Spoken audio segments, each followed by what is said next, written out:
But my honourable friend had a different idea. She spoke to, as you do, the sister of Cristiano Ronaldo.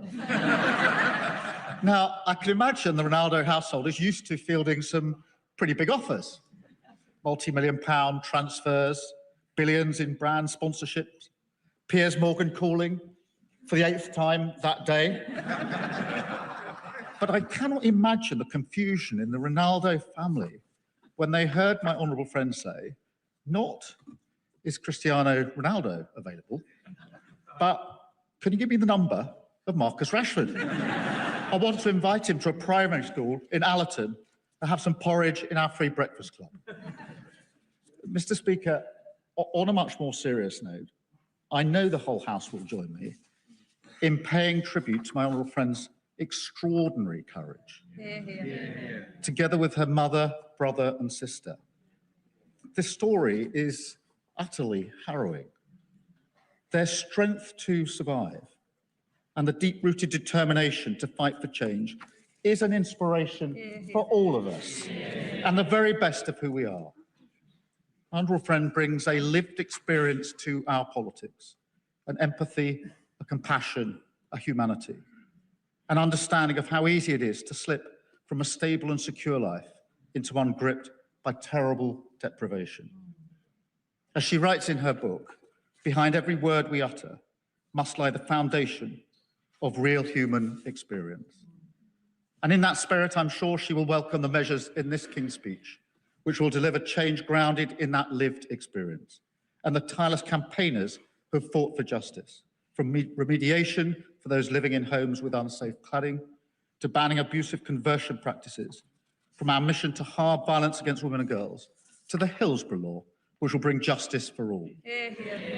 As she says so powerfully, equality, fairness and justice must belong to all of us. That is the driving purpose of our party, and her speech was in the finest traditions of this House. Mr. Speaker, His Majesty's speech was also brilliantly seconded by the honourable friend, the member from Harlow. Now, we are all proud to represent our constituencies, but few of us so relentlessly name our constituency as those who represent Harlow. Members from previous parliaments will remember my honourable friend's predecessor, Robert Halfon, who seemed to get Harlow into pretty well all of his contributions. Well, my honourable friend will not be outdone. He has inherited the great Harlow shoehorn, and indeed, he's already recognised across this House as a one-man tourist board. And I have to thank the member for Huntingdon, caught in Hansard, referring to my honourable friend as the trade envoy to Harlow. A rare example of a good idea from the opposition. Because no matter the debate, my honourable friend will find the local connection, from championing the role of Harlow College in climate change to praising the invention of fibre optic cables in Harlow, and telling us how Harlow doubled for Paris during an episode of The Crown. Mr. Speaker, I remember very clearly my honourable friend saying to me that wherever he goes in the world, he is always thinking about Harlow. Mr. Speaker, he's quite right. And can I congratulate him on his amazing fundraising at this year's London Marathon, as has been mentioned. I do understand his disappointment at being overtaken by the right honourable member for Basildon and Billericay. All I can say is there is no shame in losing to someone whose training was so extensive that involved running all the way from northwest Durham to Billericay.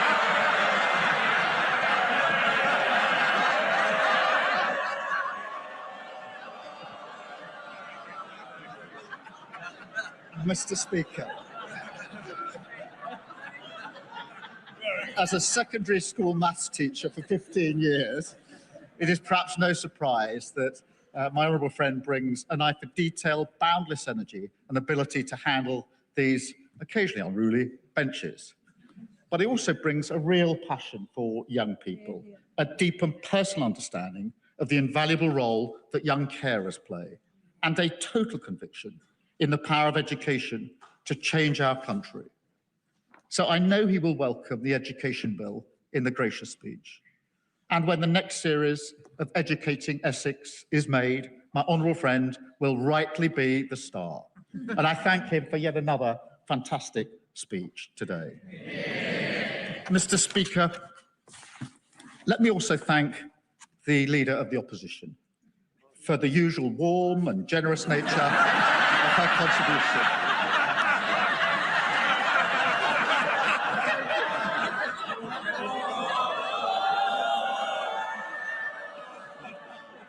In difficult days, her input is always a ray of sunshine. I particularly getting tips from her on how to win friends. This is from the person, Mr. Speaker, who previously called us orcs and goons. But, Mr. Speaker, I am a gooner, and so, as usual, she is less than half right. But we do have one thing in common. Our parties both had tough results in the local elections last week. The difference is she hasn't noticed. And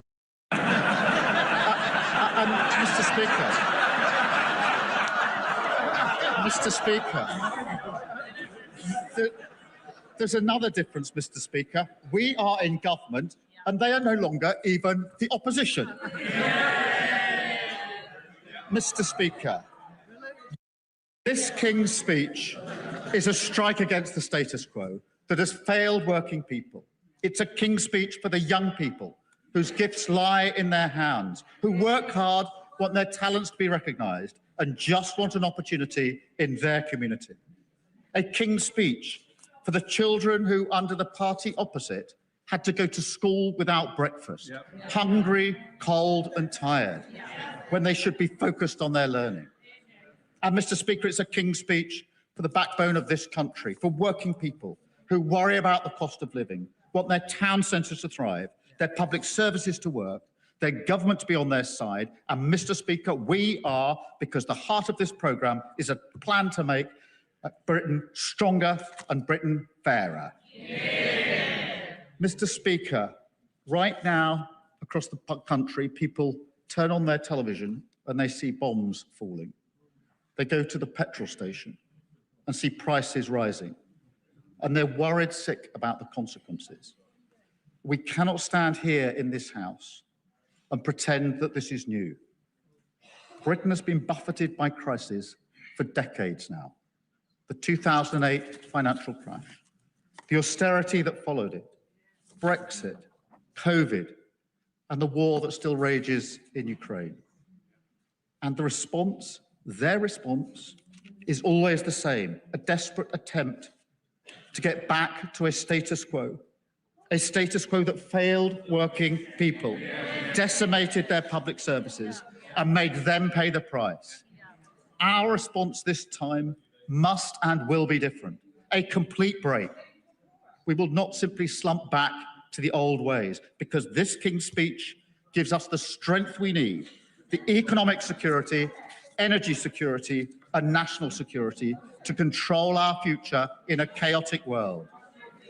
It is an agenda of radical reform across our major public services, an urgent activist Labour government that tilts power back to workers, renters, and the less fortunate, gives voice to the working class and to all those that the status quo has repeatedly ignored and dismissed, in favour of a Britain where everyone, whatever their background, can go as far as their talent and effort takes them, where people have a pride in where they live and hope in what lies ahead.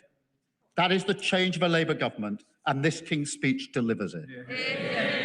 Mr. Speaker, we will deliver on economic security. And let me be clear, as the conflict in Iran unfolds, we are in a better position because of the action that my right honourable friend, the Chancellor, took last year, getting inflation down, borrowing down, and mortgage costs down. And that's why we've been able to cap energy bills, raise the living wage, strengthen workers' rights, and end the shameful two-child benefit limit, lifting 500,000 children out of poverty. And, Mr. Speaker, faced with challenges, we don't retreat from our Labour values. We use them as our compass. Strength through fairness, so we will keep supporting those who need it most, including by creating a new national programme to redistribute surplus food so that no one in this country needs to go hungry because of the conflict overseas. We also need to strengthen our sovereign capabilities, because the days when this country turns its back on our critical industries, they are over. And we've seen that, Mr. Speaker, with British Steel, and we will see it with new legislation to clean up our waterways, a failure in the water industry that has been going on for decades. It is a disgrace, and this Labour government will tackle it. And, Mr. Speaker, we will take that moral urgency to every part of our nation, with bills to increase the pace of change in our NHS, in law enforcement, in controlling our borders and more. Because whilst immigration is down, we need to do more. Whilst violent crime is down, it needs to be lower. Whilst NHS waiting lists are down, we must go further. A rewiring of the state so that the working people of this country feel that it serves their interests. And, Mr. Speaker, we will also build in this country sovereign power in the industries of the future that will give us greater control in a world being reshaped by artificial intelligence. We will tear down the barriers to growth on planning, on faster infrastructure development, on business regulation, helping our great businesses, large and small. And, Mr. Speaker, we will, as a defining act of this government, rebuild our relationship with Europe. Britain back at the heart of a stronger Europe. That is good for growth. It will reduce the cost of living and strengthen our security. There is no good reason to oppose it.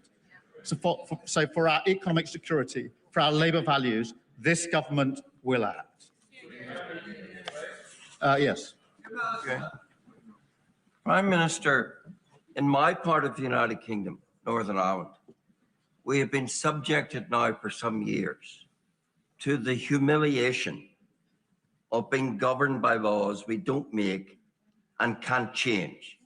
And yet you, Prime Minister, now seem to want to impose that same denial of democracy in the whole United Kingdom by becoming a subservient rule taker from a foreign parliament. How is that in the interest of democracy?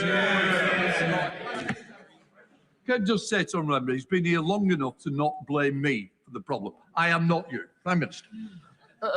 Mr. Speaker, I thank him for his intervention. I'm very well aware of the tensions in Northern Ireland, the issues that have to be dealt with in relation to relations with the EU. But we have to face the fact that promises were made about Brexit, which were not true, which haven't borne fruit. It is in our economic interests, our national interest and defence interests to be closer to Europe. Of course, we will navigate carefully, taking on board the issues in Northern Ireland, as he would expect. But it is in our interest to be closer to the EU. That is what we are doing, and we will go further. Mr. Speaker, this moment also demands even greater radicalism on energy security.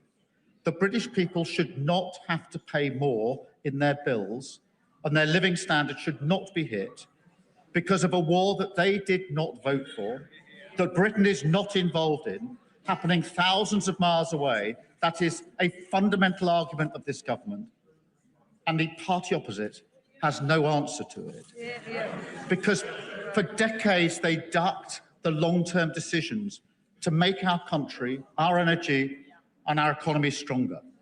So we are going to take control. We are going to declare Britain's energy independence. That does not mean, and it will not mean, that we turn off the taps in the North Sea. Oil and gas will be part of the mix for decades. But we have to move so much faster on clean energy, a whole society effort, everyone playing their part as we take control of our energy security. And, Mr. Speaker, I will.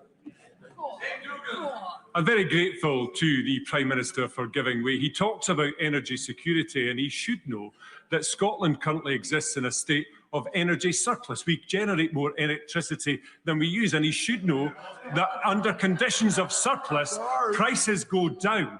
But in Scotland, because we have to be stuck in the GB energy market, we pay for the scarcity of energy in England, but not just to the equal, to the detriment, higher prices for energy in Scotland. Can he explain why that dysfunction exists and what's in this King's speech to fix it? Well, what's in this King's speech to fix it is moving faster to our energy independence. That is the way that we get off the international markets. That is the way that we take control and reduce bills for people across the country. Mr. Speaker, we will, of course, also strengthen our country's defence security. That starts with the fundamentals and a recognition that it is not in the interests of this country to rush into a war without any thought of the consequences.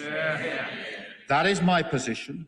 That has always been my position, regardless of the pressure. A test of judgment which some in this House have failed. It continues, Mr. Speaker, with our commitment to NATO, the most successful defensive alliance in history. A proud achievement of this party that others would throw away. Today, faced with even greater threats, we need to strengthen NATO. We need to invest in our defence capabilities, and we need to strengthen the European element of NATO, because this nation is stronger when it stands with others, not just in word, but in deed. We are prepared to lead from the front, to bring nations together in this moment of danger, to support Ukraine, including through the coalition of the willing, and to act with our allies to reassure shipping in the Strait of Hormuz. Because, Mr. Speaker, we're not merely content to manage the fallout of the Iran crisis. Instead, we're building an international effort to solve it and end the economic harm. And of course, Mr. Speaker, standing up for the defence and security of the United Kingdom depends on one thing above all else: ending 14 years of Tory defence austerity, with the biggest sustained investment since the Cold War. And we will go further with the measures outlined in the King's speech, with our upcoming defence investment plan. And, Mr. Speaker, we will develop the capabilities our nation needs. We will also deepen our partnerships to fire up our industries and make sure that British skill, British pride and British resolve are converted into British jobs in a stronger, fairer Britain. Yes, I will. For the Prime Minister for giving way. He's used a lot of words about the Defence Investment Plan, which was, I think, due in the autumn of last year. So when's he going to sign it? Yeah, I'll take no lectures from the party opposite. They hollowed out defence spend. Defence spend was 2.5% when they came into power, 2.3% when they left power. The investment plan is being finalised and will be published soon. But, Mr. Speaker, the strength is the foundation. That's the way we maintain our control, even in the storms of blood. I won't give way. I mean, the Prime Minister quite rightly prioritised the defence of the country. We have depended for decades on the courage, honour and loyalty of our soldiers. They, of course, some of our best units are now losing soldiers because this government is undermining them and allowing them to be prosecuted and persecuted for alleged crimes that were not carried out decades ago in the Northern Ireland Bill. Mr. Speaker, he knows very well that the provisions in Northern Ireland are intended to strike the right balance between what needs to be done and protecting our veterans. We are, of course, proud of all those that have served and do serve our country, but the legislation that was put forward by the last government was struck down, leaving no protection whatsoever. Because, Mr. Speaker, I'll make some progress. The way we change our country, rather than make our progress.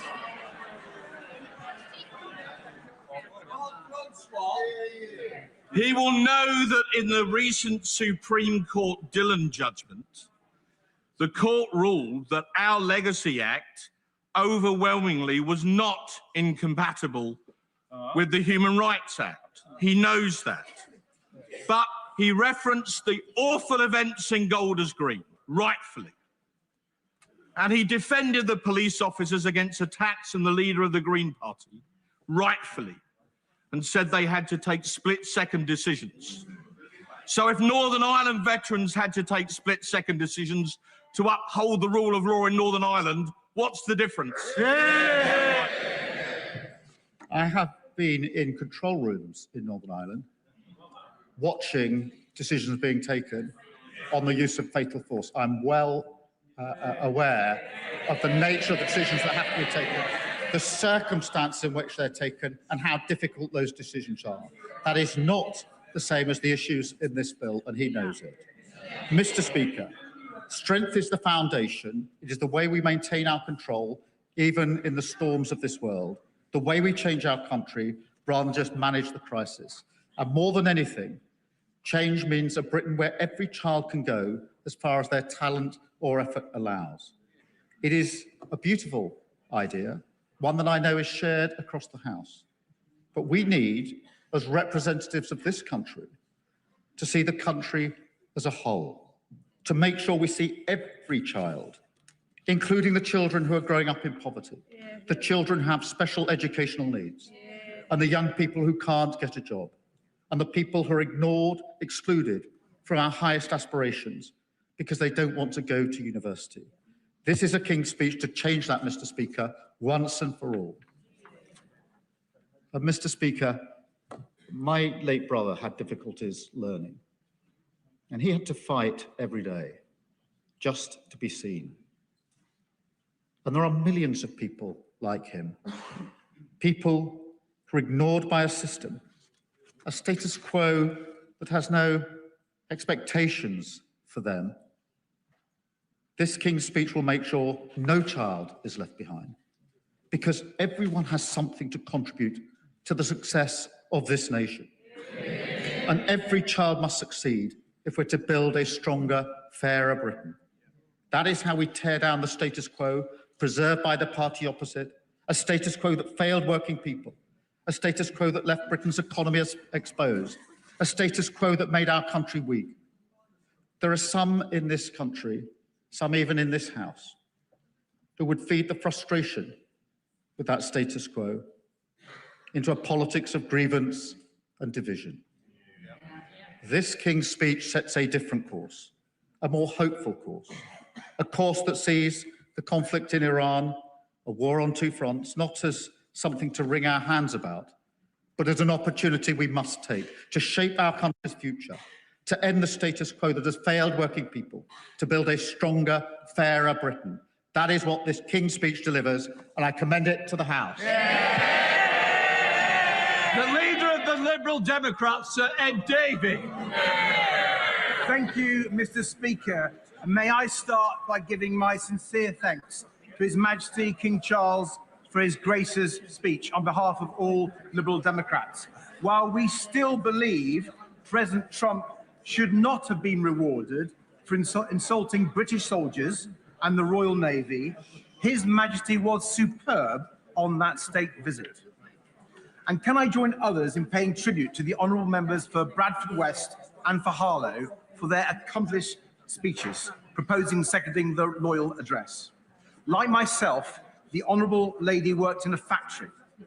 For her, it was crisps. For me, it was pork pies. If we throw in the Honourable Member for the Isle of Wight West, who worked in the soft drinks industry, together we are a meal deal. But may I say, she is the real McCoy. The Honourable Member for Bradford West has already had an extraordinary life and career, talking from first-hand experience about how violence against women and homelessness touches millions of people. And we are in her debt for that and for her bravery and courage. Can I also congratulate the Honourable Member for Harlow for his speech? I hear he recently ran the London Marathon. Now, the House might be shocked to know I have more experience with crisps than long-distance running. But I would add that it's a great pleasure to work with him on young carers and young adult carers, something we are both passionate about. And can I thank him for his leadership chairing the all-party parliamentary group. As others have mentioned, including himself, the honourable gentleman was a maths teacher for many years and no doubt had to deal with bad behaviour in the classroom. He may want to advise the Prime Minister on whether the Health Secretary should be put in detention. Mr. Speaker, there's a lot to cover in responding to this King's speech, but I want to start by addressing directly the atrocious acts of anti-Semitism British Jews are experiencing at the moment, the insecurity and fears the community now feel. Week after week, British Jews are being attacked, intimidated, and persecuted. Heaton Park Synagogue, Kenton United Synagogue, Finchley Reform Synagogue, Jewish Futures in Hendon, the Hatzola ambulances, and now the Golders Green stabbings. When I visited Marble Arch Synagogue last week, members of the Jewish community questioned whether Britain is a safe place for them, whether they must move abroad to be safe. No one should have to ask themselves this question in our country today. No one. The Independent Review of Terrorism Legislation, Jonathan Hall, is right to call these appalling levels of anti-Semitism a national security emergency. He's also right to say that existing laws must be properly enforced. That's why I welcome the government's initiative to bring forward a policing bill and urge it to ensure police and prosecutors receive the right training and support to pursue anti-Semitic crimes much more effectively. It's why we on these benches have long called for the IRGC to be prescribed as a terrorist organisation to tackle the threat that these Iranian terrorists pose to British Jews. The legislation finally confirmed today, I believe, to prescribe the IRGC must be a top and urgent priority for legislation. Mr. Yes, I have you wait. Thank you, Mr. Speaker. Can I welcome what the Prime Minister's doing in relation to IRGC, but he will be aware that some 30,000 individuals who protested in the streets of Iran are in jail. Some of those are on death row, about to be executed because of standing up for liberty and freedom. Does he feel that maybe government should, perhaps, and the Prime Minister in particular, should be taking action to try and get those people freed? Because now's the time to act. Thank you. Well, the honourable gentleman is right to mention those individuals in Iran who have been persecuted by the appalling Iranian regime, Mr. Speaker. I'm sure the Foreign Secretary will have heard that and will make as many representations as possible, though I accept this is not an easy matter given the regime in Tehran. Mr. Speaker, this is the 23rd humble address I've listened to in this House, and it's the most surreal by far. Everyone in this House and everyone in the country know this Prime Minister may soon not be in power, not in place for his own programme, not able to deliver these promises. Mr. Speaker, the votes on this King's speech ought to be interesting, a test of confidence in this government and this Prime Minister. We will be voting against this King's speech, Mr. Speaker, but how many members opposite will? By my reckoning, if every Labour MP who's called for the Prime Minister to go voted that way, this government's huge majority would be at risk. Let's see if they have the courage of their convictions.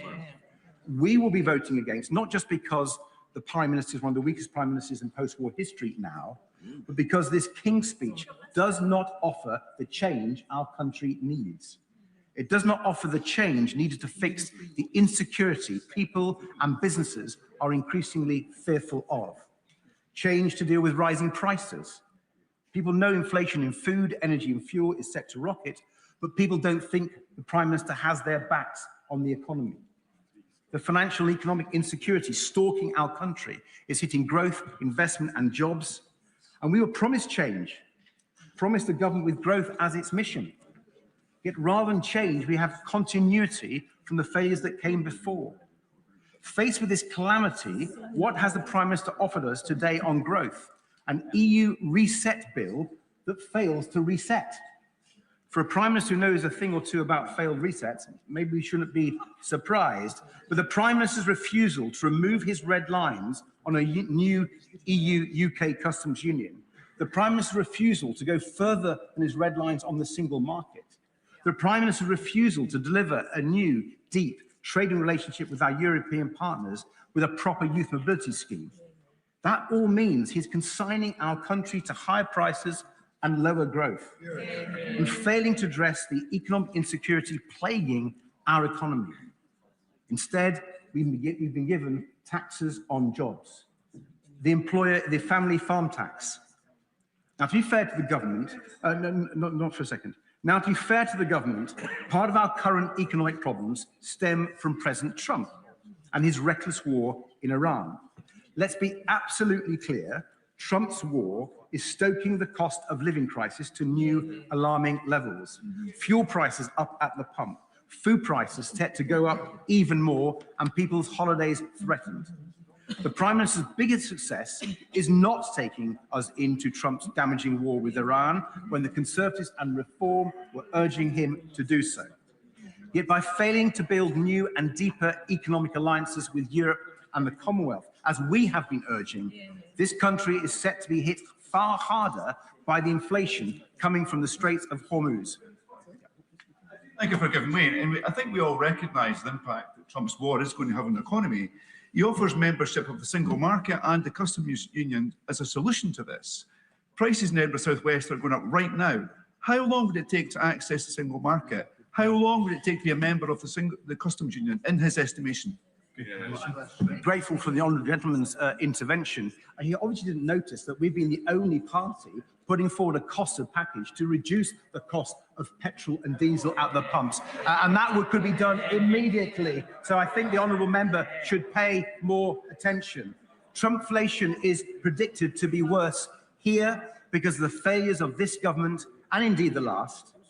And Mr. Speaker, cozying up to this White House was never going to work, and it hasn't. And I suspect history will show that the Prime Minister's approach to President Trump was one of his worst mistakes.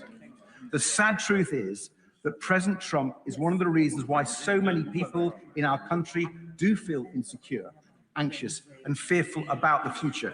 From trade tariffs to the weakening of NATO, President Trump has broken all the certainties British people and British businesses used to rely upon. Yet this government has been far too slow to realise this and to respond to this new reality. The Conservatives and Reform may not have woken up, but there's no excuse for the government. And so it's been left to us, Madam Deputy Speaker. The country can know that my party will champion new and changing international alliances so vital for the British economy and the defence of the United Kingdom. But let me try to find an area of agreement.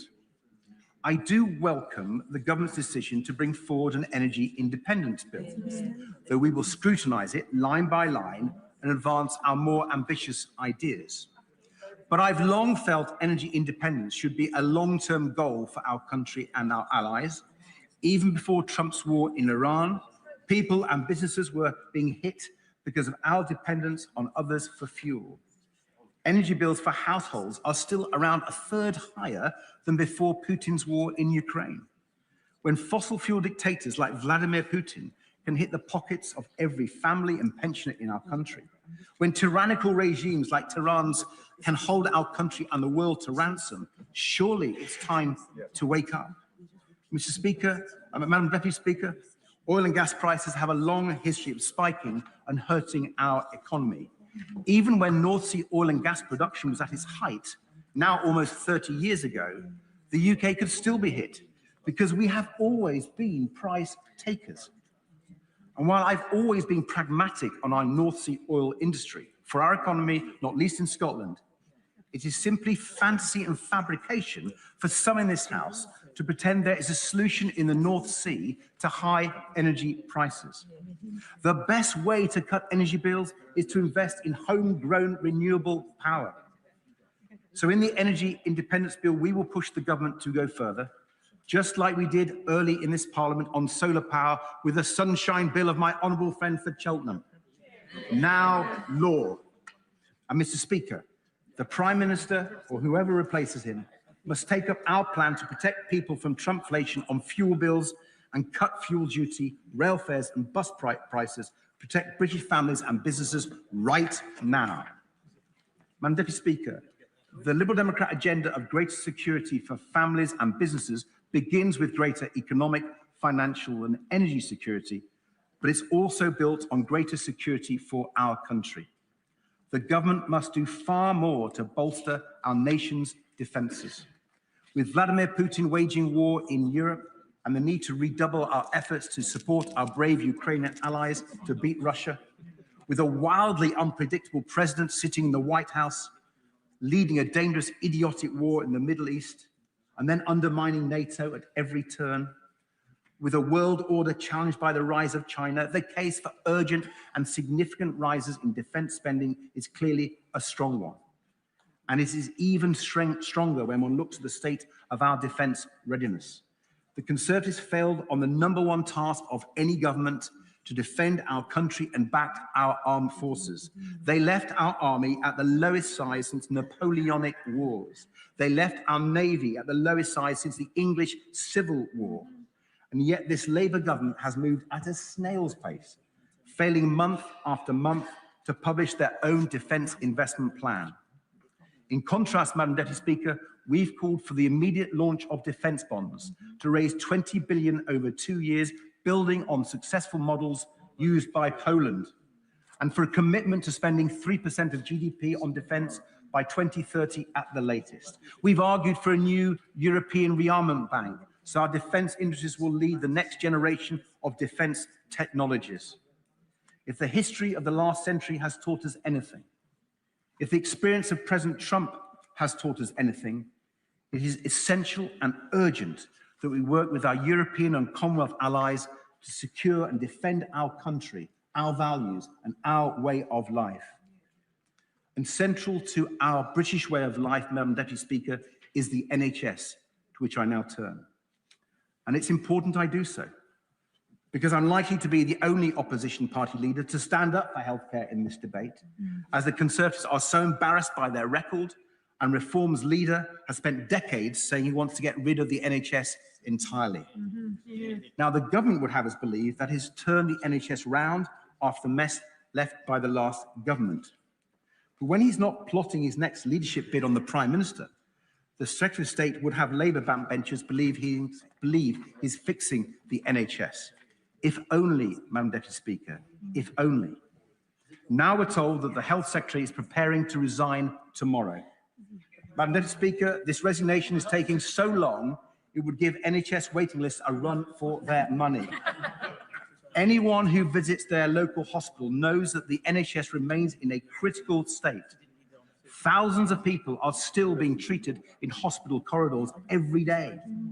We're now even seeing job adverts for people to provide care in corridors. I'll give way.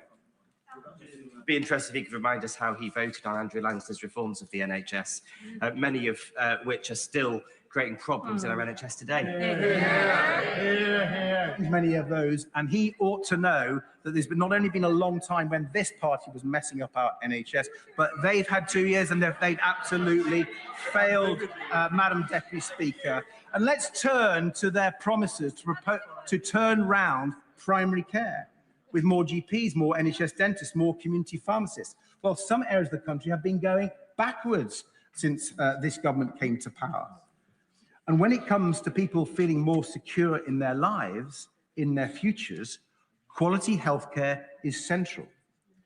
I won't list off all our policies for fixing the NHS, except one: care, social care, family care. And not for the first time, I must declare an interest. The reason I want to focus on care is because it is the central, radical, and transformational change that has to happen if we are to fix our NHS. 2 years ago, in the debate on the last humble address, I raised care with the Prime Minister as the big challenge the government had to tackle to rescue the NHS. I welcomed promises back then for cross-party working. But what's happened? Almost nothing. True, the excellent Baroness Casey has been dispatched around the country on a timetable written in the Treasury, but her report lands just before the election. So once again, nothing happens for care in this Parliament. Madam Deputy Speaker, this is a betrayal of the elderly and disabled who need better care, of their families and of the NHS. We will not let up in the fight to fix social care and to back people caring for their loved ones at home. We will put forward the changes our country needs for people to feel less insecure when facing old age and illness. And there's another aspect to our national life where insecurity has got worse and worse, and that's farming and food. British farmers are world-renowned. They are the key to ensuring everyone has high-quality and affordable food on their plates. And yet, they have been let down and forgotten time and again by the Conservatives, who undermined our food security with bad trade deals and botched funding. The last Conservative government left England as the only country in Europe where farmers aren't supported to produce food. But somehow this Labour government has managed to make things worse for farmers, not least with their terrible mess over the family farm tax. That is why we've been calling for a good food bill in this King's Speech to prioritise food security and back British farmers to produce British food. With Trump's idiotic war in Iran hitting farmers with everything from higher fertiliser costs to higher prices for red diesel, the need for our good food bill couldn't be more urgent. Coupled with our plans for a much closer trading relationship with Europe, there is a pathway to greater food security and lower food prices, and the government must seize it. Mr. Speaker, there are many ways in which our party believes the government should tackle the insecurity people across our country feel right now. From quicker, tougher action on the damage being done by social media to our young people and people's mental health, to backing the case for more community police officers to keep our communities safer, to having a fair asylum and immigration policy which is genuinely effective against irregular immigration, but welcomes people who play by the rules and contribute to our great country. From tackling the continuing scandals in our water industry to building the affordable and social housing so many families and young people desperately need, and ensuring children and families are at the heart of reform to special education needs. My honourable and right honourable colleagues will set out our approach on all these issues over the course of this debate. But I want to end by addressing the threat to our country from another source, from populist politicians and extremist parties, who sow division, who play the blame game, who make wild promises, and who are a threat to our very democracy. They are exploiting our broken political system, which both the Conservatives and Labour have failed to fix. The first past the post electoral system of winner takes all was supposed to bring stability, was supposed to provide majority government that could take the tough long-term decisions to deliver for our country on the economy, on the NHS and on defence. And we see how badly it has failed. Majority governments, yes, but with 6 prime ministers in a decade, soon probably 7, hardly stability when so many people now ask, is Britain governable? And this concentration of power undermines so much and leads to the scandals that undermine the standing of our democracy even more.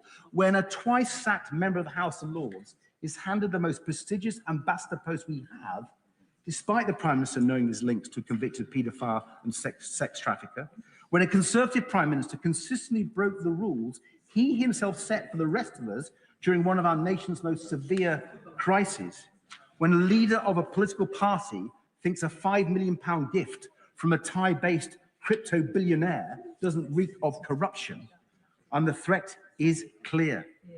A reform party who takes its orders from their American boss at Mar-a-Lago could win a majority on less than a third of the popular vote under our electoral system. Madam Deputy Speaker, we must fix our broken political system before it's too late, and this King's Speech is not up to that historic, vital task. We need a new Magna Carta to enshrine the rights of citizens, protect us now from the populist extremists threatening our country. And I give way to, who was it wanting to be? The honourable gentleman for giving way. I would point out that the results in Bradford district were some of the most unrepresentative, with Reform taking a majority of seats despite having only 23% of the popular vote there. So does he agree with me that while Reform made gains in seats, they are not what the majority of people in this country support? The figures from Bradford, and she makes the case that our party makes for electoral reform at local government and national government. I may say in my honourable friends' constituencies of Twickenham and Richmond Park, We now have every single councillor, Madam Deputy Speaker, but we don't have every single vote, and we would welcome electoral reform in our councils where we are overrepresented, and I hope her government listens to the voices of these benches. Madam Deputy Speaker, it is clear the country wants change. When the battering the two old parties received at the recent elections, it's clear they're not offering it. Worryingly, many are looking to the extremes on the left and the right, thinking that if we burn the system down, things would improve. Yet I don't believe the British people want Trump's divisive, unfair America here, even though that's reform's offer of change. And I don't believe British people want change with a reheated Corbynista agenda put forward by a Green Party which no longer offers serious action to protect our nature and our climate. So it will fall to this party, the only non-populist, non-extremist party left standing to offer the real change people crave. Our change is about building things up, not burning them down. Our change is about bringing people, communities, and our country together, not dividing and blaming people. From Europe to social care, from energy to defence, from political reform to our environment, I'm proud to lead a party that's preparing for government so our country can be changed for the better. Mr. Speaker, I should at the outset say how much I welcome the opening remarks of my right honourable friend, the Prime Minister, about anti-Semitism. Kenton Synagogue and Golders Green sit very close to my constituency. The attacks were shocking and appalling, and so I welcome the government's determination to crack down on online hatred and anti-Semitism. And I take this opportunity to commend the courage and skill of the police officers who responded.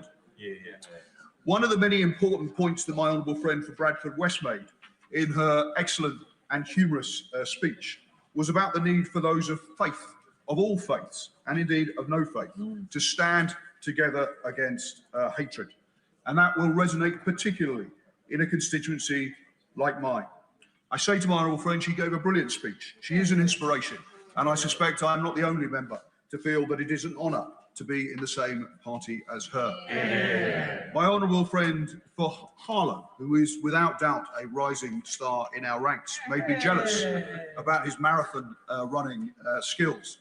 If you'll forgive me, I won't dwell on his love letter to Harlow, but I will dwell a little bit, if I may, on the shared commitment to cooperation that we both have, and hope that together and with other members of the Co-op Parliamentary Party, we will see progress on delivering solutions to the need for capital for more cooperatives to expand in our country over the time of this King's speech. Madam Deputy Speaker, the biggest challenge our country faces remains how to put more money in people's pockets, to drive up living standards, and to do so at a time of ever-increasing global tensions. It's worth remembering what the leader of the opposition is clearly trying to forget, that after 14 years of austerity, after the Conservatives and their friends in reform led us out of the world's biggest market, doing huge economic damage, our public services too are still in need of sustained investment. In that regard, I share my constituents' impatience for change. I welcome the determination in the gracious address to continue to reform the leasehold system, to make, for example, service charges more transparent, fairer, and easier to challenge. I welcome the plans to abolish NHS England, to help fund more investment in expanding GP services, and to bring down waiting lists and waiting times in hospitals such as Northwick Park, which serves my constituents. And I welcome too the overdue crackdown on late payments by big firms to small businesses. There are two long-term changes, I believe, that are key to delivering sustained higher living standards, particularly for my constituents. Firstly, to secure far better access to Europe's single market, and secondly, far better access to finance for small businesses and the financially vulnerable. On Europe, I particularly welcome the European Partnership Bill in this gracious address as the next step towards a closer relationship with Europe. With the US increasingly unreliable as an ally, and with the economic damage from Brexit ever clearer, Britain needs to prioritise negotiating a dramatically better trade, defence and security deal with the EU. The imminent deal lowering barriers to trade in food will reduce red tape and lower business costs. The decision to rejoin Erasmus and the coming deal on youth mobility are positive too. A referendum in my lifetime on whether to rejoin the EU feels inevitable. And if it does, I will be very tempted to campaign to rejoin. We are, though, a long way from such a moment. The priority with the next UK-EU summit coming up should be to reach agreement for a full renegotiation of the TCA to secure greater access to the single market, far more beneficial than mere customs union membership. The recently concluded EU-Swiss trade deal offers a helpful pointer with much more integration into the single market for more sectors of their similarly service-based economy. Further security and defence cooperation, increased business mobility, mutual recognition agreements to remove duplicate product testing and certification to make it easier for businesses to sell British goods in European markets would make a significant difference for businesses here, for our economy, and ultimately for living standards. Yes, you can. He's very kind, and I'm listening intently to his anticipation of a brighter future with a closer relationship with the EU. He even goes as far to say that he looks forward to another referendum on whether to rejoin the European Union. Does he agree with me that when you're sold an outcome on a false prospectus on a referendum, it's probably no big deal to have a rerun of that referendum so you can make an informed decision about your constitutional future? The one thing I will agree with the honourable gentleman on is that we do need a closer relationship. And it is this government that has sought to rebuild relations with Europe and is doing so increasingly effectively. On the point about the need to open up opportunities for more cooperation with Europe, I recognise that we will have to pay to access the single market more easily. But given the damage to our economy, given the higher costs, the extra bureaucracy the poorly negotiated Brexit deal brought in its wake, we should be willing to negotiate that hard bargain. The second long-term issue that I think we should focus on as necessary to deliver sustained higher living standards is around banking.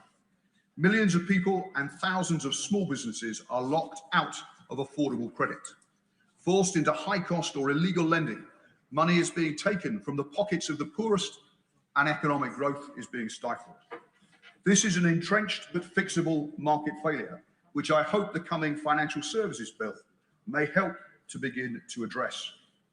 Research by the National Institute for Economic and Social Research, funded by the Treasury and the Department for Business and Trade, that was published in January, made the striking conclusion that if Britain had a network of mutual banks that had stronger direct relationships with their small business owners, that growth would be higher by between 1% and more than 2% over its first 5 years, rising to between 1.7% and 3.5% over the long term. It noted too how investment would be almost 2 to 3.5% higher in the first 5 years, rising to between 2 to almost 4.5% higher in the long run. The research, and it is academic research, which looks at the impact of mutual banks in France, state-run German regional banks, and community development finance institutions in the US, considers how much more lending would happen if we had a somewhat less centralised banking model than we have currently here in the UK. There are many suggestions for how to deliver growth currently doing the rounds, but the scale of the impact of more investment in mutual or community banks, as this serious research suggests, does beg the obvious question of what more we could achieve in this Parliament in this area, to expand the reach and scale of mutual banks, building more direct and personal relationships with more small and medium-sized businesses, offering more affordable credit options for personal customers, and a greater willingness to back hard-headed community ownership initiatives that help to restore pride in the places we live. Fair banking legislation, similar to what exists in the US, would help. Proactive efforts to help credit unions expand by employers, particularly in the public sector, through payroll deduction options would help too. The biggest banks should actively help support the expansion of community banks one or two do. But they need sustained private capital investment. Barclays, Santander and HSBC invest in CDFIs or community banks in the US, but they don't here in the UK. That should change. Let me now turn to the international situation. I welcome the government's continuing support for Ukraine, the decision to stay out of the illegal conflict with Iran, and the strong support for NATO. The situation in Gaza remains profoundly disturbing. Every child under 5 in Gaza is considered undernourished by UNICEF and other aid agencies. Almost every school has been destroyed or severely damaged, and 96% of households lack adequate access to water. Over 1 million children are facing a catastrophic humanitarian crisis, which I would suggest demands fresh and sustained UK engagement. I strongly supported the government's decision last year to recognise the state of Palestine, to protect the viability of a two-state solution and create a path towards a lasting peace for the Israeli and Palestinian people. Distant as that prospect may seem, it remains, in my view, the only path to a sustainable peace for the Palestinians and Israelis alike. The UN documented more than 1,800 settler attacks last year in the West Bank, the highest on record, clearly part of a sustained campaign to reduce the possibility of a viable Palestinian state. So action to clamp down on goods coming into the UK from illegal settlements and to further sanction violent settlers is needed. Lastly, 80 years on since the founding meeting took place just across from where this House now meets, a renewed commitment to the United Nations has never been more necessary. For all its failings, and there have been many, it remains our best route for addressing conflicts, for tackling global health threats, for promoting the rights of all, for delivering humanitarian aid, and for championing the interests of the world's most vulnerable. With our coming G20 and then our coming G7 presidency, we are in a unique position to support the current UN Secretary General as he seeks to rethink and reaffirm the UN's role for the world we're in now. I hope we'll support him in those efforts. Andrew Mitchell.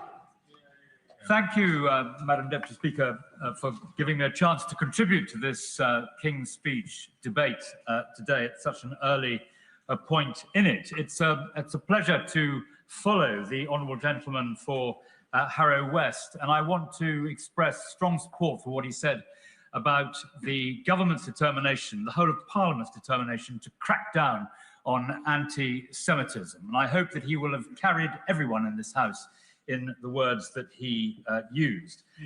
It's a great pleasure also to congratulate the honourable members for Bradford West and for Harlow on their brilliant speeches today, which entertained and amused the House.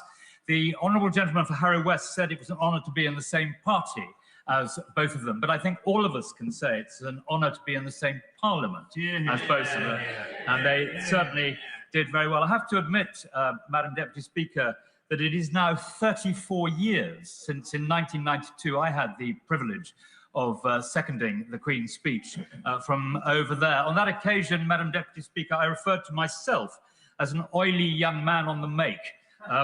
Those were the days. I was an old man. Those were the days, Madam Deputy Speaker.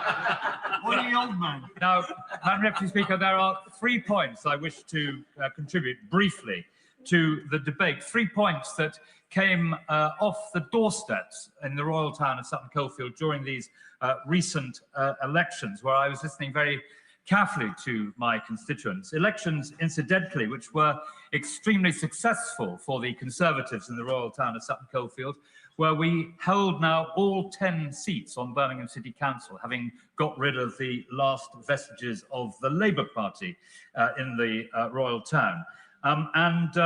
That clean sweep in the royal town of Sutton Coldfield was not echoed across the city of Birmingham, where there are now 6 significant parties represented on the council, making governance even more difficult than it was before. And I urge the Treasury bench, and in particular the Secretary of State for the Environment and Local Government, to be on red alert about what happens now in the city of Birmingham. They are, I think, going to need to give the commissioners far greater powers. There are vulnerable people old and young, who depend upon Birmingham City Council turning a page and becoming a more effective giver of good local governance. And the words of the Conservative leader of the Conservative group on the Birmingham City Council, Robert Alden, are important. He said, and I quote, "We'll try to work with people across the political spectrum to try and deliver these priorities." Now, Birmingham has languished under a profoundly inadequate Labour administration, which even the Labour Party nationally did not think was doing a proper job. And it will now require a Herculean effort of restraint and goodwill to deliver the governance the people of Birmingham are entitled to receive. This will involve, I think, also devolving more power locally. Governance is always best when it is closest to the people it seeks to serve. And certainly for the Royal Town of Sutton Coldfields Town Council, under its outstanding leader, Simon Ward, we are ready for more devolution, and we think that will make life better for local people. The second point I want to make is about defence, because I think although the words are in the King's speech, there is an awful lot more that needs to be done. And Ukraine and President Trump have ushered in a new era on defence. And thank goodness, incidentally, Madam Deputy Speaker, that the last Conservative government was so fast to realise and arm and train the Ukrainians ahead of and during the early days of the illegal invasion by Russia. And the Prime Minister complains, he may or may not have some justice in that, he complains that the armed forces have been hollowed out over many years by both parties. But it is on his watch, that these acute problems have come to pass. George Robertson, respected on both sides of this House over very many years, has made it very clear that we must now rearm, we must increase our spending on defence, and I very much hope the government will provide far more urgency than they are providing at the moment to this cause. President Trump was not the first person to complain about Europe failing to pull its weight financially in NATO, but he is the first American president to take action, and Britain needs to step up. We need to lead European NATO with France and Germany, but also with Poland and cooperation with Ukraine, whose technology has redefined modern warfare.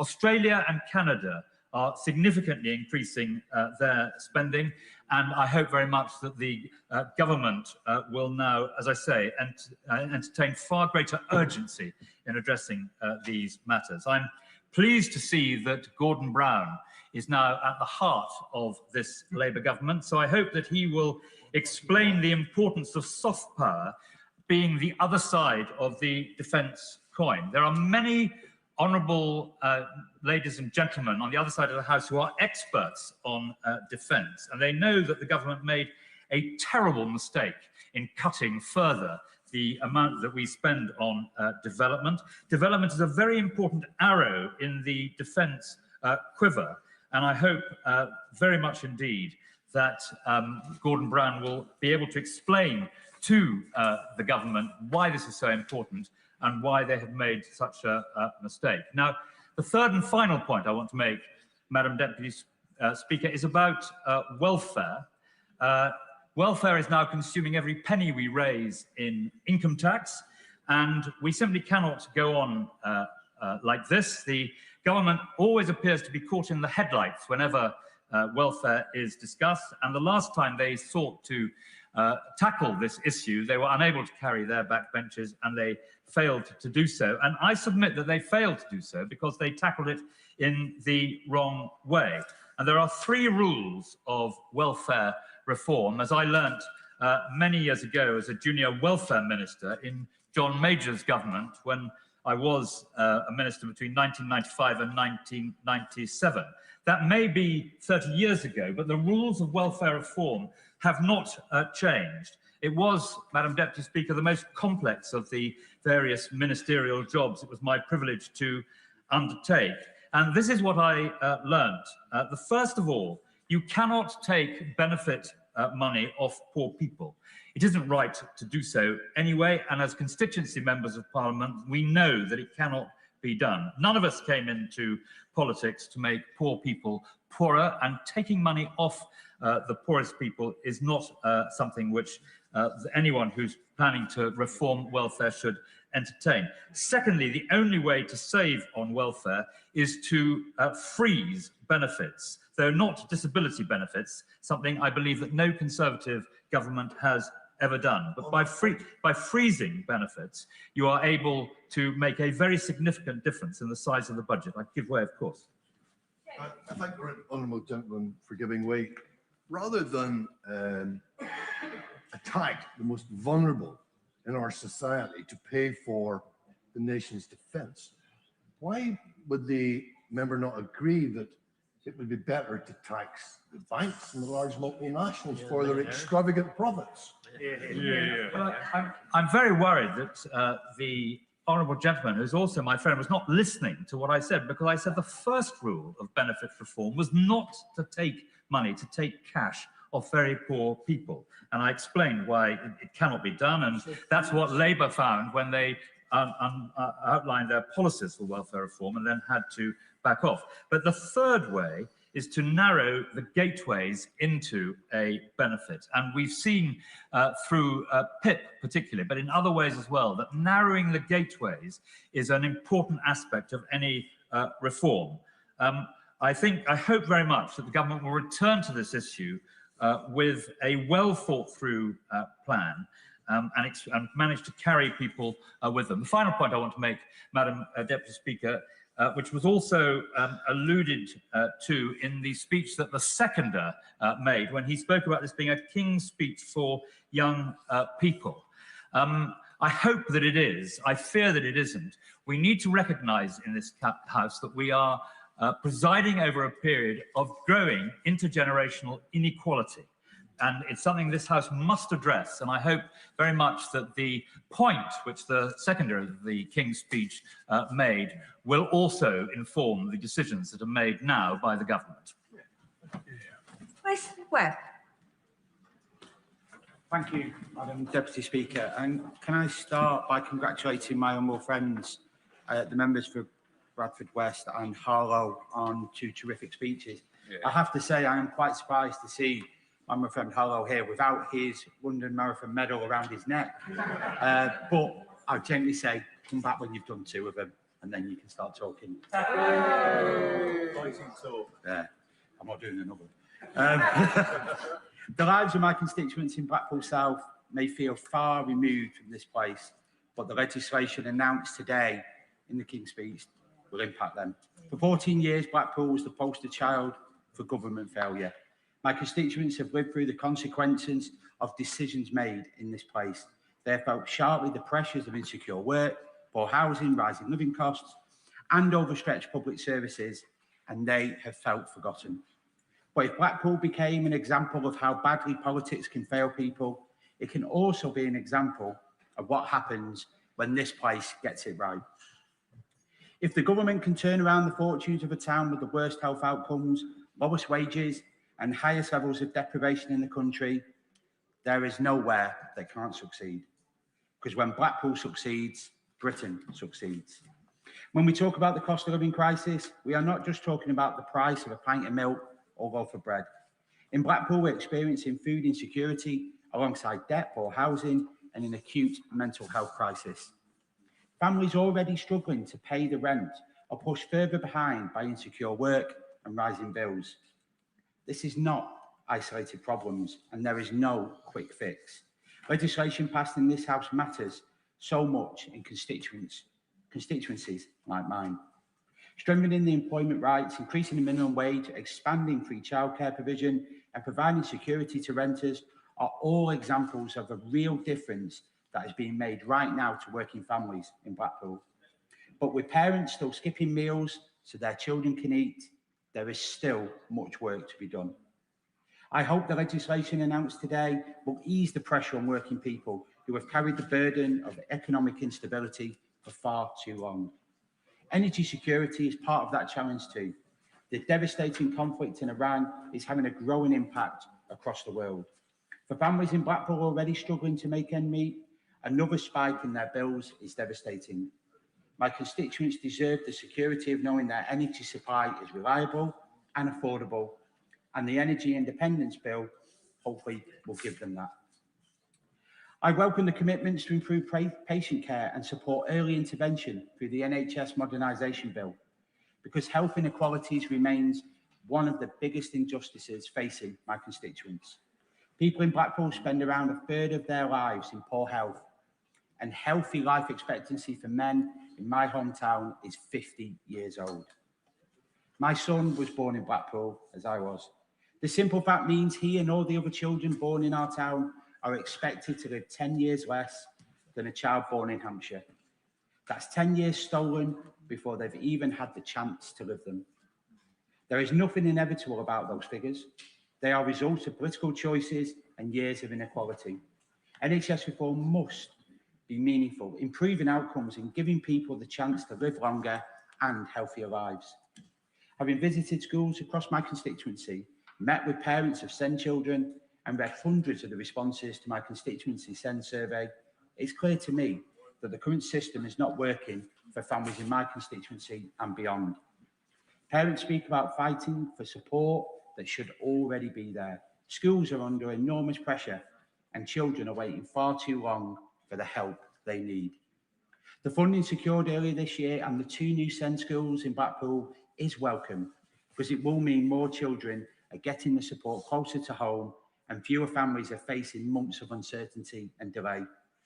But areas with the highest levels of need must receive support that reflects the reality in their area, because children growing up in Blackpool deserve the same opportunities as children growing up anywhere else in this country. As chair of the APPG for Hospitality and Tourism and the MP for a town built on tourism, I have followed discussions around the visitor levy closely. Tourism supports thousands of jobs in Blackpool. It gives young people the opportunities to join the job ladder, as it did with me selling Kiss Me Quick hats at 14. And the tourist pound reaches far beyond hotels and guest houses. It supports pubs, cafes, restaurants, theatres, attractions, and transport links across our area. Before the introduction of the overnight visitor levy bill, the concerns of the sector must be taken seriously, because additional costs and additional burdens will hit them hardest. And if we are serious about supporting British tourism, I repeat my call on the Chancellor to reduce VAT for hospitality and tourism in line with other European countries. Just under 2 years ago in this House, I stood on the benches opposite when we were in opposition and asked my first question as the MP for Blackpool South. I called on taxi licensing reform. Taxis are an essential part of Blackpool's transport network, yet the licensing scheme has failed both passengers and our local economy. We need reform so that local drivers are protected, passengers are safe, and Blackpool gets the benefit of the revenue that's created in our town, instead of leaving down the motorway at the end of each day. After a long campaign, I'm delighted that the government will be taking action that I've long campaigned for to modernise taxi and private hire laws. This bill can finally address the issue of out-of-air working, protecting public safety, and supporting local taxi revenue. Madam Deputy Speaker, in closing, this place has the power to change the direction of my seaside town story, and in doing so, change the story Britain tells about itself. So let that be the challenge for this Labour government. We want the trust of the country, then we must prove that we can rebuild places, unfortunately, the previous government too often written off. Prove that prosperity does not belong only to the wealthiest postcodes. Prove that working people, coastal towns and forgotten communities matter just as much as anywhere else in the United Kingdom. It will stand as proof that a different future is possible, fairer, more hopeful, more equal. Because, as I've said before, when Blackpool succeeds, Britain succeeds. We're grateful to catch your eye in this important King's Speech debate, and I follow other colleagues in congratulating both the members for Bradford West and Harlow on their amusing and well-informed speeches. One of the few things, Madam Deputy Speaker, this government has got right in the King's speech is the expedited bill to nationalise the Scunthorpe Steelworks to safeguard domestic steel production. That plant is costing the taxpayer £1 million a day, and therefore modernisation and future private and public investment under a government-owned company needs to be implemented. However, our economy is in a very fragile state. It's only growing by 1.3% in real terms in 25, and the OBR forecasts it will only grow by 1.4% in 2026, the lowest of any G7 country. The United Kingdom is carrying one of the highest level of borrowings in the Western world. National debt is a staggering 2.9 trillion, equivalent to 93.8% of our entire GDP, and equivalent to £102,000 per household. Even more concerning, we're expected to spend, wait for it, £111 billion on debt interest alone in servicing that debt. If this was a government department, it would be the third largest. We are heavily reliant on international markets, and our national balance sheet is highly leveraged. That leaves our economy dangerously exposed to external shocks, such as the war in Iran and the Ukraine conflict. As a result, our borrowing premium on that debt is one of the highest in the OECD. We're paying more in debt interest than Greece is today. A 1% rise in those interest rates adds 1.3 billion in costs in the first year and 12 billion by the end of the forecast period, as new expensive debt replaces older, cheaper debt. Indeed, 30-year gilts yesterday hit a 28-year high at 5.81%. That gives a clue as to what the international markets think of our economic standing.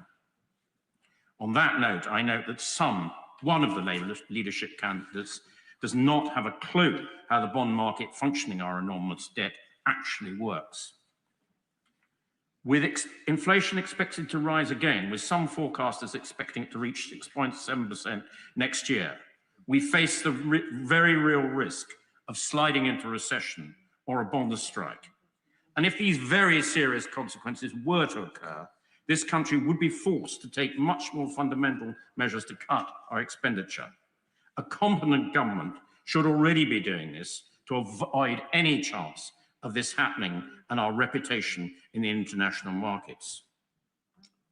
I note the government has included a bill on to reform the welfare system. 1 million people who could work but are not is causing unacceptable tax increases on the rest of the hard-working population's earnings.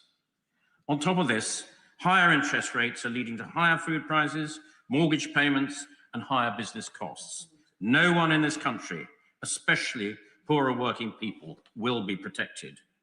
Some of the issues we are seeing today are avoidable. Current political instability is a major factor. It's not my job as an opposition MP to tell the Labour how to sort out their leadership problems.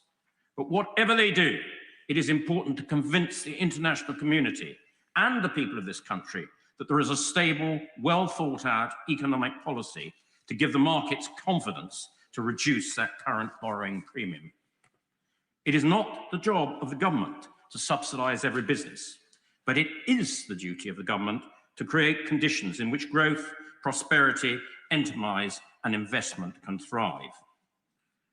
The government has introduced a bill to target youth unemployment, which is welcome, but that unemployment has risen 16% or increased by 100,000 compared to a year ago, making it very hard for youngsters now leaving university or their further education to start in their working careers. Yet, businesses, particularly in hospitality and retail, are being taxed into oblivion and not hiring as many people. Can I just do this next paragraph, and I happily give way to the Honourable Lady. In my North Cotswolds constituency, we employ 3,700 people in hospitality, and it provides 220 million to the local economy. However, higher national employers' insurance contribution, rising minimum wages, hugely increasing business rates, energy increases, exacerbated by the Employment Rights Bill, are all making it harder to make profits and stalling growth. Taxes are already at a post-war high, and there are threats to hike them further. None of this environment is encouraging businesses to hire and take on more people and reduce the current high unemployment figures. I can wait for the Honourable Lady. I'm very grateful to the Honourable Member for giving way, and I agree entirely. This, to me, is one of the most business-hostile environments. Would you agree with me that your comments about young people not getting work are actually made worse by the national insurance hikes that have seen almost now a generation being unable to be employed? Would you agree with me on that contention? I'm very grateful. Let's start the term as we mean to go on. No, you or your, because it isn't me. So Geoffrey Clifton-Brown. Lady, if I had to design a tax increase that wasn't a bigger tax on jobs than the hike in national insurance, it would be just that. And I do totally agree with her. And I think it's tragic, particularly for our young people trying to get into the world of work today. As chairman of the Public Accounts Committee, my focus is on value for money for the taxpayer and to ensure that no expenditure goes to waste. Figures published by the National Audit Financial Insights in January 2026 point a deeply worrying picture. The government now spends around 1.1 trillion of taxpayers' money across 17 departments. A department's accounts are qualified, sorry, this is getting a little technical, but just bear with me just a little bit in this section of the speech, when they do not spend their budgets as Parliament intends. The Department of Work and Pensions have had their accounts qualify for 36 years because their fraud and error rate is 3.3%, costing the taxpayer a staggering £9 billion. Overall, and this is even more staggering, the government has written off close to £7 billion this year across departments, including the MOD writing off £1.5 billion on purely cancelled debt, cancelled projects. I want to just repeat that. £7 billion has been written off this year from cancelled and wasted projects. I mean, that is staggering. The PAC has consistently recommended that each department improves its digital and AI efficiencies. We believe this should be implemented from the top down and that a chief digital and information officer should be appointed at a senior level in every department and on their arm's length bodies. This would improve efficiencies and saving.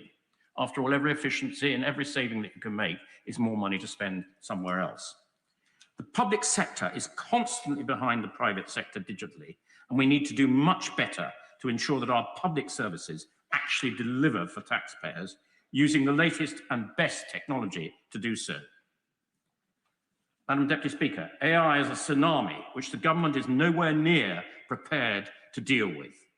Only 5%, and I don't mean this as a criticism of the civil servants, it is just as it is. Only 5% of the civil service have specific IT qualifications. Some experts say this needs to rise to 10%, which would be a massive transformation. The government announced a bill to reform the welfare system. This year alone, the Department for Work and Pensions budget is expected to reach a projected £330 billion, or around 23.7% of UK spending. This almost outweighs what we're receiving in income tax payments of £330 billion from hardworking people. Just imagine that. The total amount of income tax from hardworking people almost doesn't pay for the bill for the Department of Work and Pensions. I'm aware that the pension and benefit budgets are both ballooning. This expenditure is only due to increase as we mercifully live longer and healthier lives. But somebody else mentioned we are at risk of intergenerational unfairness. There's a risk that our children will not be able to pay off this increasing debt. Yet this government has failed to take back control of this skyrocketing budget, and instead their backbenchers refuse to support such changes costing just £5 billion. Another area the PAC will be examining closely is the cost of government compensation schemes. Over their lifetime, they're expected to exceed £102 billion. This is just under what we're paying in debt interest in any 1 year. The government, of course, has a moral obligation to compensate citizens where the state makes serious mistakes, but we must do so in a fair, proportionate, and non-litigious way. Finally, and most importantly, Madam Deputy Speaker, I want to turn to defence. The first absolute duty of any government is to ensure that our nation is properly defended. The King's speech committed to NATO and a sustained increase in defence spending. Yet the Defence Investment Plan, promised from that dispatch box in June 2025 and every month since, alongside the strategic defence review, has still not been published. And until we get that plan, we cannot see what the government's plans are for how they're going to procure all their military equipment that is needed. On that point, Happily give way to my... First of all, can I commend Honourable Dittman for his speech and what he's putting forward? Does he agree with me that one of the things that we need to be doing here within our defence here in the United Kingdom is the technology that Ukraine has in drones? Russia's under threat. They're worried about the attacks in very far into internal Russia. Does he agree that maybe we need to have a partnership with Ukraine to promote our drone technology in a way that we can be effective as they are? I'm really grateful to my honourable friend from North Antrim for making that intervention. Stratford, I do apologise. I do apologise for, if he just is a little patient, it's 2 or 3 paragraphs down. I will address precisely that point. Currently, the defence budget for 25/6 is 62.2 billion. This is a measly 18% of the welfare budget of £333 billion. The government have pledged to increase this budget by 2.6% or £9 billion by 2027 and 3% in the next parliament, which means another further increase of £14 billion. But just a second, here's the punchline at this part of the speech, but none of that new money has yet arrived. I give way to my honourable friend for giving way. Would he agree with me that the best form of defence is peace, and the overseas development aid budget, which, as my honourable friend, earlier mentioned, is a key component to achieving peace around the world through soft power, through diplomacy, and a lot of that aid is absolutely crucial for people's survival many places around the world. I welcome that intervention as someone who worked under my right honourable friend for Sutton Coldfield as a junior opposition defence spokesman. I understand the value of overseas aid, and I particularly understand the elements of it that he relates to soft power. The PAC did an inquiry the other day on the BBC World Service, and I do wish the government would fund it properly. It is a really well-respected piece of British ability to be able to project our values around the world, and it's very sad when the Chinese and the Russians come in as soon as we make cuts there. So I do welcome that intervention. At a time of increasing uncertain and bellicose world, our MOD budget is in crisis, resulting in a significant number of procurement projects being put on hold. These delays will have significant cost implications, so that when and if the extra money does arrive, and that money will buy less and less equipment. Having been to Ukraine earlier this year, it is clear that we need more and more rockets, drones, interceptors, unmanned vehicles, and investment in space. Instead, some of the proposed equipments are designed for yesterday's wars, and it will remain to be seen whether the MOD will be agile enough to make those substitutions in future procurement. My honourable friend says pretty obvious. It may be pretty obvious to some, but it's not to others. To govern is to make difficult choices. In short, the government is spending more than the country can afford, funded by ever-increasing amount of debts. If we are serious about protecting our nation in an increasingly uncertain world, we must also be serious about the strength of our economy. This means bringing our unaffordable welfare bill under control, creating a stronger environment for growth, eliminating billions of pounds in waste, some of which I have identified in this speech, but if time had allowed, I could have identified billions more, and reforming how government works in the rapid rollout of digital reform. The civil service must be reorientated around productivity and efficiency, and only with stronger, leaner, and more resilient economy can we fund our defences, secure our future, and meet the challenges ahead. Thank you, Madam Deputy Speaker, and I congratulate His Majesty on delivering the humble address, and also the member for North Cotswold. And I concur with him that investing 0.7% in international development aid will bring greater stability and increase our ability to secure greater diplomacy as well as developments. And I do think we should put such focus. And may I also thank him for the work he does on the Public Accounts Committee. The intersection of crisis bearing down on our planet, our nation and our communities demands a bold response in this parliamentary session. I recognise the current bind, but as we move into the next chapter of Labour's story, there is one consideration I want government to take through this legislative programme: how we bring our communities, our country and our fractious planet together. Such vision and policy must be the thread that gathers and inspires us. Against the backdrop of fast-paced change, this planet is breaking. The grotesque inequalities, climate degradation and conflict are driving people apart. At home, we've had 14 years of austerity where the harder you work, the tougher it gets. It is why I have called for a new economic orthodoxy, as neoliberalism preys on the working class and exploits all who want to get on as much as those who can't. As people have fleeced the energy giants and water bosses' profit, despite putting carbon in our air and sewage in our rivers, like the Ouse in York, the second worst in the country. The clean water bill must pull this service back into public hands and public accountability. I'm happy to give way. Call for taking water back into public ownership. Would you also agree with me that in setting the share price that we buy it back with, we should take account of the cost of pollution, of the money that's being paid to distant shareholders with no investment or interest in this country, and the inconvenience to so many of our residents by constant water leaks and waste of water? They should pay the price of it, not our constituents. I do agree. It's a daylight robbery, and people shouldn't be profiting out of our natural resources, let alone seeing the levels of pollution that we are in our rivers, which should be pure and clean. I have a sewer running through the middle of my city, and it is not acceptable.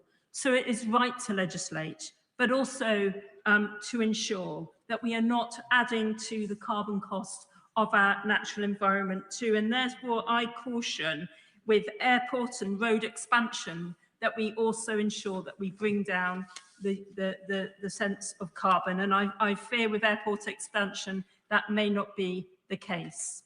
The leaseholder and commonhold bill and freezing ground rent is welcome, but as developers extract all they can, people paying extortionate rents and management costs, we need to see good quality housing as a right and rethink the model. Cooperative housing, as I've witnessed in my own constituency, is a powerful antidote and one worth investing in, alongside a new generation of council-built housing for the common good. The system is rigged against ordinary people, as it was 126 years ago when trade unions came together to form the Labour Party. It is our duty in this Parliament to once again set the ambition to drive the transformation for our communities, address the grotesque inequalities that drive people apart, and rewire the system to bring us together. It is our purpose, as the unions fought for common terms and better pay, Labour passed Reimagined, where everyone can get on, a welfare state for those in need, and an NHS where Bevan encapsulated the Duke and the Dustman as equals. Yet to not understand a collective, cohesive society pulls all of this at risk as parties opposite seek to exploit opportunity and people, sell off our common assets and sow division. It is why Labour has an immense obligation to be bold and ambitious, not for those who take all they can, but for those who serve, who work, who play their part, and to take away the stigma and barriers for those who can't. For this, I implore government to maintain the rights of those with indefinite leave to remain as new communities work alongside established communities. And when it comes to restraining traumatised children, as the government are consulting on, I simply warn government, don't. I will not support. All children must be treated with dignity, nothing less. I'm happy to give way. My honourable friend for giving way. In regards indefinite leave to remain, on the journey down from my constituency today, I spoke to the private hire driver who is on a visa that requires a renewal every 2.5 years, and he has to do that 4 times before he's eligible. He's not really complaining about that, but when his visa is up for renewal and he sends his documents away, the council will not accept, he won't allow him to continue working while the visa is being processed. Would my honourable friend agree with me that that should be looked at and there shouldn't be any unintended consequences from this process? Yeah, and the honourable members put that well and truly on the record. We need to reform the system. It is really prejudiced against so many people that are working hard within our society, and therefore we mustn't see these increases either in the indefinite leave to remain, because our word should be our bond and we should honour the agreements we make. So this brings me to the ambition that these benches have for reforming the SEND system. We need an inclusive approach so every child finds their place and reaches their level. More inclusion means rewiring the culture to be therapeutic and trauma-informed, new pedagogies to map out the learning styles onto the learning of the children, and to end the harsh discipline and single channel of exam-based assessments. Instead, we must include children and bring out their best. But as we move forward, I urge Treasury to invest the funding needed to help raise this and future generations well. From 1001 critical days supporting parents and babies with the right foundations, to ensuring that the wraparound support that teachers, health professionals and support staff need to ensure our SEND system is fixed once and for all, because such investment will show its benefit in years to come. And as we support our young people into work, we must recognise that the state neglect under the last government caused such harm. We must be compassionate and work with, not against, our young people as they struggle to navigate their way to transition into independence and work. Society brought together and our communities brought together. Our centralised system is failing decisions made far from the realities of the regions and nations, building a sense of remote dystopia, not in touch with the daily challenges experienced as the cost of living weighs heavy while others live their profligate lives. Today, we need a radical devolution of power, finance and opportunity to help people see themselves with agency and purpose, recognising the diversity of all our communities and yet the common bond of us all. It will not be found in the idealisms of some, nor the toxic divisions of the right, which, believe me, will set community against community, while its crypto-backed leaders sow chaos and division, ripping up our NHS, our welfare state, and our incredible inheritance, which has glued our society together through generations. This humble address has so much to celebrate, and I will sow in the voices of my community in York as we progress.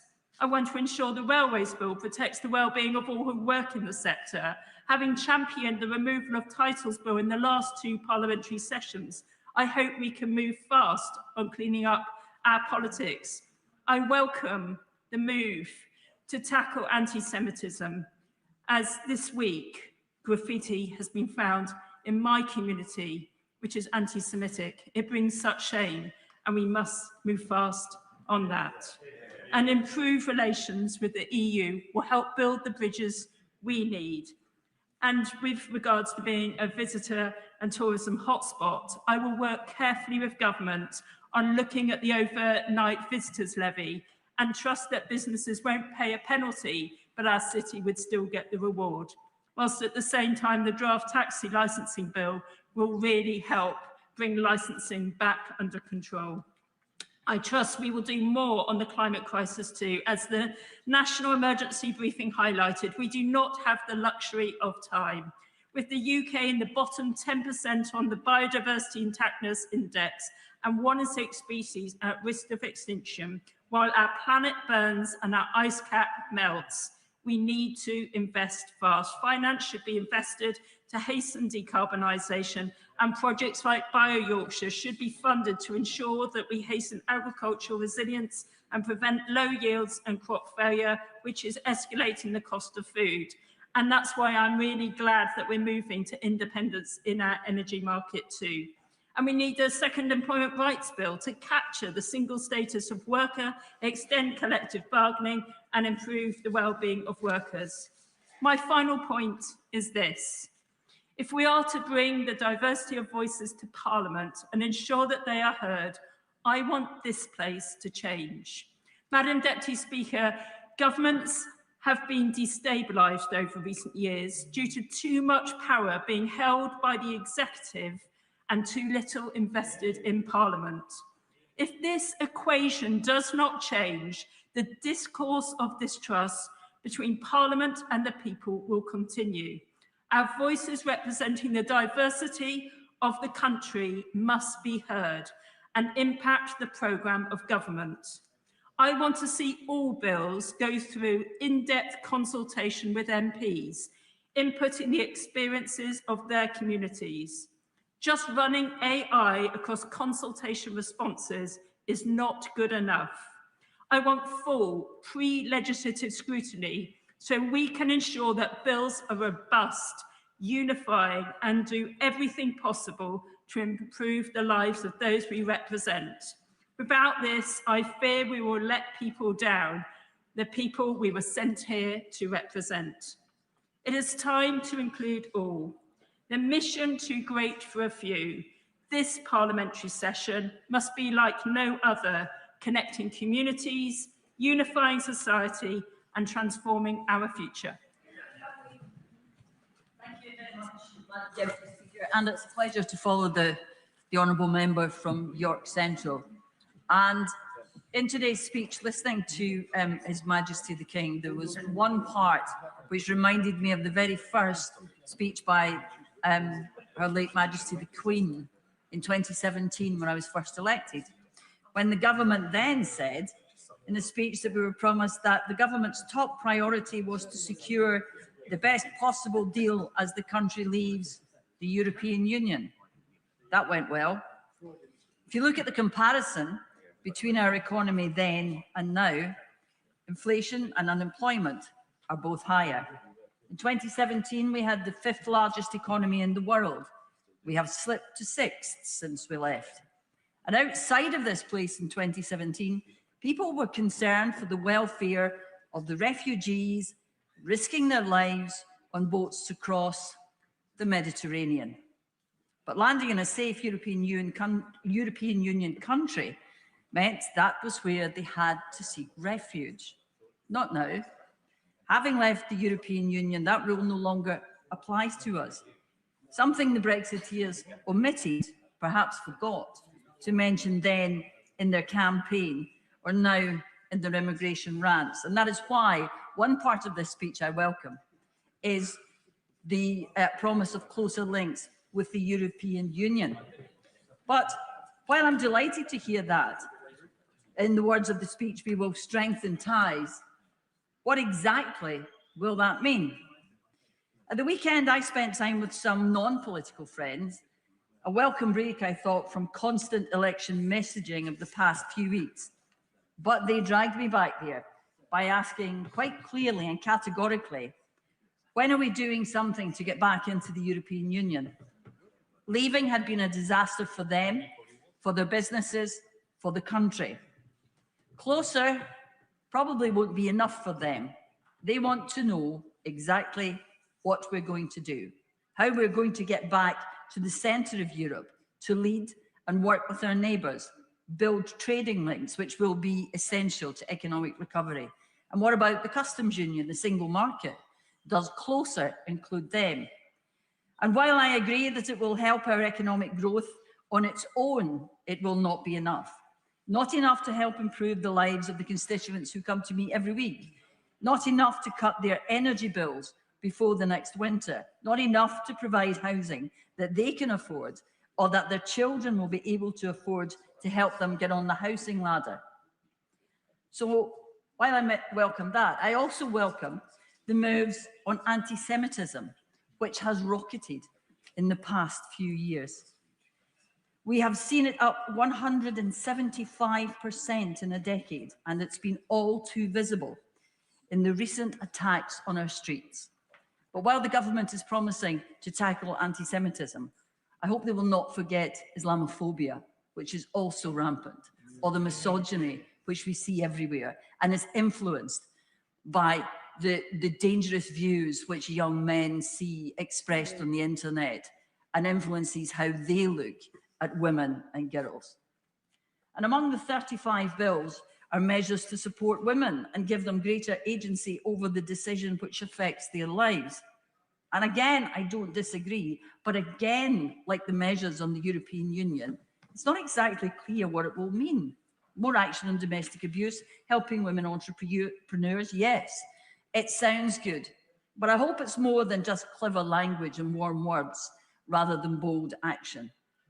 Over the past 2 months, on almost every doorstep I visited, the theme of the conversation was exactly the same: change. Change people wanted, change people voted for 2 years ago, but change they don't feel they're seeing yet.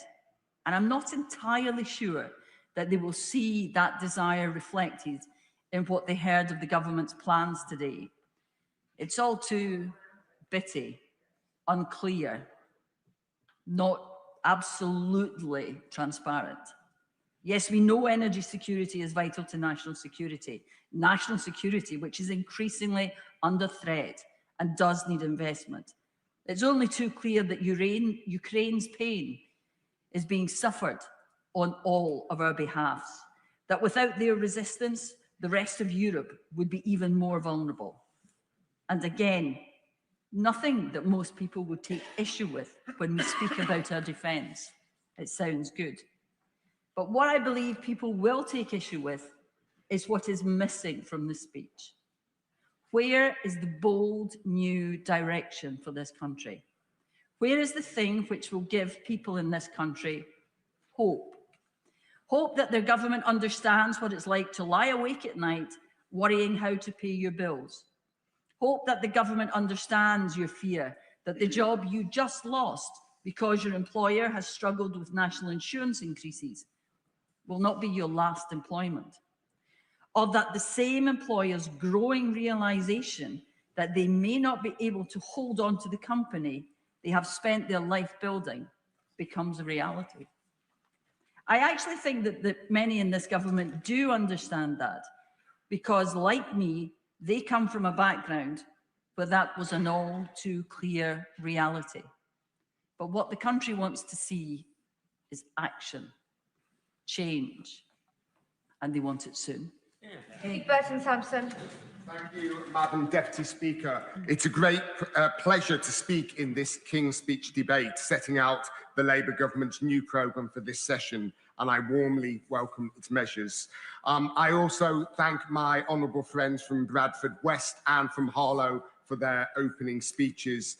My honourable friend from Bradford West really showed how she had overcome adversity and also took head-on some of the challenges that people who look like me and her in today's society face. And of course, there's no greater a champion for their community than my honourable friend, my Essex friend for Harlow, who he just lives, breathes and is Harlow. And I thank him for all the work he does in his community. This Labour government has already achieved so much, handing back power to local leaders, supporting local regeneration and growth plans, and taking the pivotal step of a new deal for working people. This government's also put in place the biggest change to renters' rights for 40 years, which was particularly welcomed in my constituency of Southend West and Lee, directly giving greater housing security to the 8,938 renters.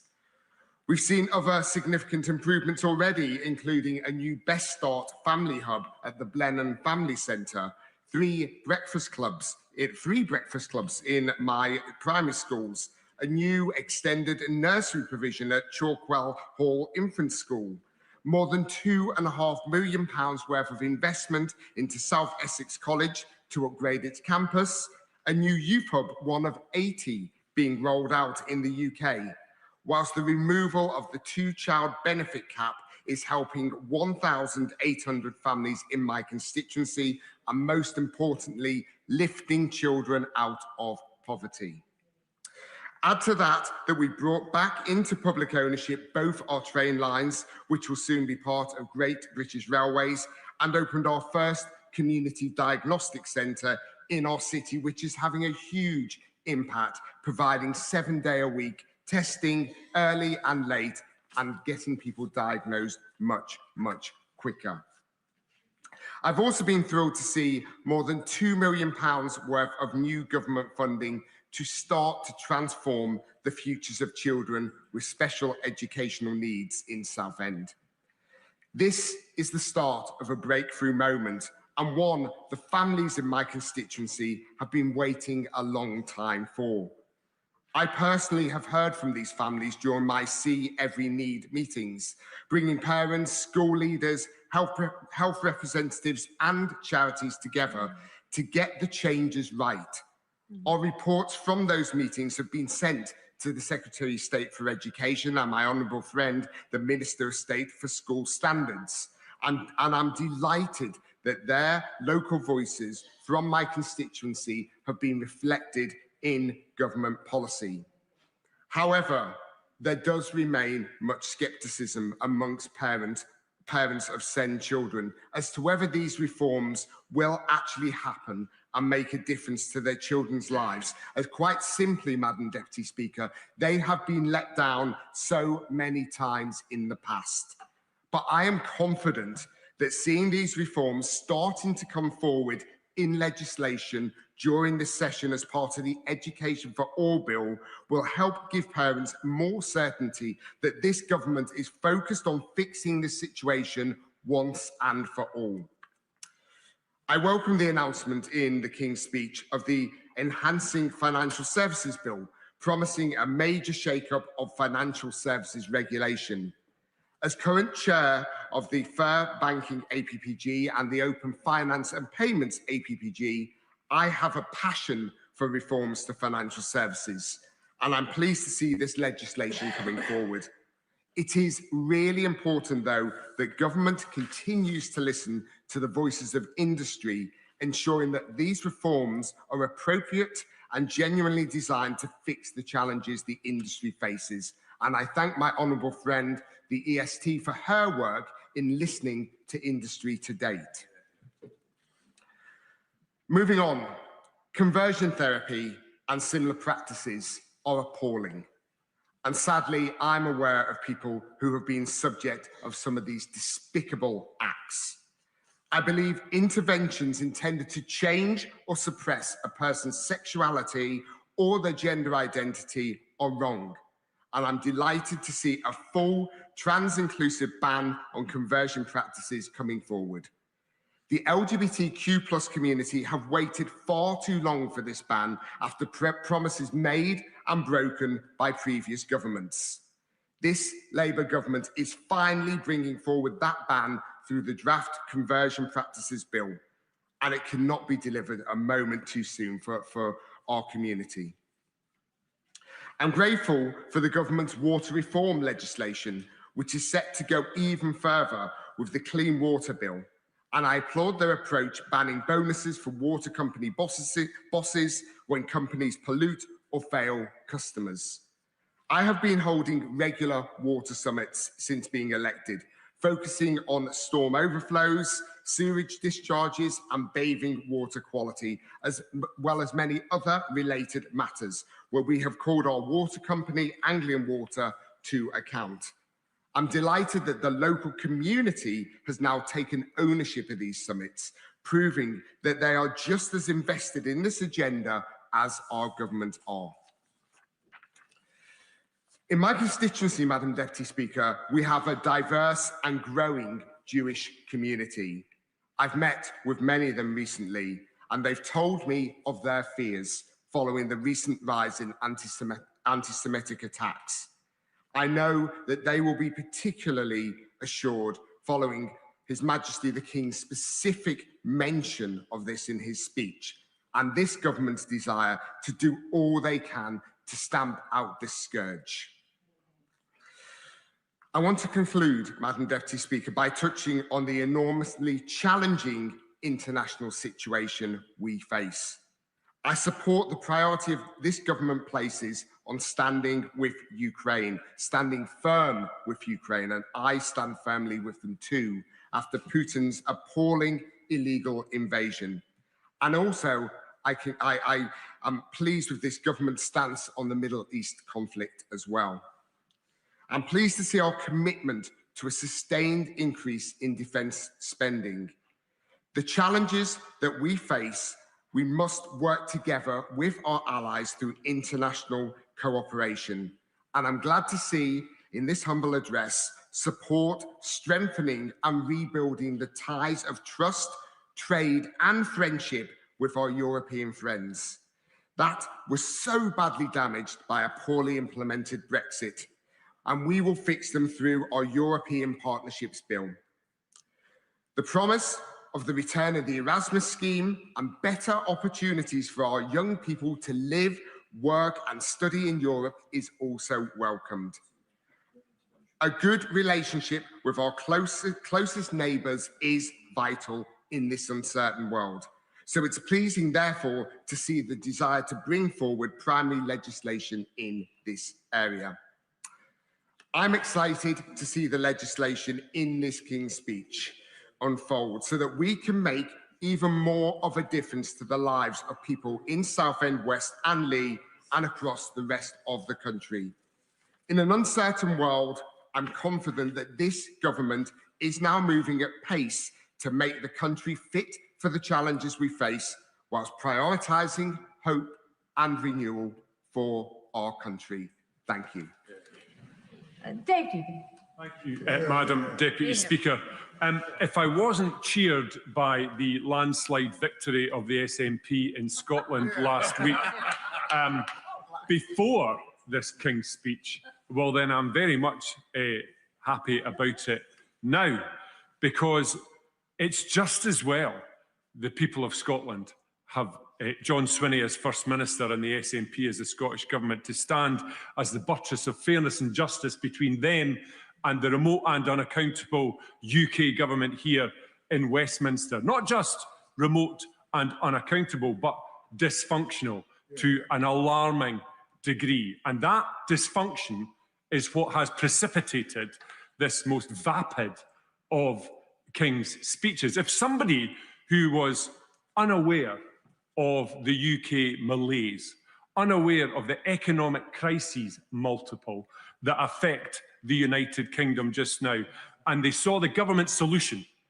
in the form of this King's Speech, they would be unable to identify what the problem with the UK was from this King's Speech. And that speaks to an obscurity of purpose. Government should have a clarity of purpose. See also the SNP Scottish Government in Edinburgh. But this government hasn't got a clue. They're so busy bickering with one another, arguing with each faction about who gets the next shotty at being the Prime Minister, they can't focus on the problems ailing the people up and down these islands. And these problems are profound. Profound problems of being able to pay your energy bill, whether you're going to have a job this month or next month or the month after that. That crushing concern of everything, not just you're worried about this, you're worried about that. People now are terrified about the washing machine breaking down or the car getting a puncture, because they are so hard up. So the margin of economic resilience in people's homes under this Labour government has been eroded to a translucent wafer. There is nothing between the wolf and the bank account after less than 2 years of this Labour government. And I don't understand why that could be. I'm a political bore. I understand these things. I thought I did until I saw this. They've got a majority that would choke a horse. They've been preparing for government for 14 years. And yet they come in and you think, it's like they just landed here and were started, and they even said as much. They were like, well, we didn't know the state of the books. Well, if they never knew the state of the books, they were the only people that never knew the state of the books. And yet they had the temerity to come in and take power and make it even worse. The reason Labour were elected, they convinced themselves, they kid themselves, because they really know it. They tell themselves, oh, it was our manifesto, we have a mandate. We've got a mandate. There was no mandate for this guddle. Nothing in what's happened over the last 22 months was backed up by a mandate. They were elected in, ushered in with that colossal majority for one reason alone, and that reason was that they weren't the Tories, and it's a two-party system in this place, or rather it was. That's the reason they're here. I'll give way, of course. Thank you for giving way. Would the honourable gentleman be able to explain to this House what the government in Scotland has done over the last 20 years to generate the economic growth that he talks about here? So,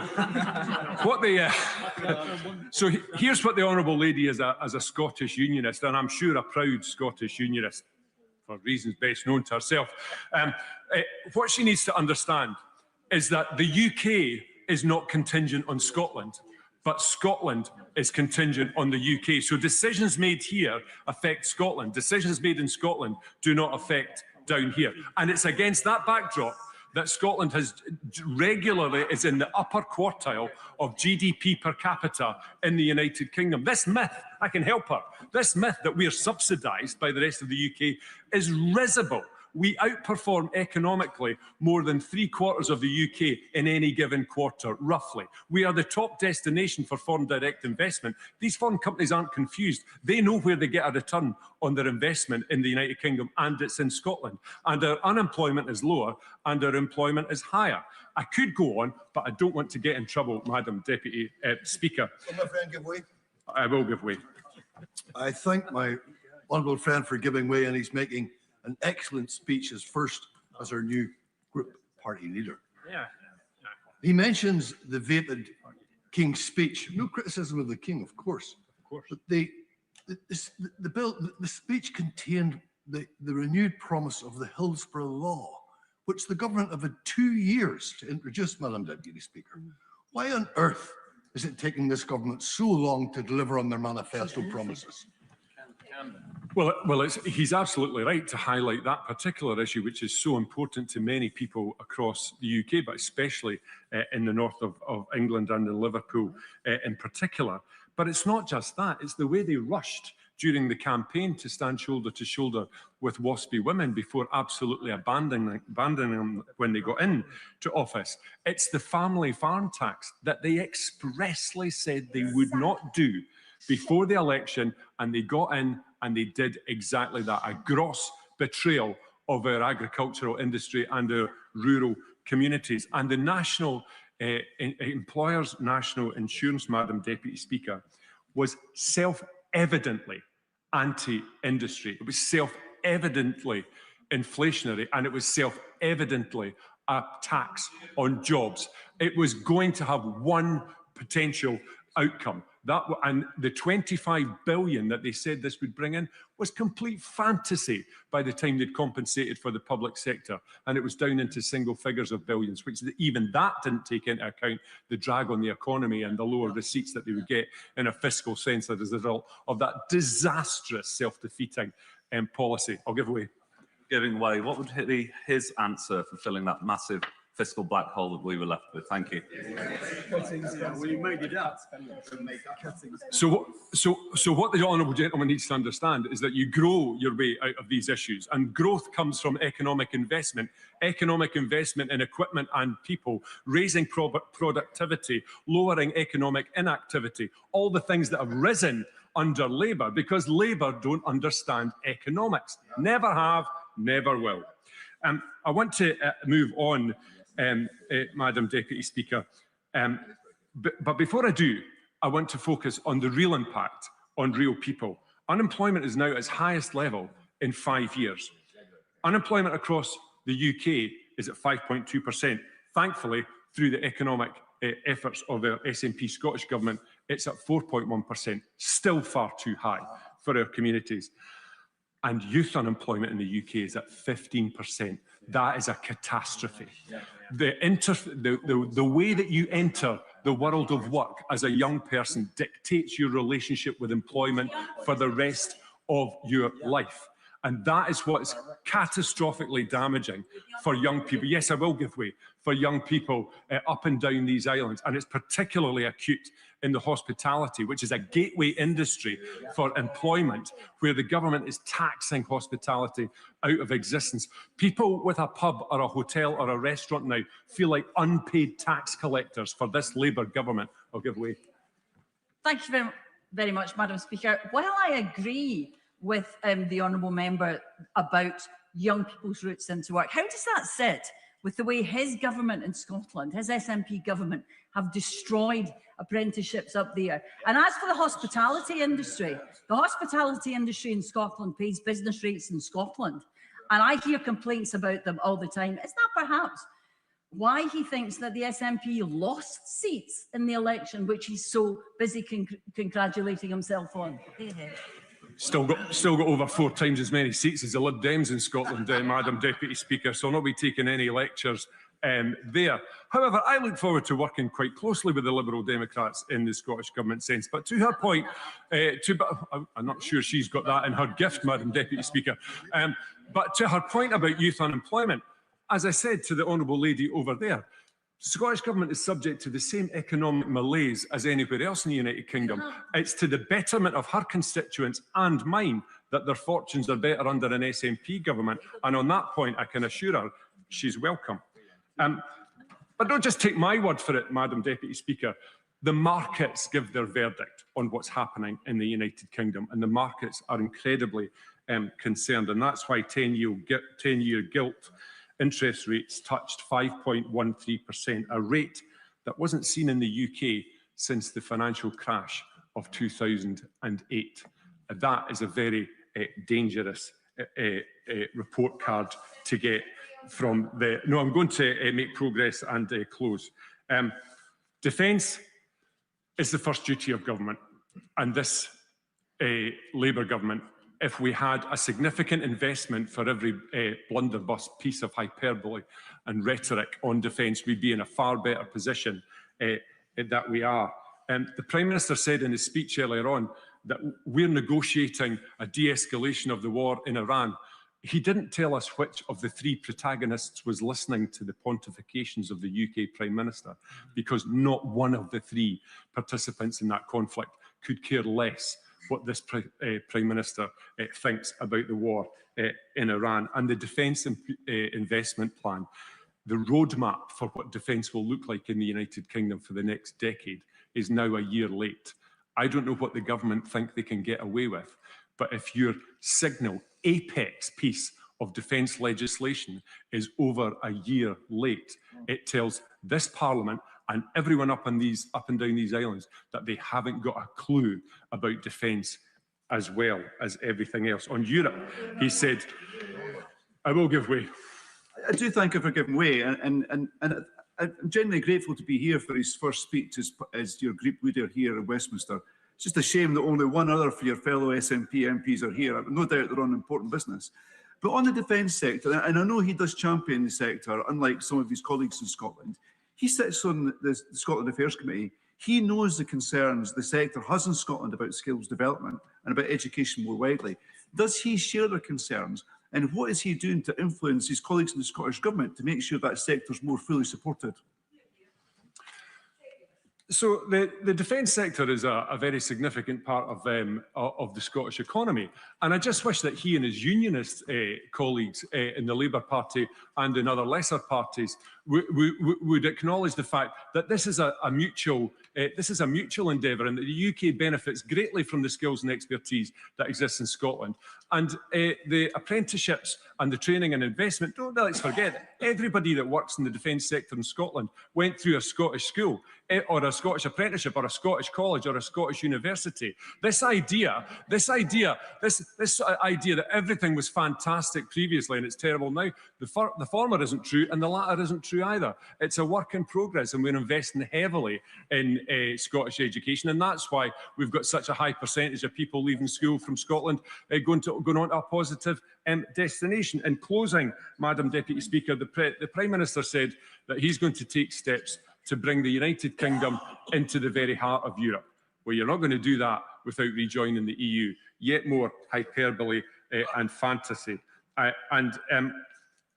think a government, my final word on this, I think a government in this level of disarray, in this level of division and infighting that's caused so much damage in such a short period of time to people's livelihoods and to the economy, needed an emergency response with a King's speech.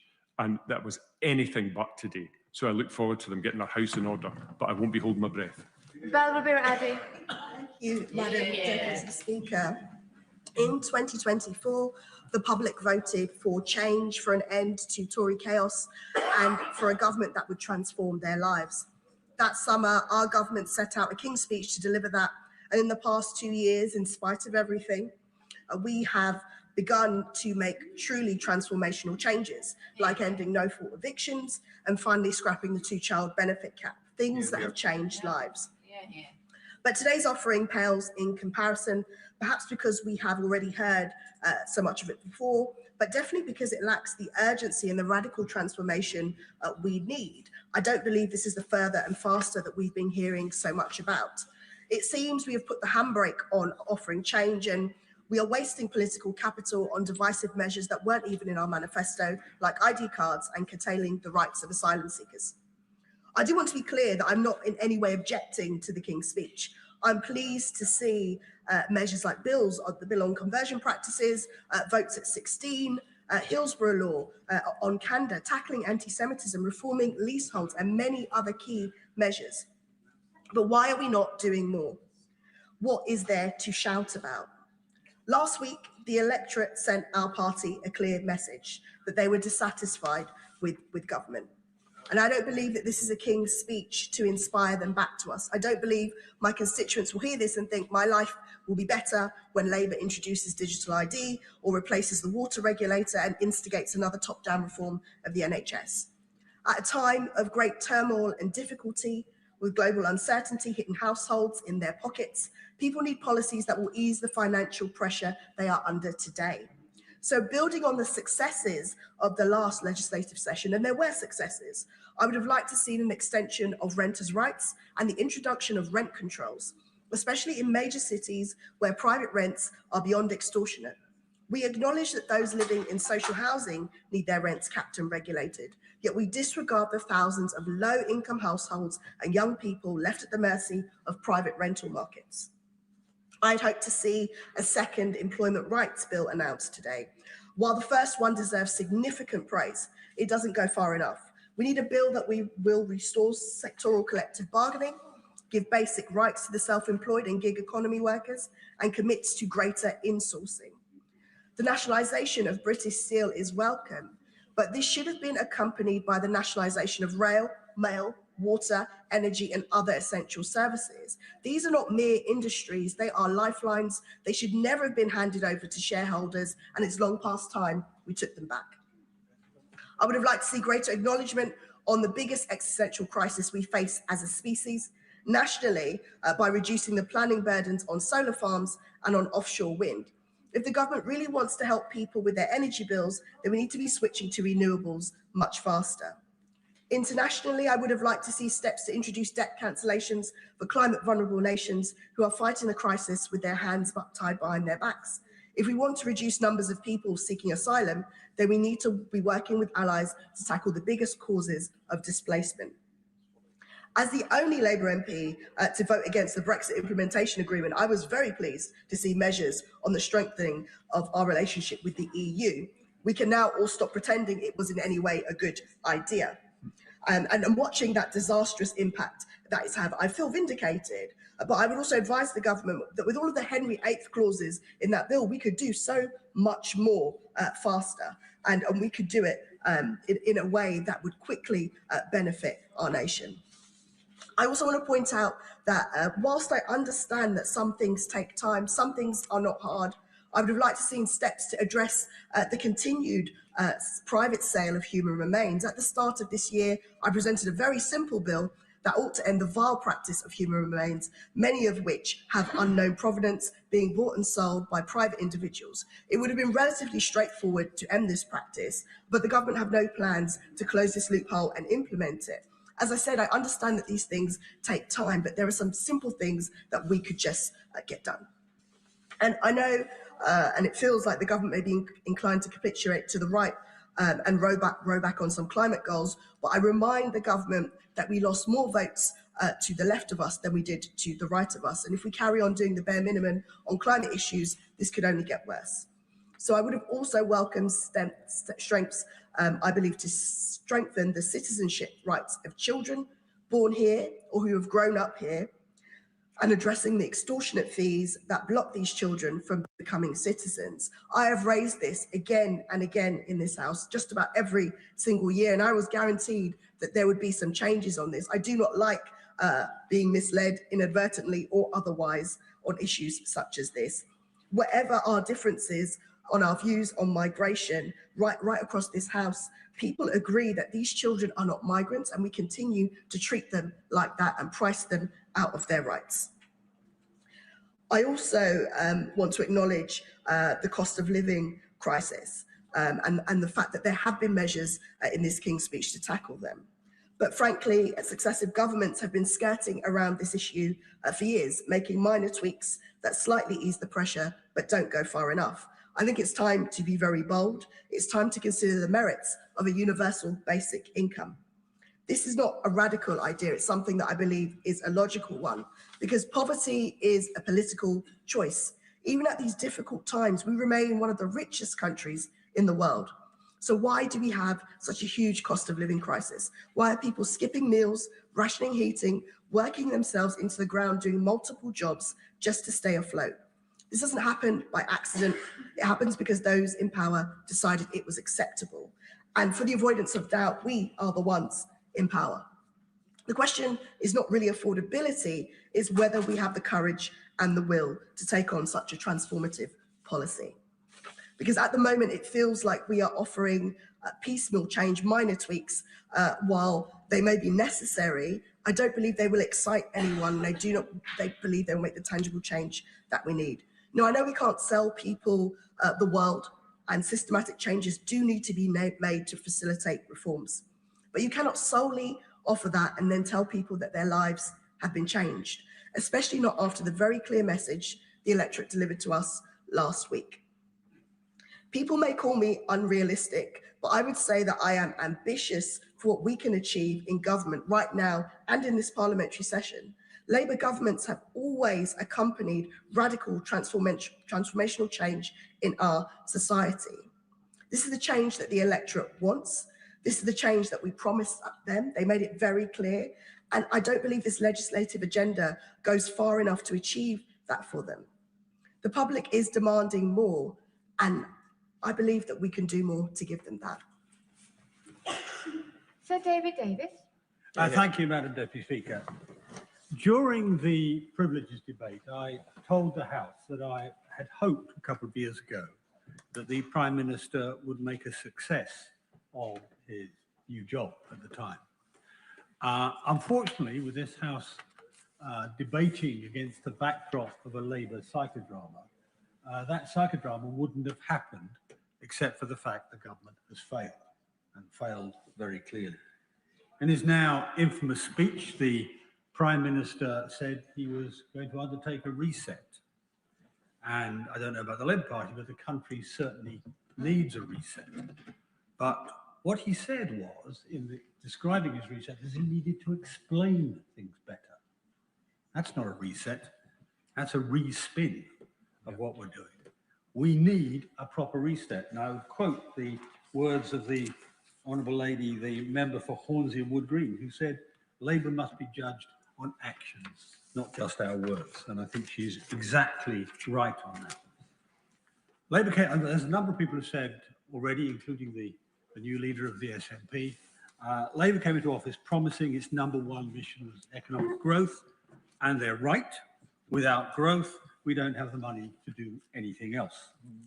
Yet the consequences of their own policies in the last couple of years has been that growth has been suppressed. The IMF now has literally just reduced the UK's growth forecast by 0.5%. That's the largest reduction in the G7. And it's not just this side of the House that's concerned about growth. I recommend the House read the Labour Growth Group report. It's called An Honest Day, which is aimed directly at this problem. And whilst I don't agree with everything in it, there are a lot of good ideas there which the government should have already taken on. Also, when Labour took over, inflation was bang on 2%. That's something you can't claim was disguised in any way. Now it's 3.3%. Labour, again, the Prime Minister will try and blame somebody else, and no doubt at the moment the blame is on the Straits of Hormuz. But that doesn't explain. That explains energy costs in the future. It doesn't explain the increases in food costs in the past, for example, or indeed a number of other costs. No, not for the moment.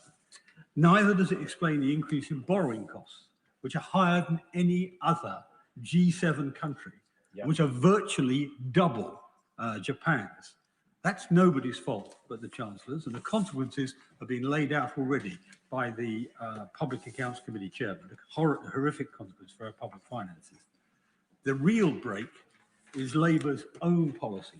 High taxes, massively burdensome regulation, high business rates, high energy costs. What on earth do we expect from our businesses when, in a moment, when we saddle the country with the most expensive energy in the developed world, or indeed the national insurance increases that the chairman, the leader of the SNP said? I give way. Thank him greatly for giving way on that point. What was the impact of his government's decision to block onshore wind generation? What was the impact of that on energy costs, might he add? Because I have to say to him, his government has claimed, and his minister, his Secretary of State on this, has claimed over time, all these green policies are reducing the cost of our energy. Not using oil and gas is reducing the cost of energy. What's the consequence? The highest energy cost in the world. If he can explain that, I'll be very interested to hear when he makes his speech. Now, the other issue, of course, is the growth or the loss of growth has a material impact on public finances.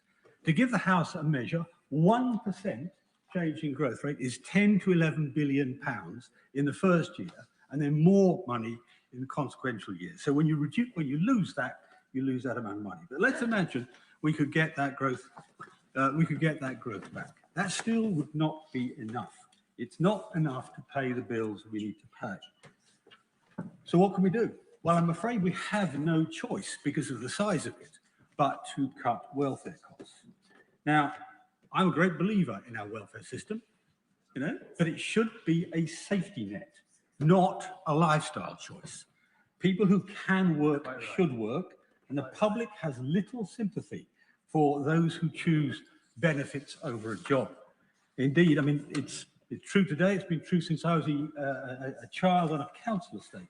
The British working class, who Labour used to think of as their own voters, the British working class hate it when they see one of their neighbours choosing to sit at home on spending taxes that they have already earned themselves.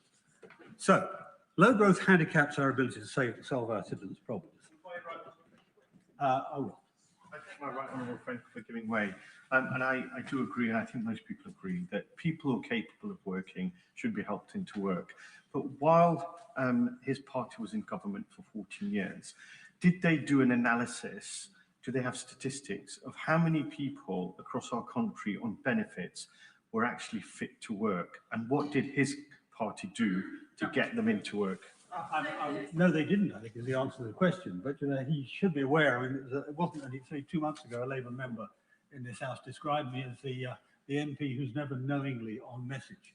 So, which is a label I espouse. I don't mind that. No government has got this right. We need to have a welfare system that looks after the disabled, looks after people who have got no choice about what they're suffering, but doesn't make it an even choice as to whether you're going to be on the dole or in a job. I give way to you. Right on. I thank the man for giving way. Is he aware that the discussion that was held some months ago when the Secretary of State proposed big cuts in personal independence payments caused unbelievable levels of stress and despair to often isolated people who were in receipt of PIP where a carer came in to help them, and that the government is still undertaking a review, the intention of which is to lower the personal independence payments bill? Would he agree with me that we should end that kind of debate and instead look at the needs of people with disabilities, particularly those that struggle to survive under the current system, and especially those in receipt of PIP? Well, how I answer it, because I have an interest to declare here. I have a disabled grandchild, and her mother, of course, is one of the people who suffer the stress you talked about.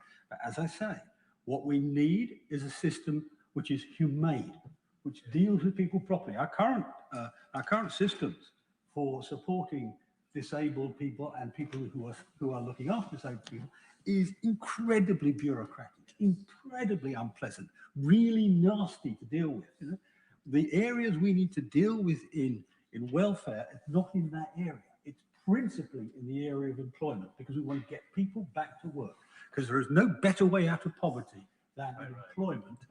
Rather than, as it were, on the dole. Now, of course, what is it we're talking about paying for? Come back to the thrust of my argument. I mean, I'm going to pick 3 issues. I could pick any number, but 3 that matter to my constituents are healthcare, education, and defence. Those are, I guess, the 3 top issues, really. Let me start with healthcare. Our health service needs real radical reform. I know we have a bill in this King's speech, but it doesn't look to me like it's going to have a sufficiently radical impact. And for some reason, we don't actually speak enough about the fundamental aims of our health service. Healthcare, in my view, healthcare must be free at the point of delivery. That, in my view, is an absolute. But it also must do its job of saving lives. And we turn our face away from this too often. Under our system, too many Britons are dying early and avoidably under a system that swallows money without delivering the outcomes. Every year, 125,000 deaths are listed officially as avoidable. And it's got worse in recent years. It went from 129 deaths per 100,000 people to 156 in the course of a decade. That's a huge increase, and as a result, we have an avoidable death rate which is higher than nearly, well, in fact, all of our comparator nations. And I'm not just talking rich nations here like Japan. We're even worse off than countries like Portugal, which are much poorer than we are. So it is an extraordinary problem that we have to face. Of course I could. I very much thank the right honourable gentleman for giving way. I would agree that patient safety is not enough of a priority in the NHS. There is too many incidents of patient harm. We see that reflected in the large clinical negligence bill. So does he agree with me that it is essential that patient safety remains one of the top priorities, not only for the integrated care boards, but also for all providers? Absolutely right. And my concern here is that the reason we have so many excess deaths is not because of poor doctors, it's not because of poor nurses, it's actually because of poor management.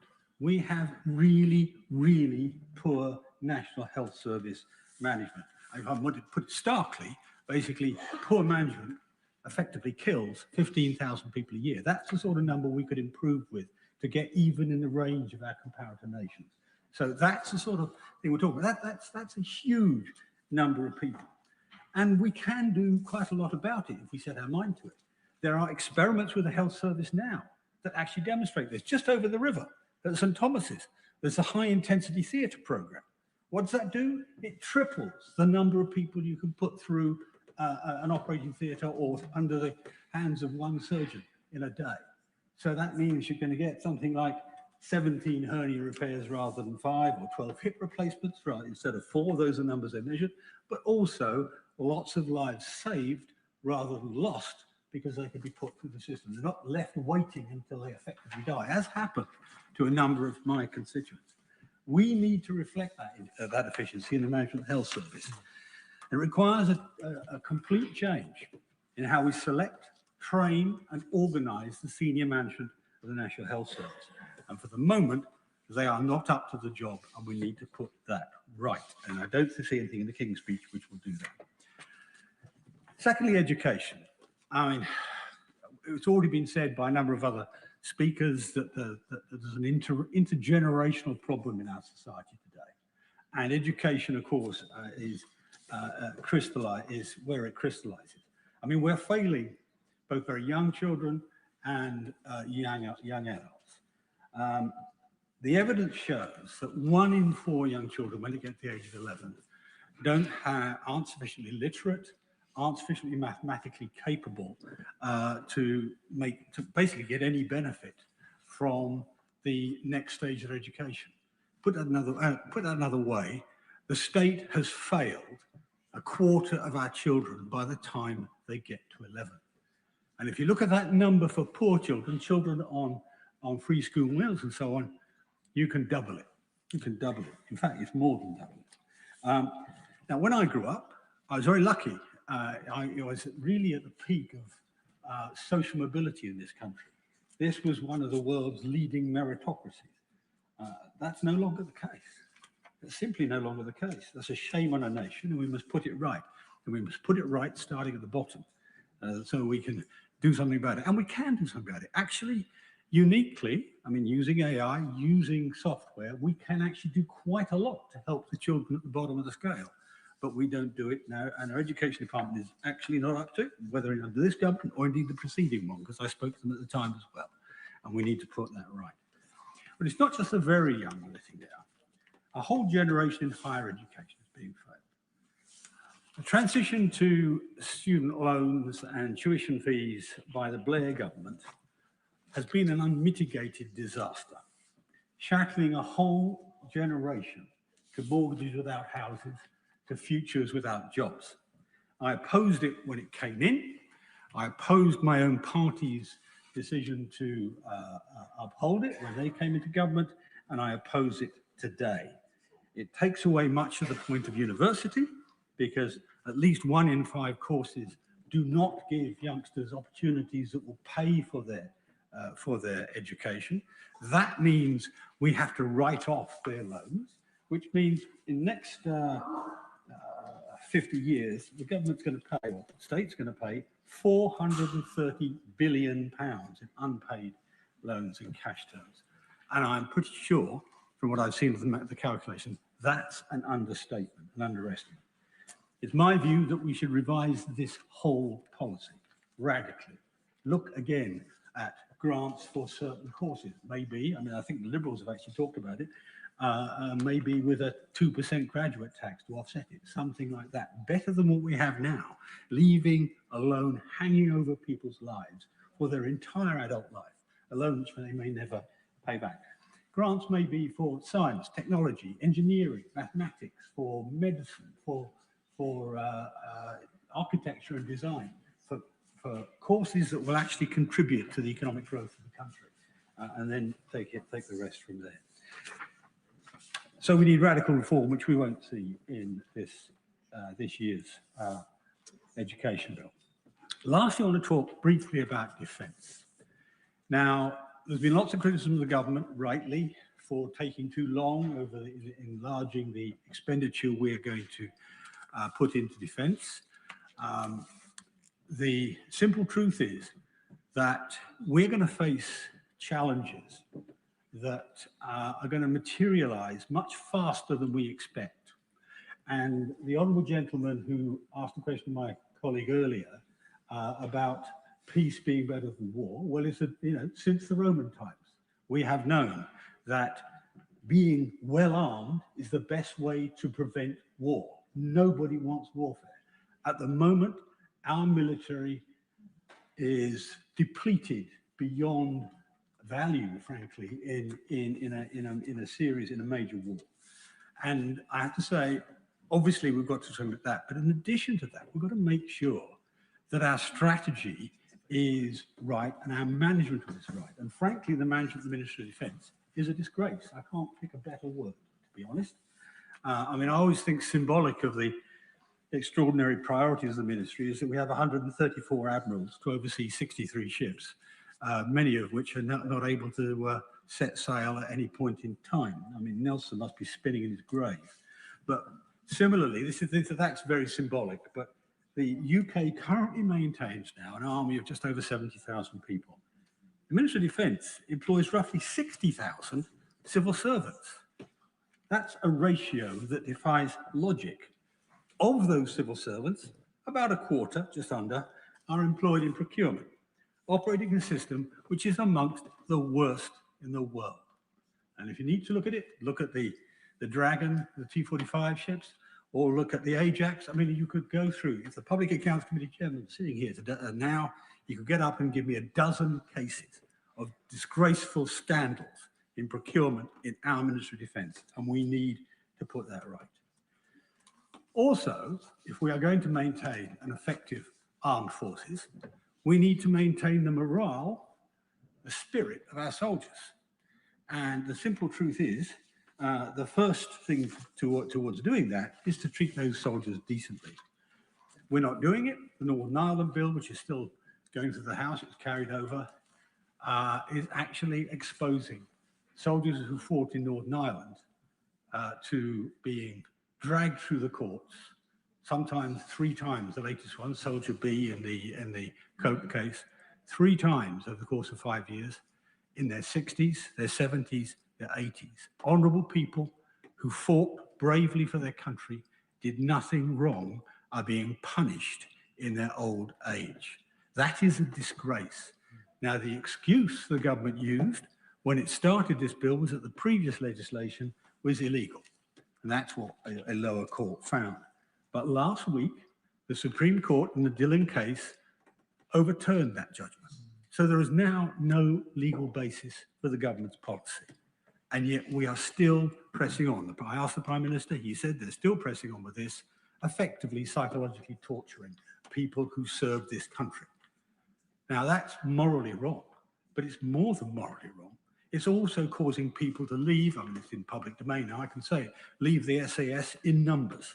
You know? Our best, our most active regiment is now being depleted and destroyed. The regiment that the rest of the world is envious of is being undermined by the strategy of the government. And it should walk away from this policy, it should drop it.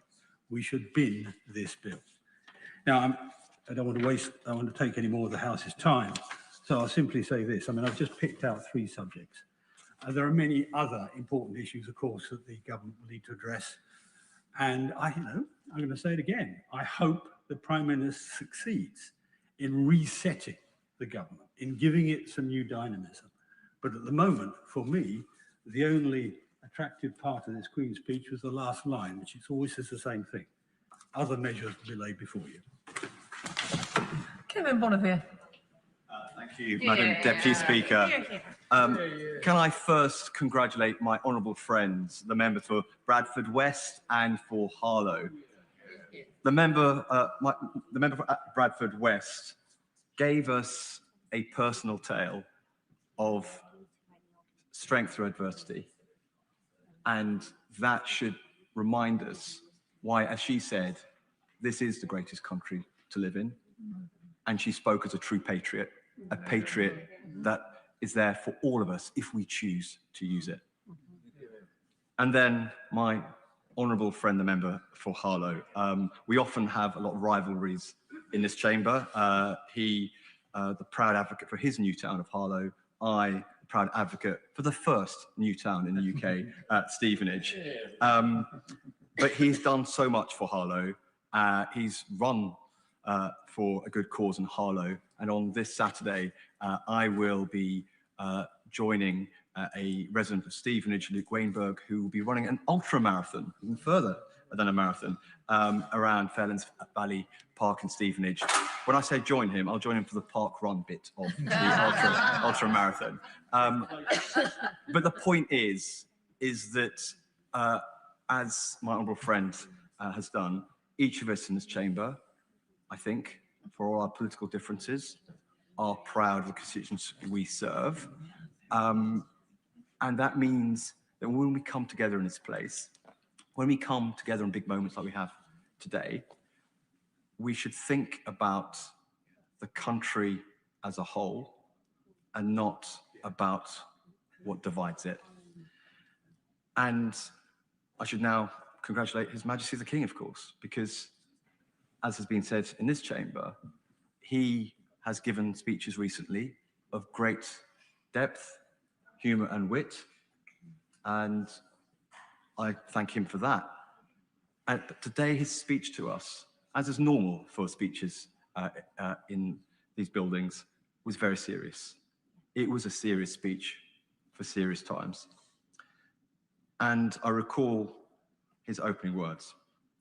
An increasingly dangerous and volatile world threatens the United Kingdom. Every element of the nation's energy, defence and economic security will be tested. How true that is. And it demands more than warm words in response. It demands strength, and it demands a government that acts. Because the world has changed. It is harder. It is less stable. It is less predictable. So we cannot treat security as something distant. We cannot treat it as something optional. And this government is committed in investing in our nation's security and indeed the security of each of us in our own lives. It was a Labour government in 1945 onwards that recognised the threats that faced our country then, following a devastating war, but the uncertainty of the future. Amongst its many responses, it built new towns. It built the new town of Stevenage to deal with a housing crisis, a crisis that we face again today. And in new towns like Stevenage, it provided jobs, security, hope for the future. And some of those jobs in those days and to this day are in the critical defence sector that this country and indeed the rest of the civilized world needs. So security is what we need today, but it can't just be a slogan. It is a plan that must run through everything we do. That's why I'm pleased this government is bringing forward a cybersecurity and resilience bill, because the systems we rely on every day are now targets. Data centers, communications networks, the digital backbone of our economy. If any one of those fails, everything else follows. And so that is why we are also acting where security starts, in the real economy. When British Steel was pushed to the brink last year, this government stepped in and saved it. We protected jobs, we protected capability, and we acted because that industrial base is not optional in a more dangerous world, because you cannot defend a country that cannot build. And as the Prime Minister himself said earlier today, we need sovereign capability to do that. Steel, engineering, precision manufacturing, all of it feeds directly into the defence supply chain. In my constituency of Stevenage, that chain ends with highly skilled workers building and upgrading some of the most advanced systems in the world. At MBDA, we have workers who are retrofitting Storm Shadow missiles, systems that are in use right now, protecting Ukrainian civilians as they sleep. That is what industrial policy and national security looks like when it's joined up. British Steel, British engineering, British workers delivering real deterrence. And we need security to be ready.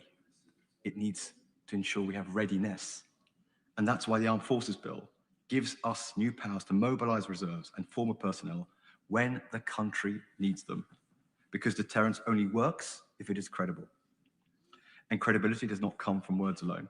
It comes from capability. It comes from the knowledge that this country can act, scale up, and sustain ourselves in a crisis. You see that credibility not only in what we deploy, but in what we build at home. In Stevenage, alongside those missile defense systems, we see the next generation of secure military satellite communications being developed at Airbus, connecting our forces and our allies securely in real time. But security also must start at home, in a domestic field. A national security bill will criminalize the glorification or normalization of serious violence, because when violence is excused or made acceptable, it creates the conditions for more of it. We saw the consequences of that in Southport. We cannot allow that to take root in our society. And that's the same across all our streets, where policing must keep pace with modern threats. In Stevenage, we have seen what proactive policing looks like. Under Project Vigilant, trained officers are out in our town centre identifying predatory behaviour before it escalates, intervening early to prevent harm and protect women and girls. And when it comes to organised crime, we are acting there too. A recent operation targeting county lines gangs operating in Stevenage saw 19 arrests, with weapons seized and more than £27,000 taken off our streets. That is the reality of the threat. If people do not feel safe where they live, national security means nothing.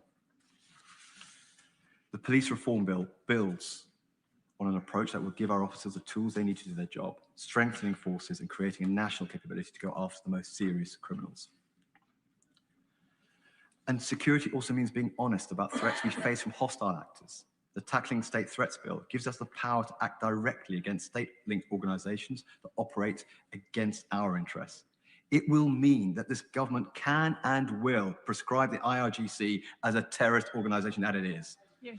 Because when organisations use violence, intimidation and terror, whether backed by a state or not, there can be no grey areas. Prescription is not optional, it is essential. The threats we face today are not always conventional, they are covert, they are persistent, and they are designed to exploit any weakness. And that includes our digital infrastructure, which is why the Cybersecurity and Resilience Bill is so vital. But security is not only about stopping threats, it's about building strength. And in Stevenage, you see that strength in our life sciences sector. At the Stevenage Bioscience Catalyst, Autolus, a UK-based CAR T-cell therapy company, is developing advanced programmed T-cell therapies, and it's at the forefront of a revolution in cancer treatment. That is British innovation at its best. Highly skilled jobs, world-leading science, a life-changing outcome for patients. A country that leads in science, in manufacturing and in innovation is a country that is more secure, more resilient and better prepared for the shocks we know are coming.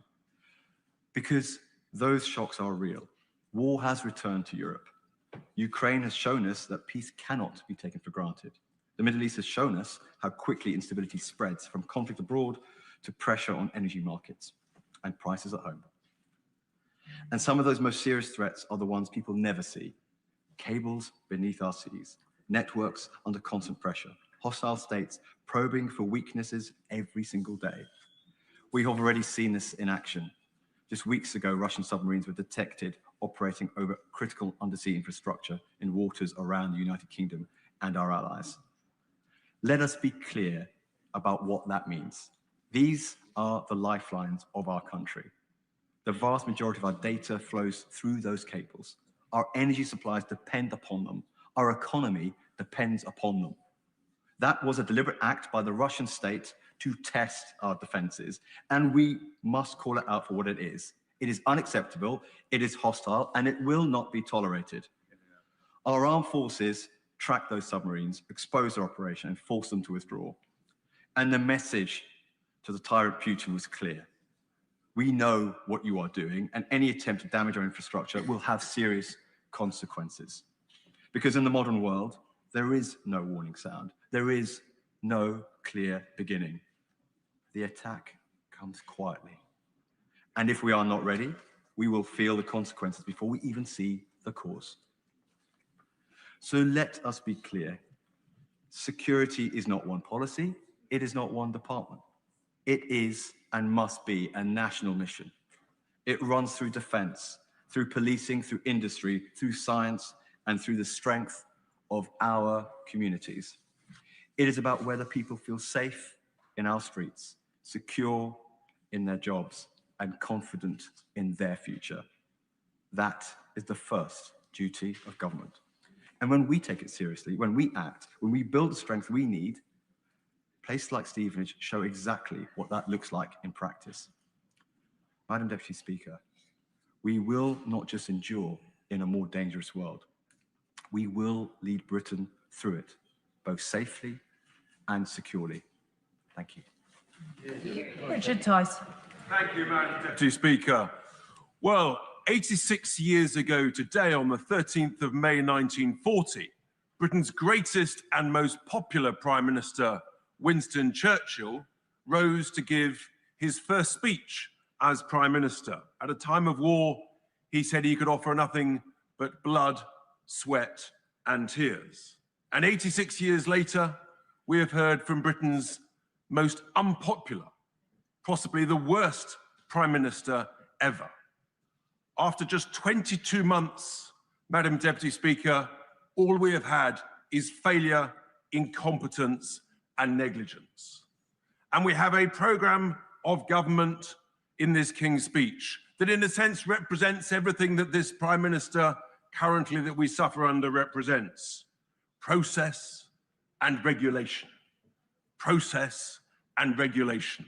And the thing about that is that that just drives up costs. And there is nothing that I can see in this programme of government that will actually reduce bills, will reduce the cost of living. I'll come back to you, my good sir. That will reduce the cost of living and that will drive up growth, drive up prosperity, and drive up the quantity of jobs. But I will give way to my honourable member. I thank my honourable friend for giving way. He talks about regulation. Would he enlighten or educate me? Because I have failed to identify a successfully self-regulating industry anywhere in the world. When you remove regulations, you harm consumers, animals, nature, and the planet. So please, can you enlighten me or educate me on what the alternative is? So the honourable gentleman refers, what we want, Madam Deputy Speaker, is smart and safe regulation. Yeah. What we don't want is daft, dither, and delay. And this Prime Minister, of course, represents all of those three things: dither, daftness, and delay. But in a desire, of course, Madam Deputy Speaker, to be constructive, I have scoured this bill and I have found some good news. And the greatest news of this programme for government is there is one bill where this government has copied and learnt from reform. Listen to what I said almost exactly a year ago when I said we must nationalise British steel and invest in it and grow in it so that it becomes the heart of our sovereign steelmaking capability. And although it is somewhat delayed after a year, thankfully, this Prime Minister has listened to me and reform. And there is another important area, Madam Deputy Speaker, which is in the critical issue of special educational needs and the government's plans for a bill to follow the white paper. And this is incredibly important to so many children and parents across all of our constituencies. And I actually think that in the white paper produced by the Secretary of State some weeks ago, I said in this House that there will be much, hopefully, that can reassure parents. And as we look at the details of that bill, what I hope is that some of the measures that are brought forward that will give better outcomes for children, faster outcomes for children, that will reduce the conflict between parents and councils. I would urge this government to try and accelerate some of those measures for the benefit of so many children. I think that is absolutely vital. But Madam Deputy Speaker, there is some very bad news in this bill, I regret to say. And the first of that is that when we all talk about the crisis of our energy bills and our electricity bills, the plans for an energy independence bill will make things dramatically worse and completely unbelievably, ignoring all the evidence of the growth of the 80s and the 90s in the last century when we were growing at 2.5% to 4% most years because we used the great energy treasure in the North Sea of oil and gas. This government thinks it's a good idea, it's not, it's a terrible idea, to ban all new exploration of any more oil and gas fields. Unbelievable. We must be the only nation in the world with the joy and the pleasure and the treasure of oil and gas that says, no, it's a good idea to leave it down there. It's unbelievably incompetent, it is negligent, and it is the reason that we have such high energy bills. And it's an absolute tragedy because that could drive up the growth and the prosperity. So we must absolutely ensure that that does not happen. My other deep concern, deepest concern of all in this programme of government, Madam Deputy Speaker, is that, in a sense, I am joyous. We at Reform are joyous. We've just completely smashed it last Thursday in the local elections when voters said, after May 2025 and the success of our brilliant 10 councils where we have majority control, voters have said we want more reform. They have said they've given us 10 more councils to have full control of, another 9 more councils where we are the largest party. I give way to the honourable gentleman. The honourable for giving way. He says they want more of it. Well, we've had lots of reform councillors elected in the past year, and we've had a reform councillor in my patch of Stevenage. When the voters had the first opportunity to see, to actually give their view on that performance, he was turfed out, and we got a Labour councillor back in. So, is that really true? Clearly, the honourable gentleman may not have looked at the data, but the data shows that we have secured some 1,450 new councillors, and I think the Labour Party have lost well over 1,000 new councillors to the benefit of our great country, Madam Deputy Speaker. I will share the love by giving away to the honourable lady. I am most grateful to the honourable member for Boston Sickness, but does he, in talking about the successes of reform in England, not recognise that it is possibly the bombast and the predilection for foreign money which means that Plaid Cymru now holds Welsh Government in Wales and Reform does not? I congratulate Plaid Cymru on the success, of course, but I also note the success of Reform in the second largest party in Wales. And we are indeed, Madam Deputy Speaker, proud to be the largest unionist party across Scotland and, of course, Wales. I will, of course, give way once more to the... I thank the honourable member for giving way. I believe in Milton Keynes, the Reform Party was forecast to win 26 seats, but after the honourable member's visit, that went down to 9. Does that not prove that the more they get to see of you, the less they, the more they get to see of the honourable member and his party, the less they want them? Yes, well, it's interesting because actually, Madam Deputy Speaker, I spent most of the election campaign in the West Midlands, and in the West Midlands, we absolutely smashed it, securing full control of councils like Newcastle under Lyme and Walsall, and we are now the largest party, of course, in Birmingham. Truly remarkable, as indeed we're the largest party in Bradford. Also, fantastic news. But Madam Deputy Speaker, this success is because actually voters have looked at this government, the failures of this Prime Minister, and they have said, we want to vote Reform and we want this Prime Minister out. And I suspect what we have seen, just bear with me because I'm in full flow. What we have seen, I believe, is the last important speech from this Prime Minister. Let's see what the next few days bring, but I give way to the honourable lady.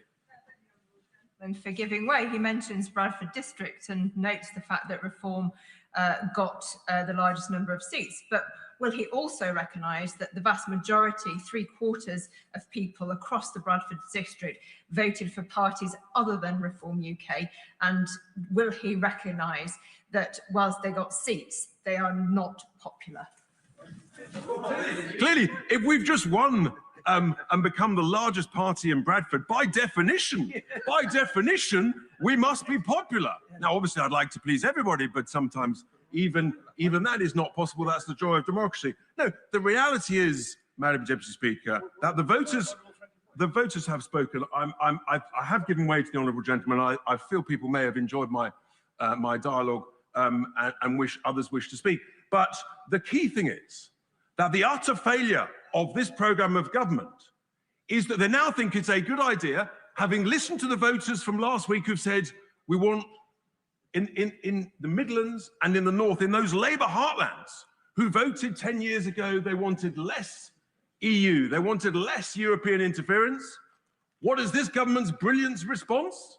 How have they listened to the voters from last week?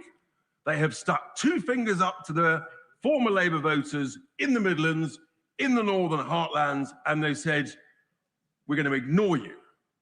We're going to try and go back to the failing European Union.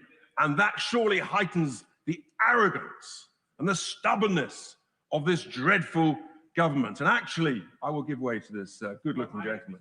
Immensely grateful to my constituency Labour for giving way. I agree with a lot of what he said about the failure of successive governments who represent what the Leader of the Opposition described earlier as the political class I would describe as the liberal orthodoxy. There's been a liberal left orthodoxy which has prevailed in this country over successive governments, and it has been at the odds of the sentiments, the wishes, the hopes, the fears of the vast majority of ordinary people. It's not just his party, it's for my party certainly, and respectfully I might say to all political parties, to recognise that gulf between the establishment's view of the world and the people's. I thank you. Well, that's the joy of competition. At the moment, we seem to be winning the competition based on the elections last week. But I conclude, Madam Deputy Speaker, by saying, surely this government should have listened to voters last week and said, actually, we've got it wrong on energy. We need to have more oil and gas to bring the bills down like they bring them down in the United States. We need to be more sovereign independent and more distant from the failing economic model of Brussels. But no, they've done the opposite.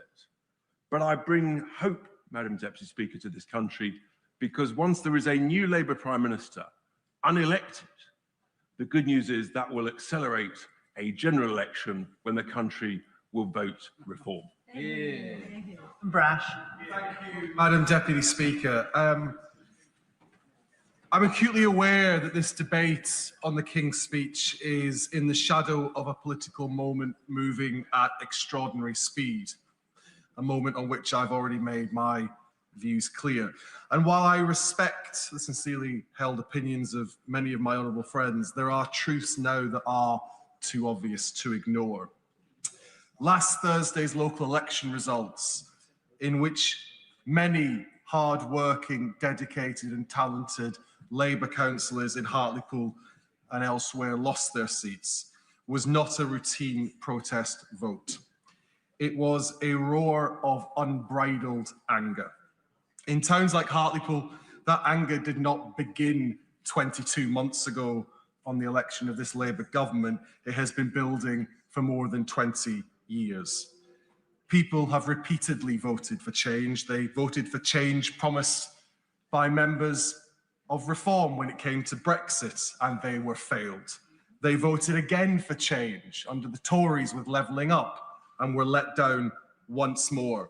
And now that accumulated anger lands on our door, alongside an understandable fear amongst many of my constituents that politics will once again let them down.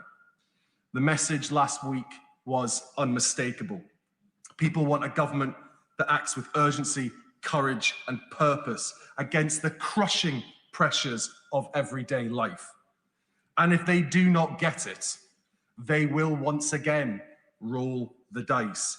And even if it is on a charlatan, because desperation drives risk and people are desperate for hope. And for however difficult it may be for many on these benches to admit, it is now clear to me that this Prime Minister can no longer provide that hope. I do not say it with pleasure, but leadership is not only about knowing when to fight on, it is also about knowing when your authority has ebbed, when trust has frayed, and when it is time to leave the stage. Some people will say this is about personality. It is not. It's about policy, and whether we are prepared to meet the moment with the scale of change it demands. This government has done so much in its first 22 months, and there is much to applaud in this King's speech. But caution will not save us now. Incrementalism will not save us now. We must be bolder. We need a programme of radical renewal that improves the lives of working people in Hartlepool and across Britain. That means abolishing the hated council tax and replacing it with a progressive system that no longer punishes poor communities for simply being poor. It means radical welfare reform that is both compassionate and demanding, support for those who need help, but a clear demand that everyone who can work must work. It means bring failed monopolies back into public ownership where markets have plainly failed, from water companies to the Royal Mail. It means cutting taxes on jobs and investment in deprived regions so that opportunity finally reaches communities left behind for decades. It means banning estate management companies altogether and requiring every council to adopt every street. It means finding the £2 billion the British Dental Association has said is needed to rescue NHS dentistry. It means lower energy bills for those communities hosting the new nuclear, hosting the new wind, the new solar that powers Britain. And while I absolutely support the Home Secretary and stand absolutely behind her reforms, if it is necessary, it means declaring a state of emergency at our borders and turning boats back. It means banning southern councils from discharging their homelessness duty by shifting the burden to communities like mine simply because our housing is cheaper. It means taking defence spending out of the fiscal rules and spending what this dangerous world requires now. It means giving councils the power to simply seize empty shops, abandoned homes, derelict sites where absentee owners refuse to act. It means finally standing up for justice for our WASPy women. And it means delivering a national care service, not eventually, not someday, but now. Madam Deputy Speaker, I do not want this country to fall prey to Trump-style populism. But the truth is, only we on these benches can prevent it. We have the parliamentary majority, we have the mandate, and we still have time. But if we do not use it to deliver visible, meaningful change, if we do not give people hope they can feel in their wages, in their streets, in their communities, then others will inevitably fill that vacuum. And if that happens, the responsibility will lie with us. Thank you. Savile Roberts. And it's really, I listened with interest to the speech for the Honourable Member for Hartlepool. Very much of what he said that I heartily agree with. But of course, we know that something momentous happened in Wales last week, although there was no mention of Wales from either of the front benches. It's as though Wales, and I would wonder many other places possibly in the UK, don't matter that much to this place. But of course, I'm a member for Plaid Cymru, so it is my job to talk about Wales. And across the campaign that ended last week, people responded strongly to our message of hope and fairness, and putting their nation, for putting Wales first, for putting their communities first. Plaid Cymru has won at least 2 representatives in every one of the Senate's constituencies. This is unheard of. This is momentous. We came first in 11 out of the 16 constituencies in Wales, all across Wales. The message that we only reached out to certain people, that has gone. Our party is now active and representing everywhere in Wales. I am proud to say that 60% of our group in the Senedd is women. This historic result represents a decisive break from the past. It gives a Plaid Cymru-led Welsh Government a clear mandate to act on urgent priorities, including reducing child poverty, cutting NHS waiting times, and unlocking our economy's latent potential. Our cabinet was announced at 4 o'clock this afternoon. We will now need to work to deliver the progressive and stable government that Wales craves. In doing so, our priority is to form a government that reflects the seriousness and ambition that Wales, our nation, expects and deserves. The groundbreaking result was a rejection of the stale status quo of the Labour Welsh Government and the divisive politics of reform. It also demonstrated the Welsh public's expectation that the UK government ends its neglect of Welsh communities. People are crying out for change, not for more of the same. So, my party's manifesto and the plan for the first 100 days of government set out the areas where we'll be pressing Westminster to deliver fairness for Wales. So we look, of course, to the King's Speech for inspiration. We need to see steps taken to devolve the Crown Estate, justice and rail, and to deliver fair funding that reflects Wales's needs. We need parity with Scotland. There is no reason whatsoever in a United Kingdom that puts equality first, that devolution should be so unbalanced between the different nations of the United Kingdom. These powers are not constitutional fripperies. They are the means to realise better lives, better communities. They are the building bricks to lift people out of poverty and desperation. Wales needs control over our natural resources so that our communities directly benefit from their wealth, ending the scandal of high energy prices in an energy-rich country like ours. Wales needs full control over our justice system, in line with Scotland. Why is this such an extraordinary thing to ask? So that Wales is no longer holding the infamous status of the highest imprisonment rate in Western Europe, and instead we will be able effectively to promote rehabilitation and the thriving communities that will follow with that more effectively. We need to see the end of the great Welsh train robbery that is HS2 and other English rail projects to deliver billions in funding to our crumbling, inadequate transport network so that people can travel quickly and affordably across our nation. And Wales needs to see the scrapping of the Barnett formula and its replacement with one that reflects the reality of our population's needs. Despite the mountains of evidence and popular support, the UK government has stubbornly refused to engage with these issues. That has been the reality of the partnership at both ends of the M4. That is what we have seen, and that in part is why we've had the results that we have had in Wales. And after, of course, last week's election result, it is no longer possible to ignore Wales's voices and people's demands for fair treatment. In his speech on Monday, the Prime Minister did not even acknowledge Wales once.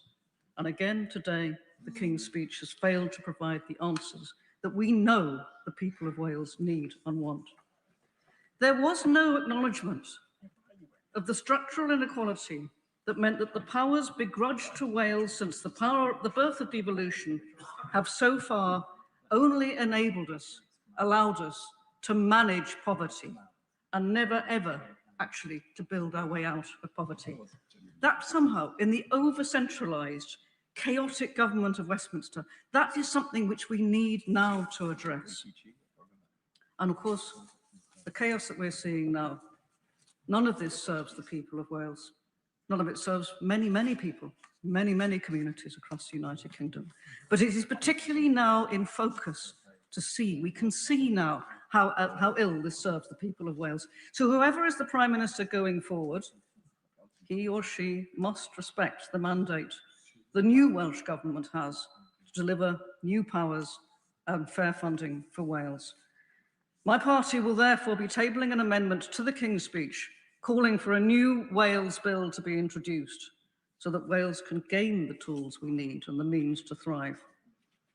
And I hope finally that the Prime Minister will have seen the error in his ways when he once, I think it was in March, warned his governments against over-deference to the devolved governments.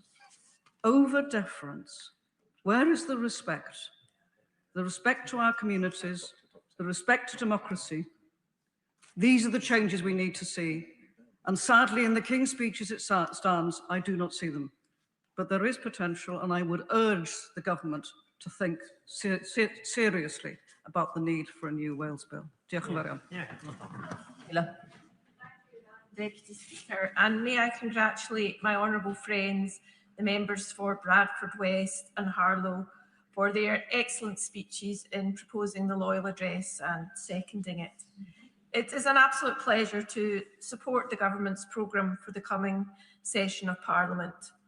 The Government has set out a challenging programme to build the security and growth that our country so badly needs.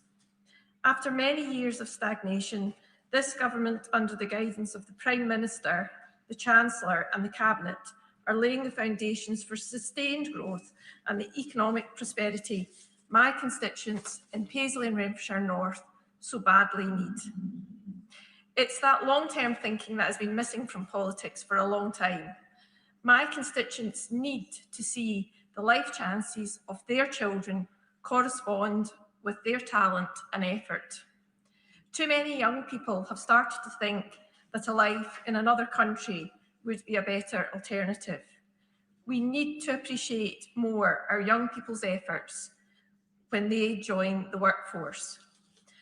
I have yet to work with a young person who I've not learned enormously from in so many ways, making me a better leader, a better manager, a better person, a better business owner during my previous career and experience. This Government's transformative actions around employment law, abolishing zero-hour contracts, increasing the minimum wage, and legislating for more job security are all things that this House should celebrate. If we lose our young people, if they do not feel rewarded and appreciated, they will literally vote with their feet and move away. We also need to do better at explaining that an apprenticeship is every bit as worthy as a degree. In Canada and Australia, centre-left governments are working well for their people, and this in part explains why many young people want to leave the UK and travel there. We're losing skilled young people who have been nurtured, educated and cared for from birth, and we're losing these to other countries. One industry where we need more apprenticeships created and nurtured is my former industry, the property sector, a key economic driver and delivery body for the homes and businesses of the future.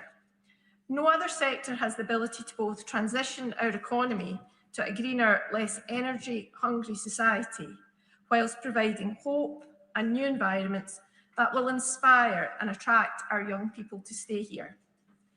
Madam Deputy Speaker, it is true places like Paisley are changing, a new world, historic buildings being brought back to life, new cafes opening, public and civic buildings being restored, and a programme of cultural events. But even in a great town like Paisley, that is not enough. Change is not quick enough and it's not slick enough. The truth is we need real investment in our towns in Scotland, and that requires UK government money. The local authorities are doing their best, but they're undercapitalised and under pressure. They're under-resourced, and in terms of staff, particularly town planners, environmentalists and building surveyors.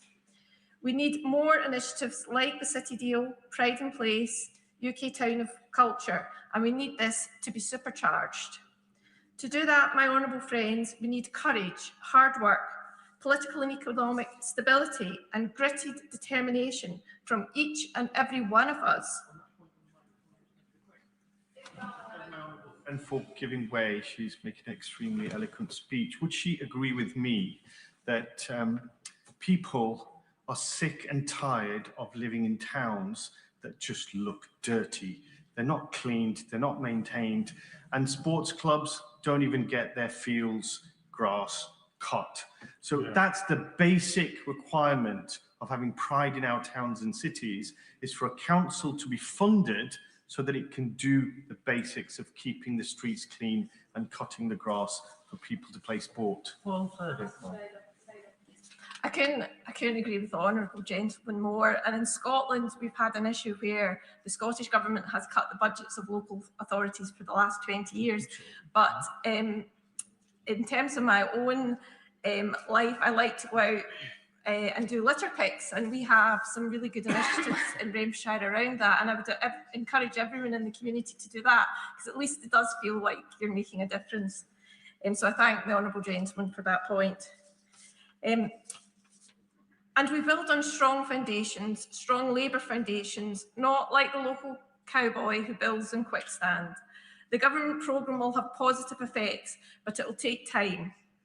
For communities up and down the country, with greater immediate support for young people to find education and training opportunities that they need to fulfil their potential. This programme will also continue to promise long-term economic growth based on strategic investment in housing and infrastructure.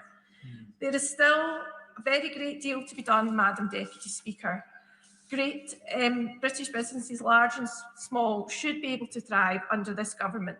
Supporting them in overcoming the obstacles and barriers they face should always be part of our strategy for growth. Madam Deputy Speaker, don't think for a minute that this simply means agreeing with whatever business asks for. It means a realistic engagement with business and an awareness of the pressures that they face. From my own experience of running a small business, I understand the choices people make in starting and building their business.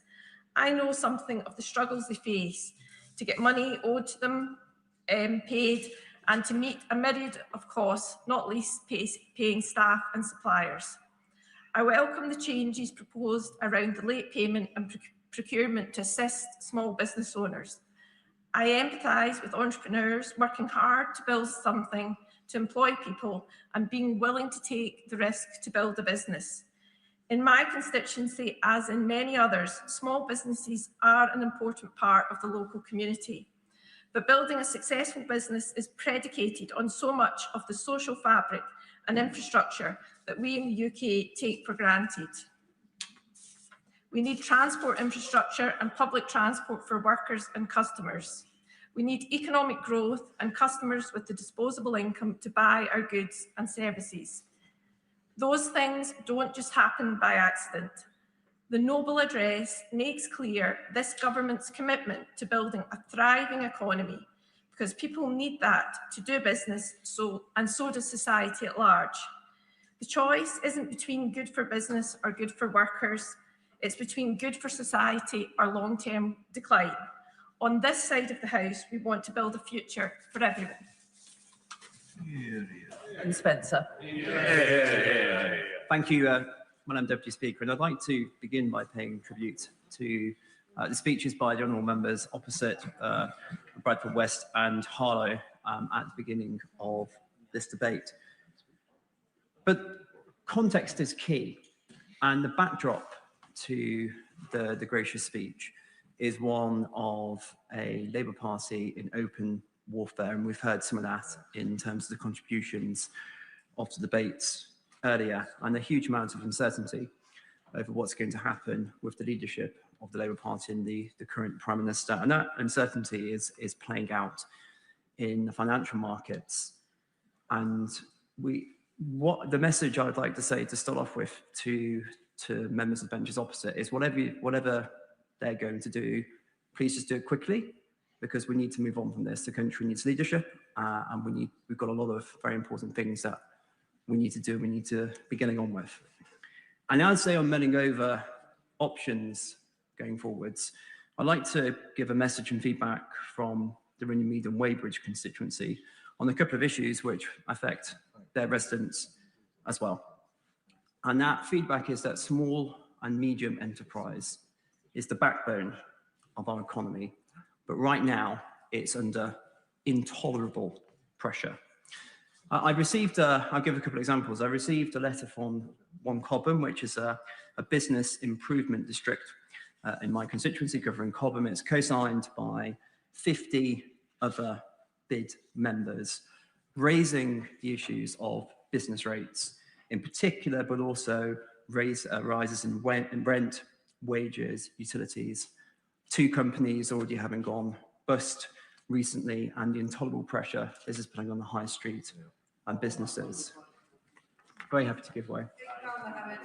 Giving way on business rates, would you agree with me that there needs to be a different model for small businesses that should be linked to profitability with a maximum cap, rather than having to pay the flat rate regardless of what you're making or not making?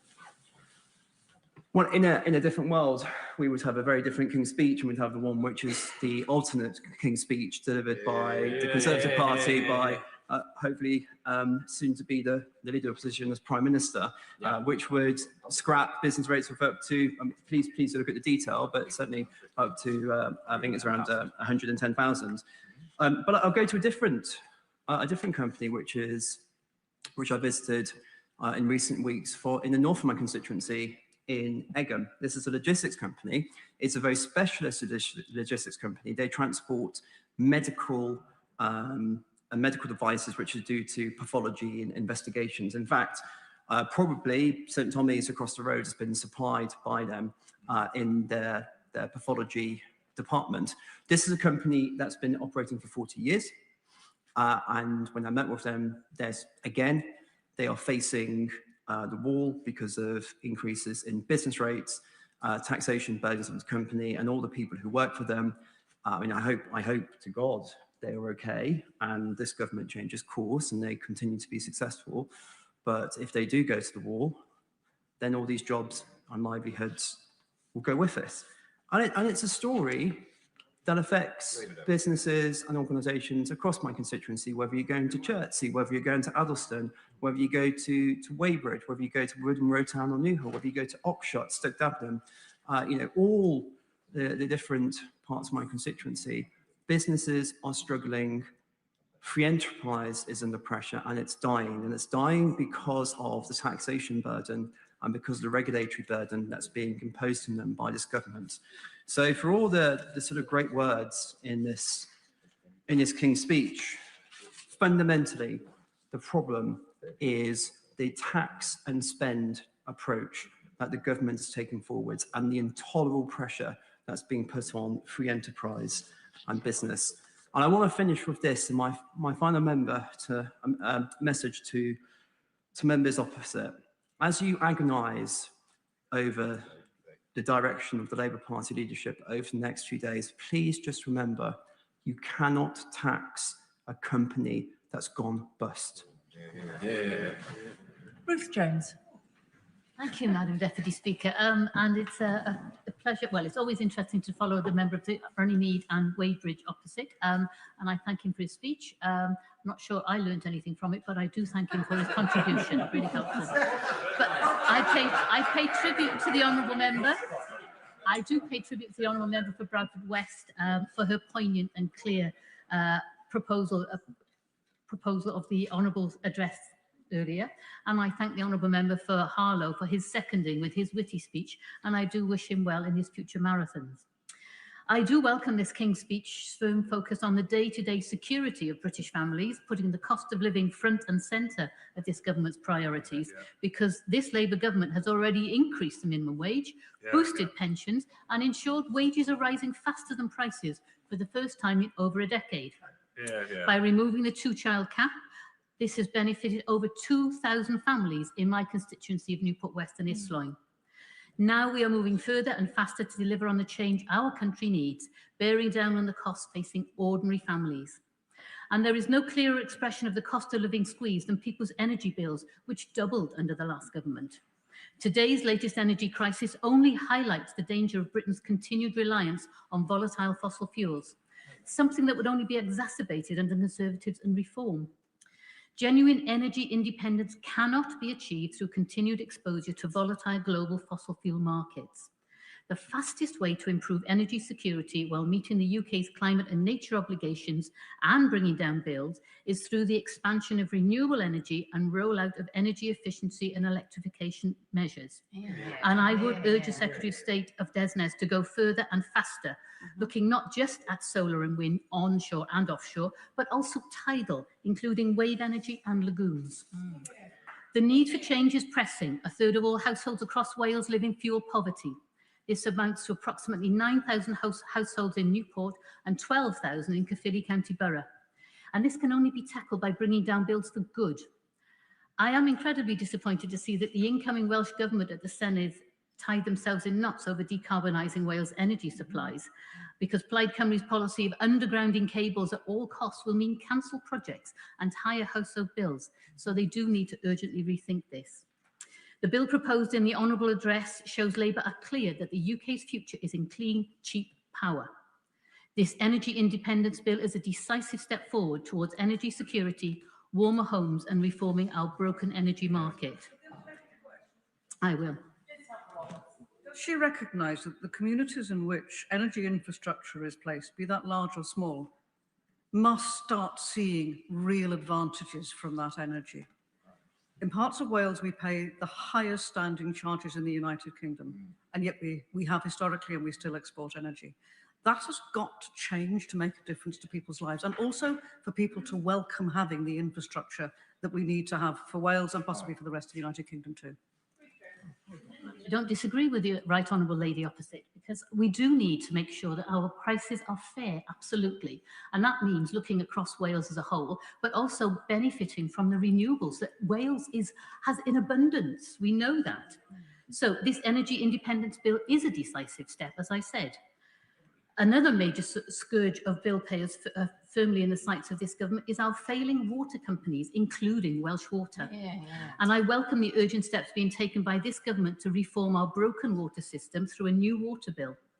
In March, Ofwat published its findings that Welsh Water has breached its legal obligations in operating its wastewater treatment works and network. Ofwat found that Welsh Water failed to operate, maintain and upgrade its wastewater assets adequately to ensure they could cope with the flows of sewage and wastewater coming to them. We know that Welsh Water discharged raw sewage into rivers, lakes and seas for over 968,000 hours in 2024. Water pollution in Wales has reached emergency levels.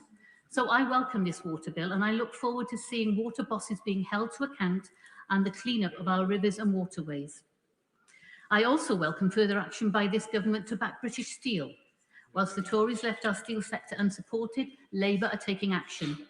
This includes nationalising British steel and protecting domestic production from international dumping and uncompetitive subsidies. UK Steel has said that the government's steel strategy is the most significant intervention to support UK steel competitiveness in over a decade.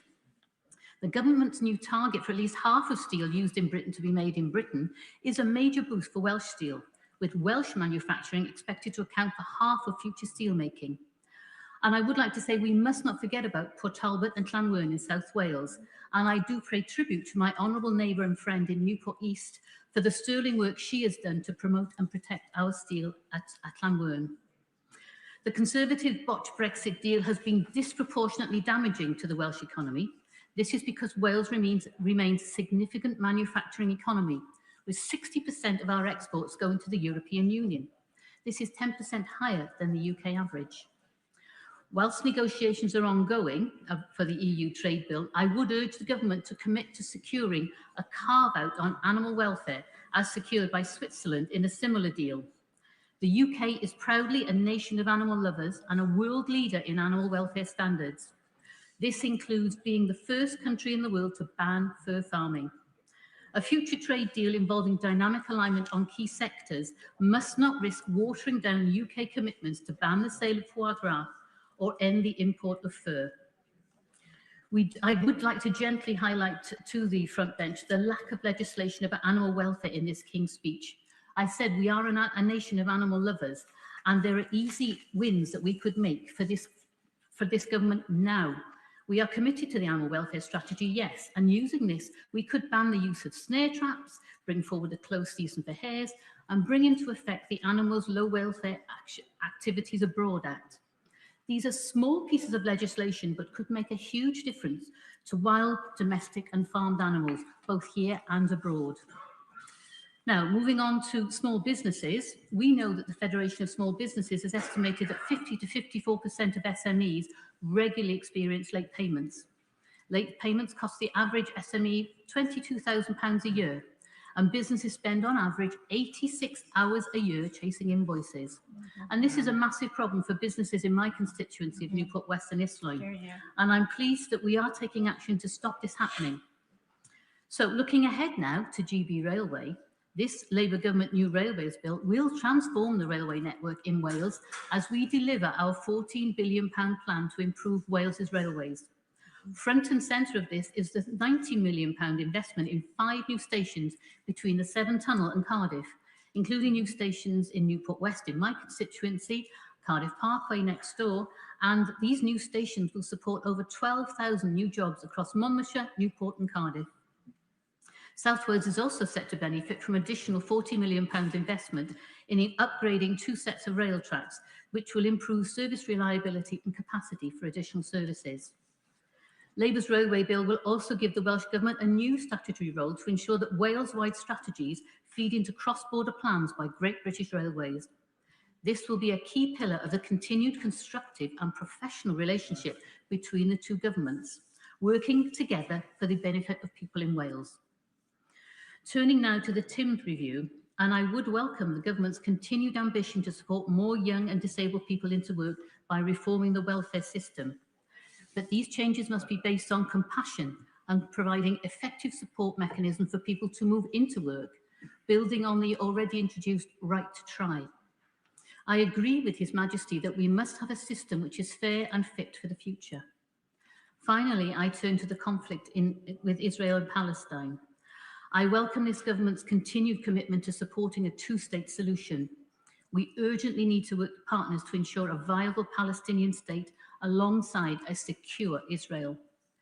In supporting peace efforts in the Middle East, I would also press ministers to call on Israel to end its continued bombing in Lebanon, which has seen over 1 million civilians displaced from their homes. I will. I'm grateful for the member giving way. Does the member agree that it's now time that the government supports the ICJ court case and calls it what it is, a genocide, and now is the time to cut all diplomatic ties and end all arms licenses, because Israel is a rogue state? I thank him for his contribution. I must say that if you cut ties, you cannot communicate. Therefore, the only way to lasting peace is through communication. We must keep communication channels open. That's the only way to a lasting peace. So I listened carefully to the Honourable address this morning, and I'm pleased to hear of the proposed 35 bills and the actions planned. I look forward to them being delivered swiftly for working people across the UK so they can feel the benefits of a Labour government working for them and with them. Thank you. Jerome Mayhew. Madam Deputy Speaker, and you don't need me to tell you that this is a deeply unhappy government. It's a deeply unhappy party sitting on the benches opposite. And the reason for it, what they don't appear to understand, is the core problem that they have is a lack of economic growth.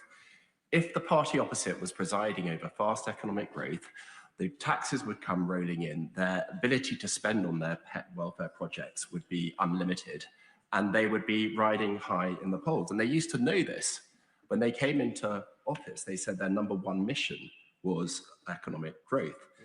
And yet, what we've seen in the 2 years following is the most appalling example of a fundamental misunderstanding on how an economy works. Because instead of bringing in policies which have increased economic growth, we've entered into the depressing doom loop of increased taxes to fund increased welfare, leading directly to reduced economic activity, which then, of course, leads to increased welfare needs, and therefore an increased need for tax rises. Instead of this, we need a leader, we need a government that has a plan, not just words, to support economic growth. Something that reverses the welfare taxation doom loop. And what do we have in the King's speech? Where is that welfare reform bill? It is an appalling statistic, Madam Deputy Speaker, that we now spend more on welfare than we recover in income tax. 4 million people, 4 million adults receive PIP. That's gone up by 500,000 since the last general election. And the Centre for Social Justice came out with a really terrifying argument the other day, where according to their analysis, 25% of all adults, full-time workers, would actually be better off under benefits than they are in employment. That's a quarter of the working population. And yet, in this King's Speech, there has been nothing to fix the relationship between welfare and the productive economy. Instead, I will just deliver this point, and then I'll continue. And then I'll give way rather than continue, although I'll be tempted. Instead, we've got the extraordinarily named Regulating for Growth Bill, which I thought was oxymoronic, or perhaps just moronic, because it seems to me that the government's answer to anemic growth is more regulation, and we also hear more Europe, according to the Prime Minister. I said I'd give way to the honourable gentleman, and then I'll pass it on. Honourable friend, for giving way. Would he enlighten me and help me understand why the Tories in 14 years in power didn't address this welfare time bomb, ticking time bomb, and what would he do now that would address this wage disparity where people on benefits can be better off than if they're in work? The honourable gentleman will acknowledge that the previous government absolutely did take action to reduce the welfare state. The global crisis that was caused by COVID knocked that back a bit. And then the now Shadow Chancellor in his previous role as Secretary of State for the Department of Work and Pensions was bringing in wide-scale reform, which would have been effected but was cut short by the general election. So this has been a long-term project for the Conservative government, but it's gone into reverse as a result of the Labour administration. But if there's one message that the election results last year should have transmitted to all of us loud and clear, is that the country is frustrated. They feel that we're bogged down in bureaucracy, that ministers announce plans, then nothing happens. It costs a fortune and takes forever. It costs spiral. So where, Madam Deputy Speaker, was the reducing bureaucracy bill that would unlock the power of the state to actually get things moving? You heard the leader of the opposition. You heard the leader of the opposition in her powerful response to the gracious address, setting out the plans of a Conservative administration. And yet, without such a bureaucracy-busting bill, this government is doomed to failure, even on its own terms. And for that matter, Madam Deputy Speaker, without a cheaper energy, then manufacturing in the UK is also doomed to failure. Commercial energy is now the highest in the world in the United Kingdom. That is a sobering fact. Domestic energy is the second highest in the developed world. So we can't be surprised, the members opposite cannot be surprised when we have decline in manufacturing if their energy, their primary input, is the highest in the world. And it's not higher because it costs us more to produce energy in this country than elsewhere. It's higher because of deliberate taxation and levy decisions taken by the government. So the government taxes and has levies on electricity to subsidize expensive renewables. Where's the cheap energy bill? We've done the opposite. The party opposite have doubled down on the renewable levies, tying this country into the world's most expensive energy for decades to come. And let's look at the wider economy. The high street has been hammered by Labour, whether it's from the business rates revaluation, the removal of the hospitality and leisure exemption, and also by the employers' national insurance contributions. Pubs and shops right across the country, not just in my constituency, but in every one of their constituencies, have been closing in record numbers. So where's our Bring Back the High Street bill? It's not there. In fact, there's no coherent plan for a stronger economy and a stronger country. The King's Speech instead has just been a hodgepodge, bureaucratic fiddling whilst the Prime Minister burns. The government has had 2 years already, and yet the opposition is doing more serious thinking about solving the problems of this country than the government is with all its resources. It is shaming. They shouldn't be laughing. They should be ashamed of themselves and of their government that the opposition has a more complete King's Speech with more complete answers to the problems of this country than their government seems able to bring forward. It is extraordinary that we have this weak legislative programme from a weak government. The country deserves so much better. Flora Anderson. Thank you, Madam Deputy Speaker. It is a privilege to speak in this debate on the King's gracious address. And I would like to thank and congratulate the members for Bradford West and Harlow in their proposing speeches. It is an honour to be the MP for Putney, Southfields, Roehampton and Wandsworth Town. And I'd just like to take this opportunity to thank all the people who stop me on the street, who stop me in events when I go to school, and thank me for the work I do for our community. It's not the image that MPs often have about being constantly harassed and abused, but honestly, the people of Putney are wonderful, and I am so grateful for their support for my work. We don't always agree on everything, but they are very supportive of my work of being an MP, and I'd like to thank them for that. In a short space of time, His Majesty's government has delivered real change that matters to people in Putney, Southfields, Roehampton and Wandsworth Town, and they also tell me about the things that the government is doing that's made a difference to their lives. We've raised the minimum wage, strengthened workers' rights, including day one sick pay, protecting renters' rights and stopping the unfair Section 21 evictions. And in the last few months, seeing landlords taking the opportunity, the rogue landlords, the good landlords remain good. The rogue landlords have taken the opportunity in the last few months leading up to the Section 21 evictions being abolished to evict people has been horrific to see, and just shows why we needed to do that and how good it is to rebalance the equation in favour of renters. We've brought our railways back into public ownership, starting with our own South West Rail.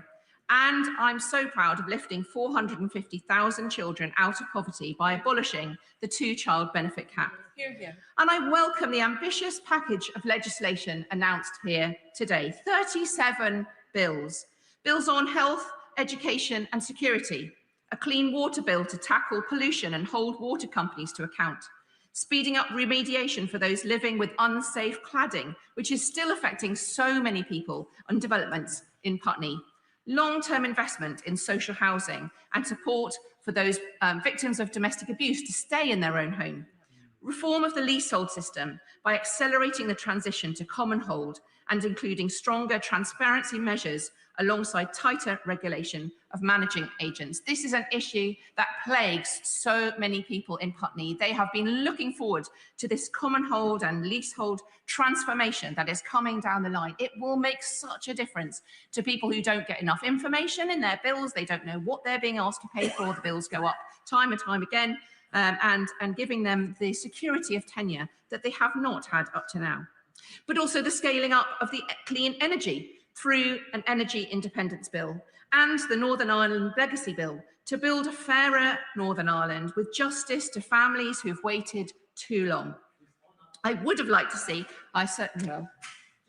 Can I commend Honourable Liddy for her speech and very positive from her point of view, but on the Legacy Bill, unfortunately, we do not see the emphasis that we wish to see upon victims. So does the Honourable Lady agree, if we're going to have a legacy bill, it has to address the issues of victims and also address the issue of the Republic of Ireland, who has more say in the process than what we have here? I absolutely respect that the work that the Honourable Member does in his own constituency and across Northern Ireland to bring about reconciliation. But I would say that the bill does put victims at the heart. Its victims have been spoken to constantly to create the bill, to rework it since the Tories bill didn't work, and to put their justice that they want to see at the heart. And we should make sure that we, across the chamber, we make sure that the bill does deliver what he advocates for there, because it should deliver justice and the answers that families have been waiting for so long. I must say I'm disappointed that there was no mention of the renovation of Hammersmith Bridge in the King's speech. I live in hope one day the King will sit upon the throne and talk about the renovation of Hammersmith Bridge. We are one step further. There is a structures fund, there is a timetable for applying for it, and I am very hopeful that there will be funding announced very soon this year for that renovation for Hammersmith Bridge and the reopening of the 6 bus routes and all of the vehicles that were stopped from going across that bridge, which impacts us so much in Putney. But I was most keen to see the focus on closer alignment with the European Union, and I will focus on that in my speech, as well as protecting children online and international security. Brexit has imposed a deep and enduring cost on our economy, and on living standards. It's the elephant in the room all the time when we talk about the economy, the context for the very difficult financial position that we are in as a country. Because of Brexit, GDP per person is 6 to 8% lower. Business investment is around 18% lower. Employment and productivity are down 3 to 4%. The member of Clacton will talk about everything he did except the consequences of the single policy that he has delivered. Yeah. He sold the country false promises, and we're seeing the consequences today. But he's not the only one that bears the cost. Most families... The Honourable Lady might like to consider whether she would like to withdraw the comment false promises. I think she's suggesting falsehoods from the Honourable Member for Clacton. I certainly will withdraw that. Thank you very much, Madam Deputy Speaker. The cost is being borne by families who can't magic away the detrimental economic consequences of Brexit with a £5 million gift. The damage he has inflicted has compounded year after year. The Brexit effect has built up and built up through uncertainty, higher trade barriers, and businesses forced to divert time and resources away from growth, innovation, and job creation. As a member of the Foreign Affairs Committee, Madam Deputy Speaker, I recommend all members become readers of our report on the EU reset.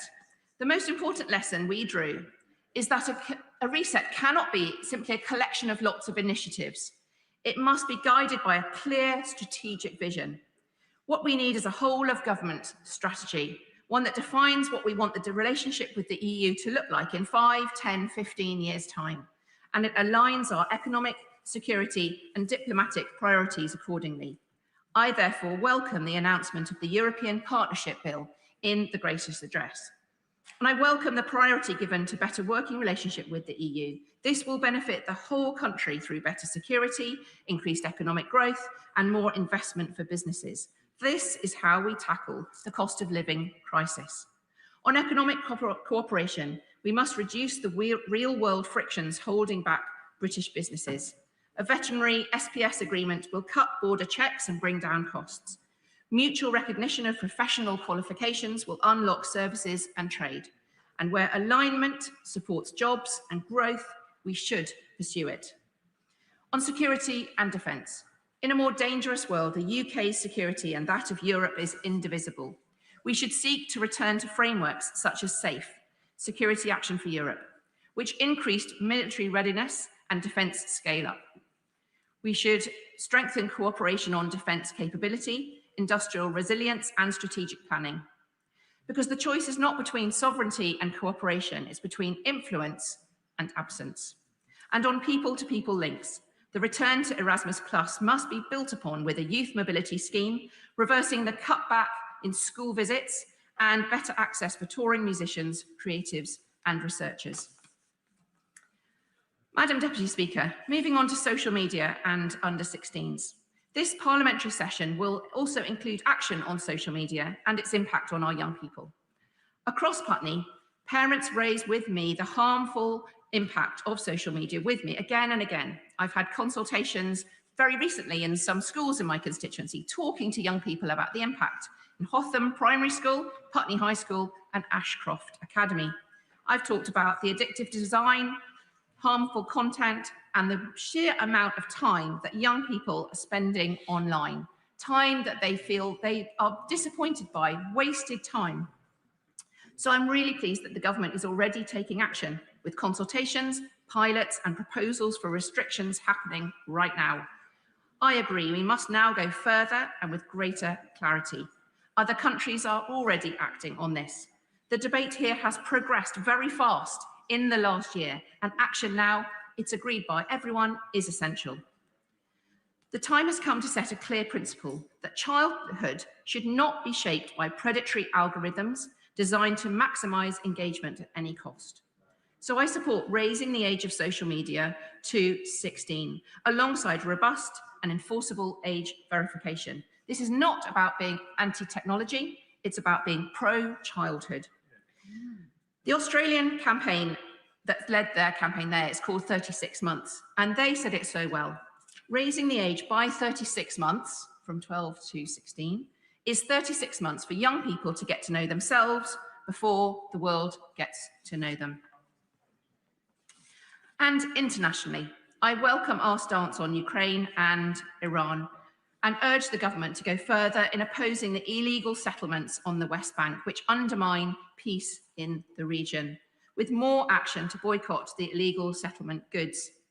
In Sudan, 25 million people need assistance, and yet the funding gap means that food, medicine and water, sanitation and hygiene services are being rationed. Next week's development conference at the beginning of this new parliamentary term is a test of whether the changes are more than rhetoric, but will be backed up by action. If we reverse the cuts, we put money behind frontline health and water systems and back local leadership instead of bypassing it with top-down contracts, we can affect real change. And there's a false dichotomy, I think, between spending on aid and development and defence and security. Spending on aid is frontline defence and security spending, just delivered differently. Funding global health, WASH and conflict prevention cuts off the instability that terrorist and armed groups thrive on. Aid preserves a political space for diplomacy and stops conflict, stops the need to evacuate citizens, stops the need to deploy troops in the first place. Madam Deputy Speaker, this is a King's Speech for talent. Britain's got talent and Putney's got talent.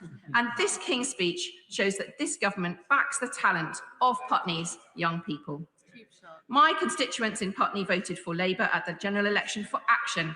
Action to change their lives for the better, action from a government in touch with the issues that really matter to them, and action with a long-term view of the changes that are needed.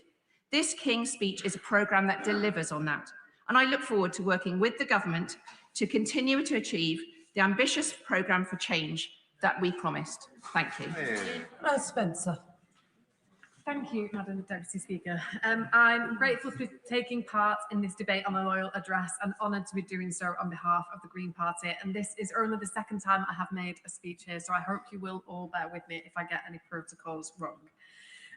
In my maiden speech, I gave a shout out to the many professions and communities that haven't been well represented here in Parliament in the past. And I made a promise to help give them a voice. And today it feels especially important to keep that promise because there's sadly not enough in the King's Speech that is going to make their lives significantly better. And that is why us Greens have tabled a reasoned amendment for all the people working hard or to raise a family or to just get through each day, because everyone deserves a safety net and a chance to get ahead. For everyone who wants things to be different. And 1 in 3 households in Gorton and Denton live in fuel poverty. And the UK has got some of the leakiest homes in Europe. And I know that because I have worked on thousands of them in my last job as a plumber. And so if we want to cut energy bills for good, we really do need a properly funded and a properly regulated national home insulation scheme and to go even bigger on renewable energy. And that is where investment should be going, not into nuclear power. And the King's Speech includes some steps in the right direction, but it is nothing like the transformative, progressive programme that this moment demands. It doesn't rise to the climate and nature crisis that is happening now, and that's a crisis that can't be separated from the inequality and cost of living crises that are happening too. Because it is always the poorest people that suffer the most here in our country and around the world. And while certain people will claim that climate action is pushing up bills, we know that that isn't true. And we know that some of the people saying that are being bankrolled by the very companies causing climate destruction and ripping off our constituents. And the representation of the people bill must go further on cleaning up politics, because a greener, more affordable, more secure future is possible if you stand up to those vested interests. And if we're prepared to admit that obscene wealth is damaging our country. And people out there are so angry at the gap between the super rich and all the rest of us getting even bigger. And they want something equally big doing about it. They don't want any child to go hungry. And they know that a free hot school meal for every child up to the age of 16 is possible if extreme wealth is taxed fairly. They want public transport to be more affordable, and they know that we could start by giving free bus passes to all the under 22s, again paid for by our tax system being made fairer. They want everyone to have a roof over their head, to get a doctor's or a dentist appointment without struggle, and for the NHS to be run for the public good, not to line shareholders' pockets. And they know that change is possible if only this government, a Labour government, would tax extreme wealth fairly. Our Green amendment includes new powers to control rents. Greens welcomed the changes in the Renters Reform Act and now plans for more social housing. But far too many people are still struggling to pay their rent and make ends meet. So alongside action to bring down energy and water bills, it is time to get a grip on the cost of renting too. And now I was elected to give a voice to a politics that truly represents everyone. This is the first King's Speech I've been in Parliament to hear. And honestly, what I'm hearing isn't going to give everyone the meaningful change that we and they all know is possible. So Greens will have no hesitation to use our individual and collective voices over the coming months, to welcome progress when it's made, but crucially, to demand the change that people were promised and the change that people deserve to have. Thank you. Emily Darlington. Thank you, Madam Deputy. Firstly, I would like to pay tribute to the King for coming to Parliament, to the other place and making a speech. It wasn't with the wit and the humour that he addressed the Americans with, but it was with the seriousness that today needs. I'd also like to thank the MP for Bradford West. Her impassioned speech and perseverance really is. She is to be admired and respected from anybody who has suffered any kind of hardship and abuse, and shows how far you can go. Though she claimed and she was boasting about Bradford being the youngest city. But of course, I would like to say that Milton Keynes is the newest city. And in that same vein, we had a speech by the honourable member. Now, where was he from again? Oh yes, Harlow. I should remember that. He mentioned it 35 times. I counted. He was claiming about his new town. And we also had the member from Stevenage claiming they were the first new town. But I would like to remind everyone that Milton Keynes is the most successful new town. I'm not going to go through every bill, but I do want to just pick out some that will really make a difference to people in my constituency. The European Partnership Bill is so important. As we all know, and as the public in Milton Keynes knows, especially if you're running a small or medium-sized business, the campaign was not clear on how it would impact them, using my parliamentary language. The biggest thing that we could do to support small and medium-sized businesses here in the UK is to make sure they have full access to all of the European customers and trading area, working together with their European counterparts and trade partners and actually building growth here. We've heard from other members some of the impact that we've already seen. So if we are serious about growing the economy and supporting small business, as the party opposite says it is, I'm sure we can count on their full support to get closer to Europe to make that happen. Also, the Clean Water Bill, as Milton Keynes has both a river and a canal, and some may remember the previous MP decided to demonstrate how clean the water was or isn't in the river by taking his shirt off in a photo shoot. It is not clean, and it is a bit weird, but he was from your party. Oh, sorry, he was from the honourable member's party opposite. It's not the way But the Clean Water Bill is actually about taking on vested interests. It's not just about cleaning up the waterways, it's about taking on those water companies who have absolutely taken us for mugs. And I would say to anybody who still puts Thatcher up in their office, let's remember Margaret Thatcher up in their office. I would remind them that the reason we're in this place in the first place around water companies is because of the legacy that she has left us. We want to end leasehold for good. That is hugely important in a city like Milton Keynes, where many people own their properties, because we are that new town, that promise that you can move and own either a flat or a property. But we must go further than that. We must make sure that there's an end to leasehold, because those that buy freehold houses should not continue to pay a service charge for long going many years into the future. And this is a huge problem in Glebe Farm, where there are 6 different developers charging 6 different service charges to freeholders, and this must end. We also need to make sure that we have the social housing bill, the housing renewal bill. Social housing, which was part of my cabinet portfolios when I was the Labour deputy leader in Milton Keynes City Council, and we were able to build new council homes at high standard green standards with air source heat pumps and solar panels, bringing down energy bills further for our council tenants, as well as a social housing decarbonisation fund, which has supported over 2,000 of our tenants to bring down their bills through insulation, new windows. Yes?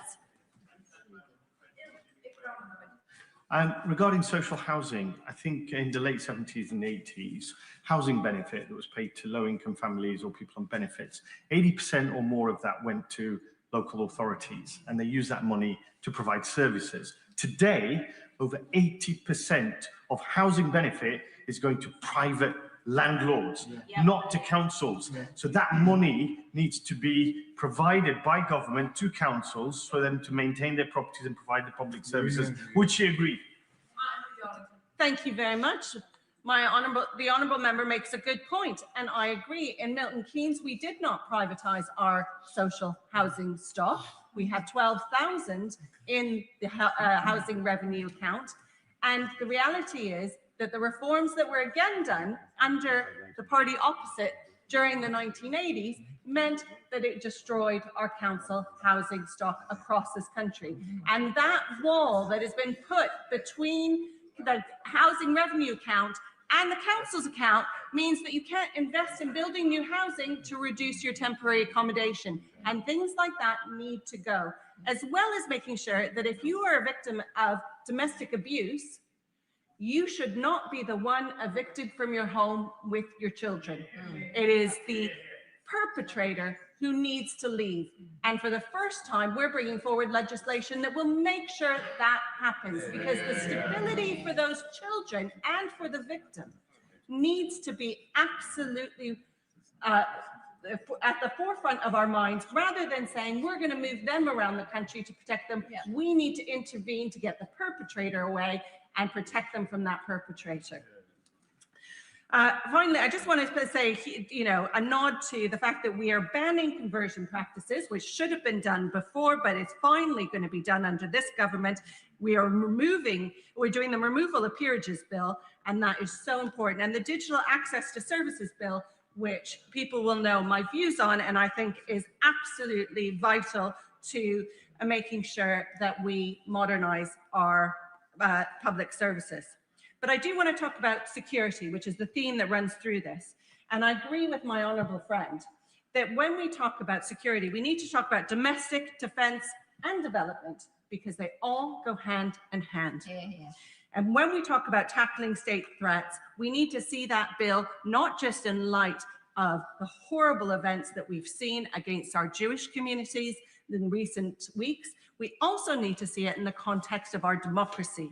And that's why in the Representation of Peoples Act that is coming back with this bill, we have to do more to protect democracy. The most personal form of power that any of us hold is the power to choose freely who we vote for. That power is fundamental to democracy.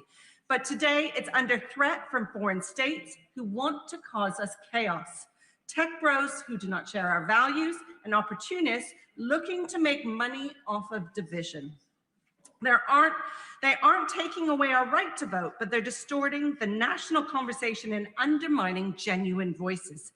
Deepfakes stop us being able to trust what is real. Bot armies spread disinformation, algorithms that prioritize engagement over truth amplify all of that, and foreign actors exploit it. This is a make or break moment for the security of this country's democracy. We cannot shy away from what's at stake. Democracy does not require agreement, but it does require us all to live in a shared reality. Every member of this House has seen misinformation, disinformation, bot activity, or deep fakes in action. In fact, many of us have been victims of it.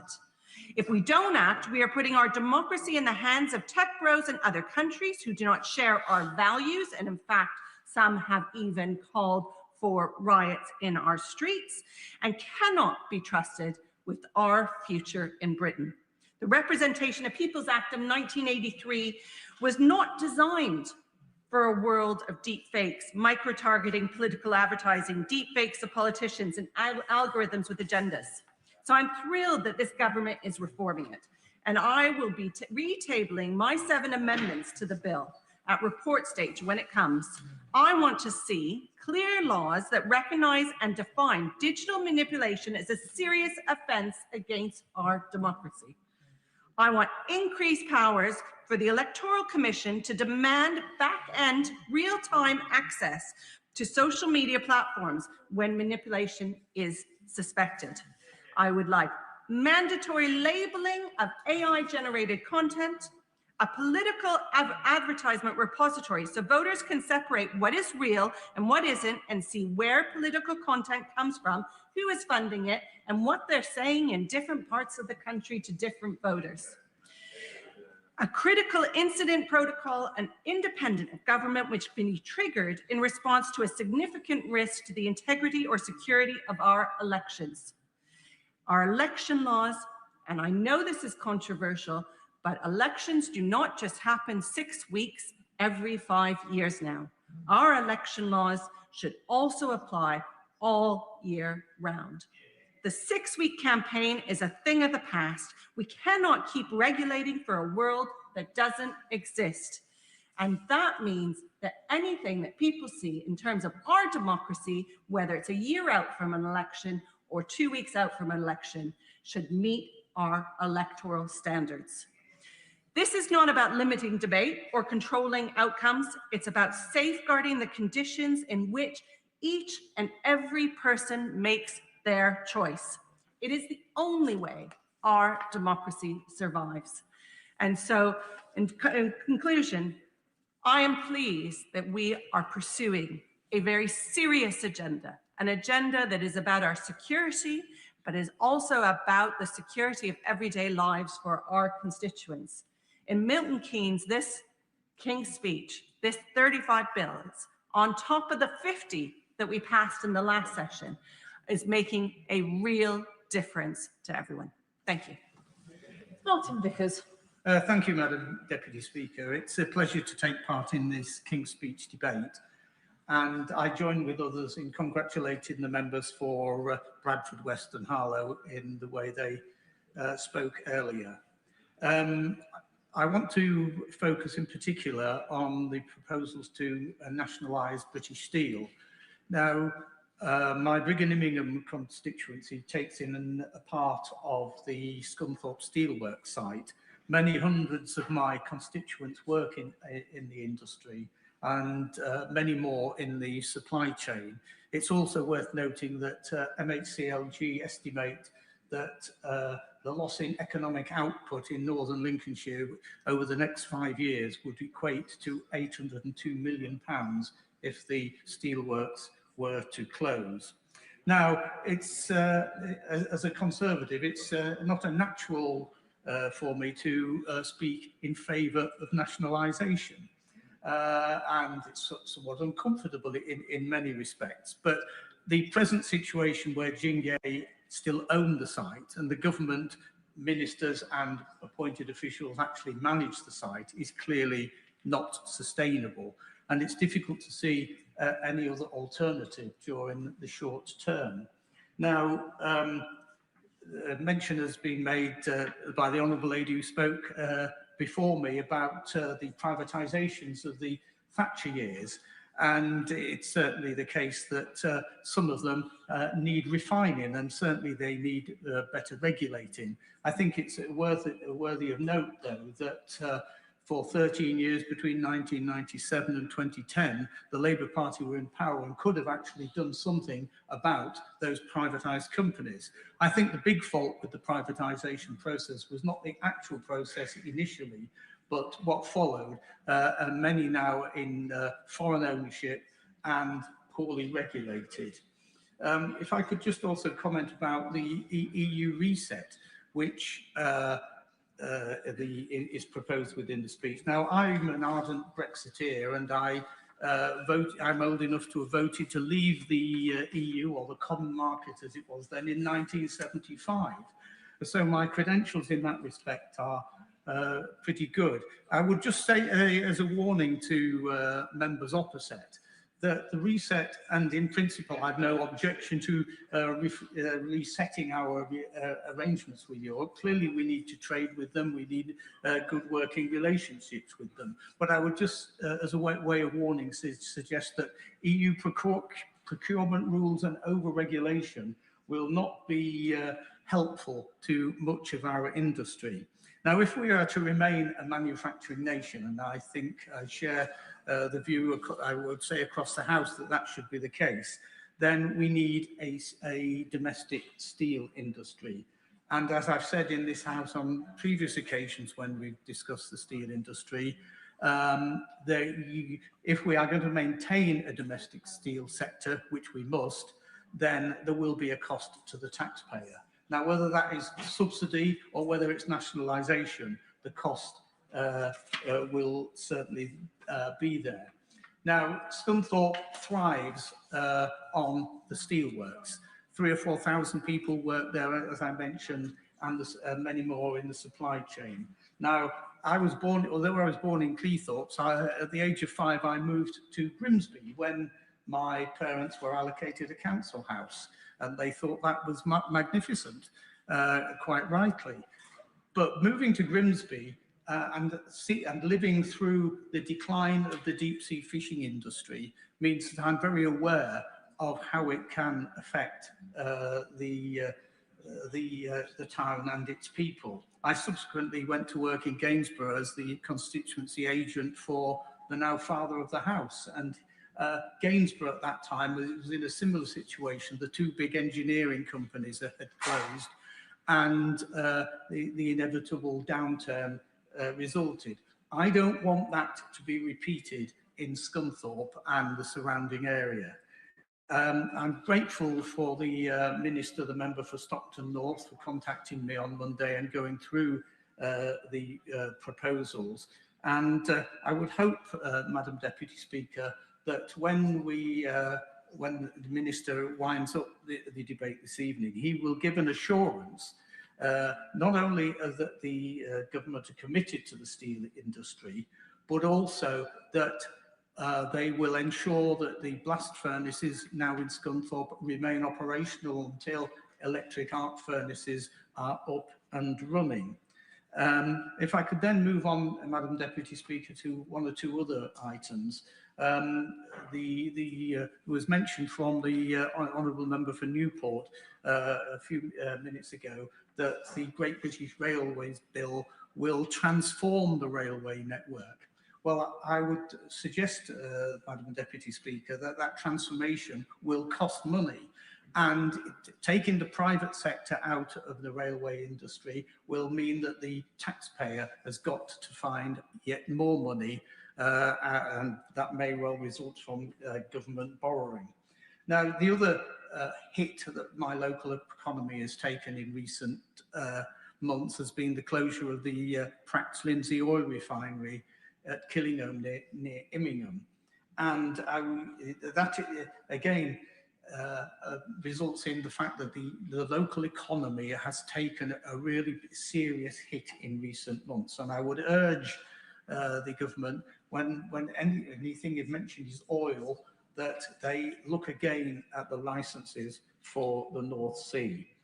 The other thing I'd like to talk about is local government, because I see no mention of how we're going to improve local government services in the King's speech. I was a councillor for 26 years, 14 of those on Grimsby Borough Council, which was in the two-tier system, and followed by another 12 years in North East Lincolnshire Unitary Authority. And I support the changes to unitary authorities as a gradual process. But I would suggest to the government that the local government reform, as it's proceeding at the moment, is just moving the deck chairs on the Titanic. It's not dealing with the serious business of the services that local government provide. And it was the honourable gentleman from, I can't remember, is it Dewsbury? Mentioned earlier about basic council services, cutting grass, parks, libraries and the like. And I see no way that this is likely to change. If we're to create a vision and make people want to be part of their local communities to a much greater extent, then the local authorities can play a major part in doing that, but they need resources. I can remember the days when even the lampposts in Grimsby had the coat of arms on.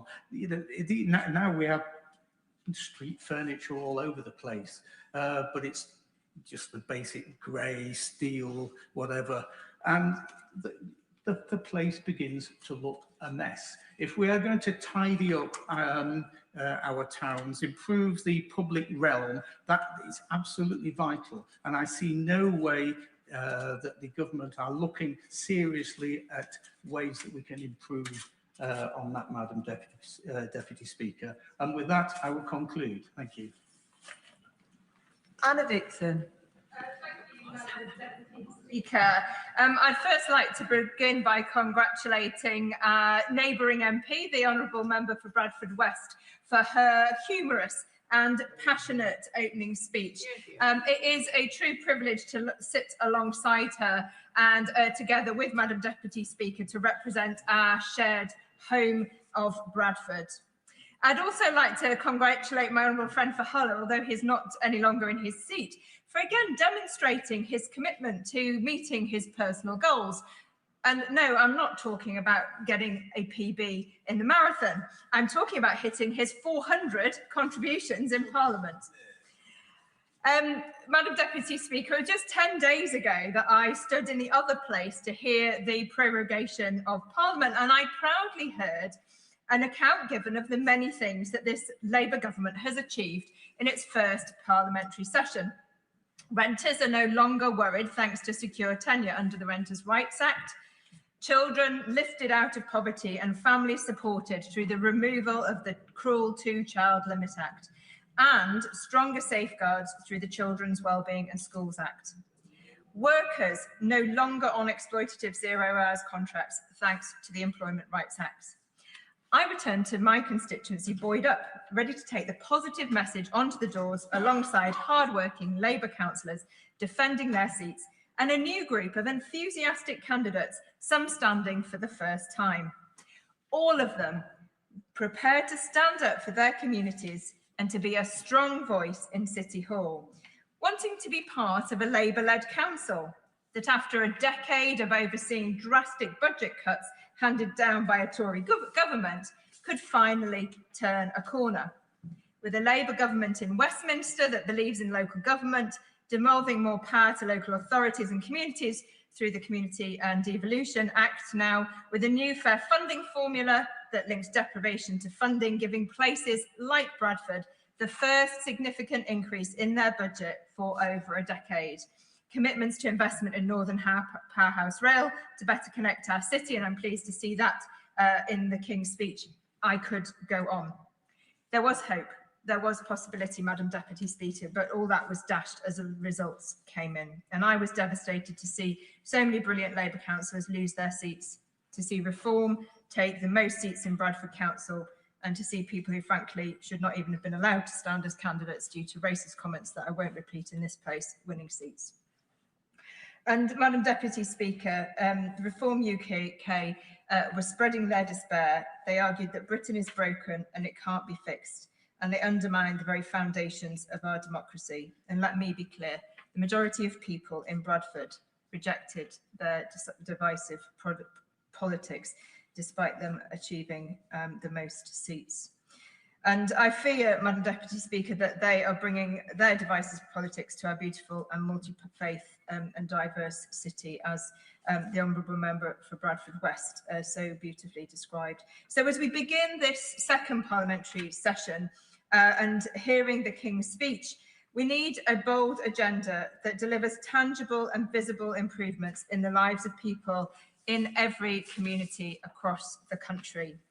I therefore welcome today's King's speech, but I urge those who sit on the front bench and other ministers that as they bring forward these bills, they must ensure that they go as far and as fast as they can in delivering the change that we promised to the people of this country.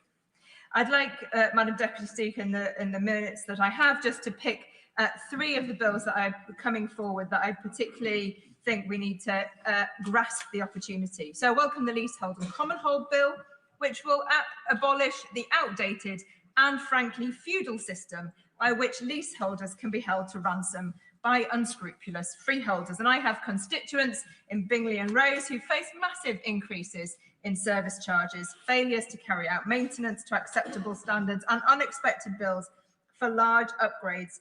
I have estates in Gilston and Cottingley where homeowners are left on unadopted estates paying out extortionate fees for ground maintenance. So I look forward to hearing more about how the government proposes to strengthen the regulation of managing agents to ensure this new system works fairly and has the confidence of leaseholders and common holders alike. And I hope ministers will ensure that there continue to remain ways in which older people looking to right-size can benefit from living in specialist retirement communities when switching from leasehold to common hold. While this, with the Renters' Rights Act, will provide security for renters and homeowners, for those with no home, those in temporary accommodation and those waiting for a social home, the government must make more radical steps to accelerate the building of a new generation of social homes so that everyone can have the opportunity of a secure, safe home. And I look forward to hearing more about the Social Housing Renewal Bill. Secondly, I welcome the government's intention to bring forward legislation which will strengthen accountability for the NHS, abolishing NHS England and making sure that we continue to put funding to the front line to bring down waiting lists and improve patient care. But I would urge the government not to wait until the next parliamentary session to begin to lay the foundations for a national care service.